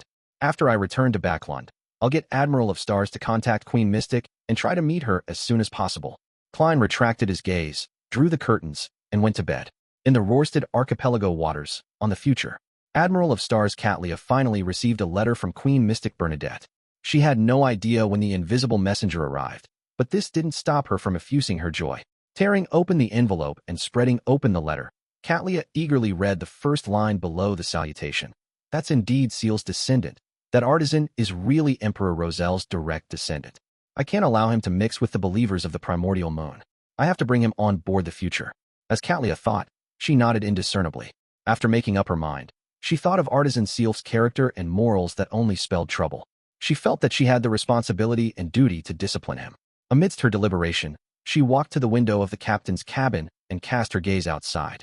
After some searching, her gaze fell onto the shipboard where Frank Lee was munching on mushrooms. "Frank!" Katlia shouted out with her normal tone. Frank, who had his sleeves rolled up, snapped out of his deep thought. "Captain, is there something?" Katlia said seriously. "I'll get you an assistant for your experiments." Frank was taken aback before he revealed a pure smile. "All right." Chapter 973, New Angel. Chapter 973, New Angel. Upon seeing Frank's smile, Katlia had mixed feelings. She then retracted her gaze and turned it to the nearby fishing village where the future was docked. No one expected this place to be an important base of the Moses Ascetic Order. To avoid the pursuit of the Aurora Order, Katlia and her crew had been docked here recently. She wasn't in a rush to set sail, but was prepared to go ashore. She planned on using the equipment in the fishing village to make contact with her subordinates who were monitoring artisan sealfin biome. Through that, she could confirm the situation and make plans. Only with this in place could the future set sail again, headed for the capital of the Rorsted Archipelago, biome, that was several days away. In Backlund, the sky brightened especially early in July, but the overall temperature wasn't considered hot. It didn't even exceed 30 degrees Celsius. Emlyn wore a top hat to shelter him from the sunlight that penetrated the clouds as he disembarked a carriage and walked into the Harvest Church. Looking over, he saw the mountain-like Father Utravsky, who wore a brown priest robe and a clergyman's bonnet. He was standing in front of the sacred emblem of life, preaching to the few believers that came to pray in the morning. Emlyn didn't take a second look as he walked straight to the back of the cathedral. He arrived in a room that he called his, and he familiarly changed into his priest robes. As he wiped the candle stands, he waited for the believers to leave. About 20 minutes later, he finally found an opportunity to sit beside Bishop Utravsky and muttered to himself while looking at the sacred emblem of life. "Father, I have a question I would like to consult you about." The thin-browed, light blue-eyed Bishop Utravsky with some clear wrinkles replied with a smile, "Go ahead." Emlyn held his breath and verbalized the words he had been thinking over the entire night. And I'm saying, if there's a distant relative who fools you, making you and your friend fall into danger and almost lose your life, and this matter isn't suitable in court, how would you punish him? Despite sitting down, Utravsky remained like a hill. He said in a deep but gentle voice, "First, you have to confirm if the relative had made a mistake due to negligence, or if he had deliberately fooled you and lead you into a trap. If it's the former, you need to warn him, remind him, and teach him, instead of thinking of punishing him. If it's the latter, you still need to confirm if this is the way he usually does things. If it is, then you need to eliminate him. Otherwise, he will definitely bring more harm to others, bringing harm to innocents. By ending his life and sending him back to the land, it will restart the cycle of life. It's a type of compassion and a type of purification, elimination. Father speaks of murder in a way that's more natural, mellow, and calmer than the world." Emlyn's facial muscles twitched as he hurriedly interrupted Utravsky's reply. "No, he usually doesn't act this way. It's just that due to various reasons, he had targeted me this once. I don't wish to kill him because of this." Just as he said that, Emlyn froze. He had apparently, probably, most likely, just expressed the fact that he was the victim, expressing that this matter was a sanguine internal matter. Utravsky turned to look at him and revealed a smile. "Not bad. You already understand how precious life is." Emlyn forced a smile. "Then, how should he be punished?" Utravsky looked at the sacred emblem of life in front of him. "I do not advocate appealing to violence. You can bring him here and have him listen to my preaching and reading the Bible. He will understand the value of life and experience the compassion of Earth Mother. He will serve to redeem his sins. Isn't this what I experienced?" Emlyn was taken aback before realizing that this method was in line with his intentions. This neither caused Ernst Boyar's death, nor was it comparable to simply beating him up and demanding compensation. More importantly, this wouldn't escalate to a conflict that would cause strife among the sanguine. Of course, every method had its flaws. To Emlyn, the biggest problem was, how was he to bring Ernst Boyar to the Harvest Church? From the moment he began doing volunteer work here, all the sanguine in Backlund knew to avoid this region. Ernst Boyar was no exception. It was impossible to trick him into coming in. And if he resorted to violence, Emlyn believed that, with the ring bestowed to him by Ancestor Lilith, as well as Miss Magician's powerful spellbook that could be rented, defeating Ernst Boyar wasn't a difficult endeavor. However, to control him wasn't simple. After all, he was a sanguine viscount, equivalent to that of a sequence 5 Beyonder. In addition, although Ernst Boyar wasn't too old, he had quite a collection. Under such circumstances, the extent of which to directly taking action was hard to gauge. It could easily lead to death, and Emlyn would be blamed for perhaps I need some help. In Backlund, there are many members of the Tarot Club. If we work together, we should be able to easily control Ernst. I can't expose my identity because of this. The cooperation should be done in stages, so that we don't have to meet. Amidst his thoughts, Emlyn had made his decision. He planned on assigning a mission during the tarot gathering next week in search for help. He nodded gently in response to Father Yutravsky's suggestion. It sounds pretty good. I plan on making a decision a few days later after calming down. Father Yutravsky nodded and smiled. Fruits are obtained from planting them. It's a long process that requires patience. From the looks of it, you have understood this point. Of course, it's such a simple principle. Emlyn raised his chin slightly as he habitually clasped his hands and prayed to the sacred emblem of life. 22, Phelps Street, Lone Charity Bursary Foundation. Audrey placed a document in hand on the table and looked up at the wall clock in the director's office. She could hardly relax. She had already made an appointment with Escalante to head over to Stephen Hampers's residence in the afternoon. Clearly, this meant a test. If the Psychology Alchemists' team was careful enough, they would have already reported the news, and there might be a counselor secretly observing everything. Based on her current level and abilities, although Audrey was unable to determine how terrifying a high-sequence spectator was, she could imagine the kinds of performance they had in certain domains. This made her uncontrollably nervous, afraid that she would be seen through. In fact, I should have delayed it a little more. Although the time and the emotions I showed are in line with logic and psychology, delaying a meeting would definitely incur suspicion. But compared to a little bit of suspicion, it's more important to wait for Mr. World to return from the southern continent. That way, I can directly arrange for them to meet at the Foundation. I don't have to worry about a high-sequence spectator discovering anything. Sigh. Audrey, your plans weren't well thought enough. Audrey sighed silently and cast placate on herself to calm her emotions. After the afternoon, she wasn't in a rush to leave the Lone Charity Bursary Foundation. Sitting inside her office, she bowed her head, clasped her hands together, and softly prayed to Mr. Fool.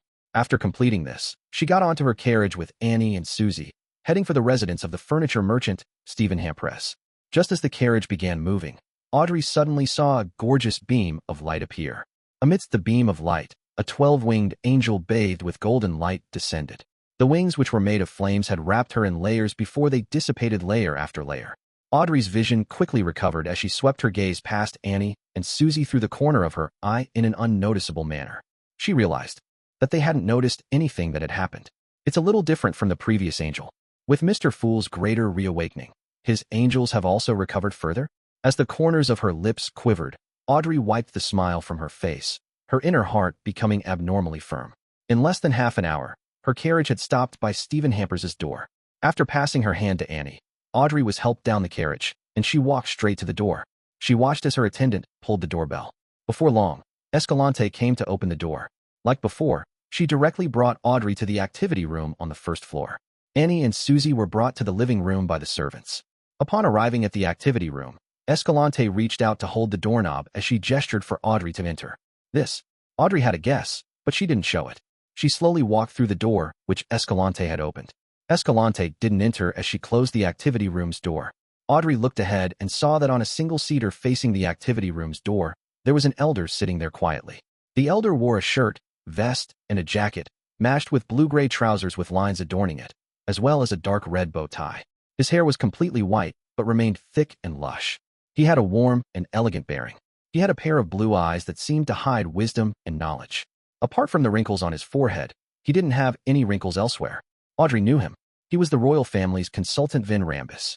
Of course, Audrey had long known of this old gentleman's secret identity from the Tarot Club, a counselor of the Psychology Alchemists. She didn't disguise her surprise, because she truly was surprised. Although she had guessed at the possibility of Vin Rambis's appearance, she never expected him to appear directly. She imagined that he would observe her in secret, allowing Hilbert and Stephen to speak on his behalf. "You're very surprised?" Vin Rambis asked with a faint smile. He then stood up and bowed. "A pleasure meeting you, Miss Audrey." Audrey deliberately opened her mouth before closing it again. Following that, she replied with a mixed smile. "I'm not sure how I should address you." Vin Rambis chuckled. Like always. He pointed to the sofa beside them. "Let's have a seat." Audrey took a deep breath, wore a smile, and unhurriedly walked over. Sitting by the sofa, she maintained an adequate distance from him. Chapter 974, Mind World. Chapter 974 Mind World. Vin Rambis picked up the porcelain teacup and took a sip. Looking at Audrey, who sat in a flawless posture, he said genially, "There's no need to act so reserved. This isn't our first meeting. I still recall discussing Berman's philosophy of ethics and Kongsoka's pragmatism with you 2 years ago." Audrey smiled faintly and said, "I just find it difficult to put the idea of you and a psychology alchemist counselor together." Vin Rambis hadn't introduced himself, but it was a reasonable inference based on Audrey's knowledge of the psychology alchemists in the present situation. Vin crossed his right leg and said with a smile, "This isn't something worth paying attention to. Never forget that our psychology alchemists is an organization established with the goal of studying the psyche and to build knowledge. We are more about the academic side of things rather than handling matters. Since it's academic, you can always treat a counselor as a university's professor." If she hadn't learned from Mr. World that Vin Rambis was behind Quarren's suicide, Audrey would have been able to conclude that he was a knowledgeable, amiable, humorous, and humble scholar, regardless of the amount of observation that she did. However, since she was wary, Audrey wasn't someone who would so easily believe things that appeared on the surface. As she looked at him and organized her words, she prevented herself from focusing too much on one point. She kept her thoughts lively and scattered to prevent herself from being hypnotized. At this moment, her mind suddenly turned adrift. She seemed to see the 7 pure lights that contained infinite knowledge and the dense, indescribable figures. She saw them blanketing everything from high above.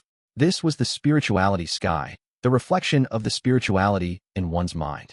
And beneath the spirituality sky was a deep, dark sea. Every drop of water resembled a point of light, as though they represented an imprint on each subconscious. Near this sea were several islands. One of them belonged to Audrey. She clearly knew that this was a manifestation of her consciousness. What was exposed above the sea was what she could detect, and the parts covered by the seawater were her deeper consciousness that she was usually unable to grasp or know. Floating above the island, Audrey looked to the bottom. She first noticed that the area was a solitary, quiet, gray blur. They screened out her vision, making her only capable of seeing the massive and dark black outlines of the subconscious, as well as the illusory and rippling sea of collective subconscious. She was unable to obtain much information from that. Audrey was puzzled as to how she had entered this strange state when she saw large swaths of gray split apart like the sea deep in the sea of subconscious at the island below. It revealed a stone platform that had appeared at some point in time. On the platform, a figure grew up rapidly in a fashion akin to blinking, entering Audrey's field of view almost instantly. His hair was completely white, but remained thick and lush. He wore a standard 3-piece suit, matched with blue-gray trousers with lines adorning it, as well as a dark red bow tie. This man with deep wrinkles on his forehead was none other than Vin Rambis. Compared to the Vin sitting on the sofa, he appeared more sinister. He didn't wear a smile, and his head was slightly bowed. It was as though he was observing Audrey's subconscious that lay behind. In a few steps, he walked into Audrey's island of consciousness through the sea of collective subconscious. Then, he went from the subconscious to the area exposed above the sea like a silent visitor who didn't knock on the door or receive any permission. After arriving on the island, Vin Rambis raised his head. His facial skin was already covered in grayish-white scales. His irises were gold and vertical, and it didn't show any hint of emotion. Floating in midair, Audrey observed this scene and fully understood the situation she was in. This was the world of the mind, a mind world formed by the spirituality sky, sea of collective subconscious, and the island of consciousness. Due to the blessings from Mr. Fool's Angel, Vin Rambis's intrusion of my body of heart and mind and psyche through the sea of collective subconscious sounded alarms.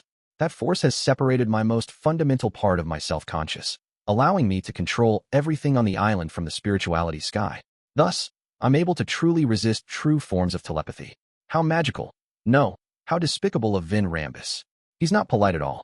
He intruded into my house without gaining any permission or providing any notification. Audrey grumbled in midair. After understanding her current situation, she secretly controlled the changes that were influencing the island while answering the casually seated Vin Rambis in the real world. I'm also very reserved when facing university professors. As she spoke, Audrey made her inner island mumble. This isn't a good analogy. As an elderly psychology alchemist counselor, he should be a sequence for at least. This is a demigod, one that naturally makes one feel fear, awe, and reserved. On the sofa, Vin Rambis chuckled immediately. Then I won't be forcing you. I've heard about you from Hilbert. I heard that you've advanced from psychiatrist to hypnotist in a short few months. I'm very curious about how you did it. Oh, I've also heard of the answer you gave Escalante having the courage to make use of matters. However, I wish to hear something more detailed. At this moment, the Vin Rambis on Audrey's mind island was observing his surroundings with a deadpan expression, listening the resonating voice. Audrey was already prepared for this as she deliberately pretended to be organizing her words. After a few seconds, she said, "It's just the superficial meaning of having courage to make use of matter. Let's put it this way. In my future plans, I've always had one of my options being a psychiatrist. Since I've acquired the corresponding beyonder powers, I was definitely very happy to try it out. and help the people around me resolve their mental and psychological problems. While saying that, she showed some signs of embarrassment towards such actions that bordered on childishness. Her mind island faithfully reflected this. After a pause, Audrey continued. During this process, I discovered that my control over the potion's powers became better until, one day, I felt something in me shatter and fuse into my blood. It also allowed me to vaguely see illusory stars. Mr. Rambus, what does it represent? For some reason, I firmly decided to become a hypnotist from that day. This might also be a cue from my subconscious. After saying that, Audrey deliberately stuck out her tongue on her mind island like, when she was little, doing things she usually wouldn't do. It was a way to prove that she was feeling a little embarrassed because playing psychiatrist was no different from playing princess when she was little. And embarrassment often meant the truth. Vin Rambus nodded gently and said, very talented. You seem to have figured out the acting method by yourself. Acting method? Audrey wore a surprised and blank look both inside and outside before coming to a realization. Vin Rambus said with a genial smile, it's exactly as you think it is. By acting based on the potion's name and concluding the corresponding principles, that will speed up the digestion of the potion. It is an effective method for reducing the negative influences. However, before Sequence 6, we do not teach it because we do not advocate members using this method to accelerate the digestion of their potions. Surprisingly, you have figured it out yourself. Why don't you advocate it? Audrey asked sincerely out of curiosity. Vin Rambus sighed and said, this will make the members not be themselves. Some might even be assimilated by the remnants of the potion. To put it simply, the first 3 sequences are for one to slowly grasp their powers and get used to being extraordinary. It allows one's subconscious to be deeper, become clearer, and turn more mature. It aids in resisting the subsequent problems that come from the acting method. Of course, I can only give my opinion on the spectator pathway. As for the other Beyonder pathways, I'm not too sure if they're the same. But clearly, pathways that focus on the domain of the mind would have some differences in the area of self-consciousness. Audrey was unable to determine the veracity of Vin Rambus's words. She felt that there was definitely some reason to it, but it was not entirely the truth. Little Sun mentioned before that one key thing to remember regarding the acting method is, remember that you're only acting. I find this more appropriate. Yes, I've been strictly abiding to it, and will keep doing so in the future. Audrey, you mustn't be careless. From this moment forth, you must put more emphasis on your self-consciousness. From Mr. Fool's point of view, this must be trivial and doesn't require additional emphasis since it's included in the statement of only acting. But to the ordinary person, perhaps it's relatively more important. As Audrey's thoughts raced, she asked, can you explain the acting method in more detail? Vin Rambus explained it to her in a relatively more detailed manner before saying, you are indeed talented and qualified to obtain the Sequence 5 Dreamwalker Potion formula. But before that, I'll give you several missions. This is out of fairness and also a form of training for you. This is because once you achieve Sequence 5, you will be leading 2 to 3 psychological discussion groups. Your every judgment and choice will influence the future and even the lives of the members beneath you. Therefore, we mustn't allow people who deeply lack experience in handling matters to advance to Sequence 5. Understandable. Audrey didn't object to it. What's the first mission? Vin Rambus said with a smile. A simple but rather long-term mission. Every piece of feedback you provide will count towards your contributions. At this point, he sighed. The fracture between the new party and the Conservative Party is widening. The more conflict there is, the more divided the kingdom's internal politics will be. I wish that you can take note of the attitude of your father, Earl Hall. Inform me of some of his views towards various bills and matters. Don't worry, this will not cause him any harm. We only wish to mend the fractures. His final statement was, in fact, not supported by logic. It was solely a promise. But with Vin Rambus raising his right hand to his temples while on Audrey's mind island, Audrey felt that what he said was very reasonable and deeply relatable. Floating above her mind world, she immediately snapped to her senses and realized something was amiss. Chapter 975, A Familiar Feeling. Chapter 975, A Familiar Feeling. How can you not cause harm to my father from knowing his trump cards? This will bring about negative impacts to matters that he's trying to push for or object to. Floating in the mind world, Audrey looked down at her island of consciousness. Her thoughts were so calm that it surprised her. Right on the heels of that, she suddenly realized why Vin Rambus had directed Quarren's suicide. Audrey had always been concerned about this matter. Furthermore, she had obtained information from various sources, giving her a rather clear idea of the overall picture. However, she had ultimately been stumped about the mastermind's goal. This trap seemed to be targeted at the purse strings of the Conservative Party, Baron Sindris. As long as he failed to respond properly, this powerful banker would have his problems exposed and end up handled by the official Beyonder organizations. However, The actual process seemed to lack the panache of a high-sequence beyonder of the spectator pathway. It was especially so when Dwayne Dantes reacted unexpectedly, causing the plan to immediately be foiled. Yet, there wasn't any mending of the plan. As a rather senior spectator, Audrey had long noticed the incongruity within this matter. However, it was only after hearing Vin Rambis's words today that she realized the core of the matter. Vin Rambis didn't care if he had successfully taken down Baron Sindris, as he had already accomplished his goals. It was just as he had said, the New Party and Conservative Party were fractured. Although Vin Rambis claimed to be trying to mend it, his true goal was to deepen the cracks and cause them to completely fall out with each other. Why is he doing this? Audrey controlled her mind island and didn't make it show any puzzled emotions. She then replied to Vin Rambis, I can understand your concern for the kingdom's political situation. I will work hard on this. Just as she said that, the gloomy Vin Rambis on the mind island lowered his right hand from his forehead. Vin Rambis, who was sitting on a sofa in the real world, said with a gladdened smile, You are indeed a young noble lady filled with compassion. With that said, the old gentleman lowered his right leg, which was covered by grayish-blue trousers with line patterns. He leaned forward slightly as his eyes grew darker. Due to your identity and daily environment, you shall forget about me. You will only remember Hilbert, Stephen, and Escalante. You will pass any information through them. When there are extremely pressing issues that need reporting, you will subconsciously visit me with the excuse of consulting me on some academic question. When you enter my room, your lost memories will recover. As Vin Rambis said those words, the him on Audrey's mind island opened his mouth and repeated the words. A rock took form and quickly plunged into the ground, sinking into the subconscious. At that moment, Audrey felt as though she had dissociated into two entities. One was a result of a mind island. She could no longer remember the appearance or name of the elder in front of her. She only knew that she had come to Stephen Hampers's residence and met a psychology alchemist counselor where she received the approbation of the acting method and received a new mission. Another her floated beneath the spirituality sky, acutely aware of everything that had happened. However, there wasn't much emotional changes. It was more optimistic than gloomy. Audrey was certain that the one in midair was her true self-conscious. Therefore, she didn't feel confounded. With her, as the true self, she controlled her other self and got up in a muddle. Yes, sir.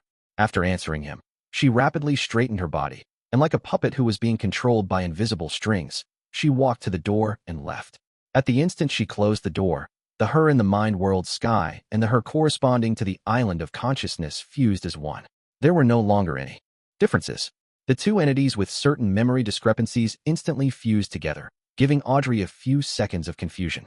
However, with plenty of experience in treating people and hypnotizing others, she very quickly and skillfully identified the differences. She then reconstructed every detail from before. What powerful mind reading and hypnosis! He directly entered my body of heart and mind, and even my soul body to exert influence via the sea of collective subconscious. Although Audrey had the blessings of the Fool's Angel, she felt that her recollections were like viewing old photographs. They were yellowed and faded, as though they were matters that happened years ago. I'll be able to do the same in the future. The blessings of Mr. Fool's Angel is really impressive. Humph, I'll only inform you of Father's take on unimportant matters. As Audrey's mind whirled, her mood turned for the better. Whoosh. The steam locomotive that spewed out copious amounts of smoke dragged its carriages as it chugged into Backlund. After traveling for days, Klein had finally returned to this capital of capitals. As Dwayne Dantes, Klein wore a top hat and a formal suit while holding a gold inlaid cane. He slowly left the first-class cabin and firmly stood on the platform. Behind him was a man with mixed blood. He was about 1.75 meters tall, and he carried 2 luggage bags. He was none other than the marionette, Enzo. Of course, this winter had already changed his name to Inuni, which sounded more in line with the Southern Continent's traditions. In the future, he would be the go-to person to establish contact with the Southern Continent's clientele for the upstart tycoon and arms dealer, Dwayne Dantes. The non-crucial business would be handled by him, without needing Dwayne Dantes to personally head to East and West Balham. Of course, this was simply a disguise. In fact, Klein would be the one making the trip. He had decided to send believers to West Balham in the name of sea god Calvetua and get them to represent himself to complete some small-scale deals. After all, Danitz was an infamous pirate over the 5 seas, with a bounty exceeding 10,000 pounds. Furthermore, he had close ties with Gehrman Sparrow, and it easily incurred suspicion if he kept helping Dwayne Dantes. After leaving the station, Klein rode a carriage and returned to 160 Backlund Street. It was already dark by then. The street lamps on both sides of the street had already lit up, likewise for Dwayne Dantes' residence. Butler Walter and housekeeper Tanaja led the male and female servants, as well as the gardener and coachman, out. They stood on both sides to welcome their employer back. After he arrived in Desi Bay and bought the train tickets, Klein had sent a telegram back to Backlund, informing his butler when he was returning. However, he had instructed him not to send the coachman to pick him up at the station. After all, this was an era when steam locomotives were often delayed. It wasn't impossible that its arrival would be delayed to the next morning. Glancing at his servants who stood with a standard, reverent pose, Klein secretly nodded and passed through them as he sighed inwardly. This does resemble the style of nobility. Even when the employer isn't around, the butler doesn't skive. When he arrived at the door, he nodded gently at Walter and Tanaja before saying, "It must have been hard on you while I was away." "It's our duty," Walter and Tanaja said with a bow. Klein then turned his gaze to his valet, Richardson. He realized that this good-looking mixed blood had a somewhat pale expression as he kept stealing glances at his employer's new valet, Inuni. Klein smirked inwardly as he nodded at him. "You did well. However, there's some business involving the southern continent that requires Inuni to handle it." "Oh yes, be Mr. Walter's assistant and help him in gathering information for a manor outside the city." "Assistant? Assistant butler." Richardson was first taken aback before he replied in pleasant surprise. "Yes, sir." With this role, it meant that he had broken free from the constraints of being a valet. He had been promoted. Walter didn't ask about the manor in detail as he seriously arranged for his employer's settling in, bath, and meals. After all of this was done, he and Inuni sent Dwayne Dantes back to the third story before he asked, "Sir, do you plan on buying a manor in the suburbs of Backlund? What requirements do you have? Something not too expensive. Who knows how long I can use this identity for?" Klein inwardly gave a self-deprecating comment before deliberating. One with a vineyard and brewery.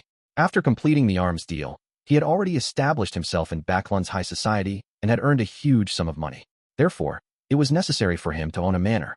He couldn't afford to not be capable of inviting his friends on a vacation and hunt in the suburbs when autumn and winter came. This was a faux pas that could easily make him be viewed with scorn. Furthermore, the manors in Backlund's suburbs were rather expensive. One could purchase a huge manor with rubber trees in places like Desi Bay for £8,000 to £10,000. But here, all he wanted was a vineyard and grain farm, with facilities like a brewery. "I will gather the information as soon as possible," Walter replied respectfully.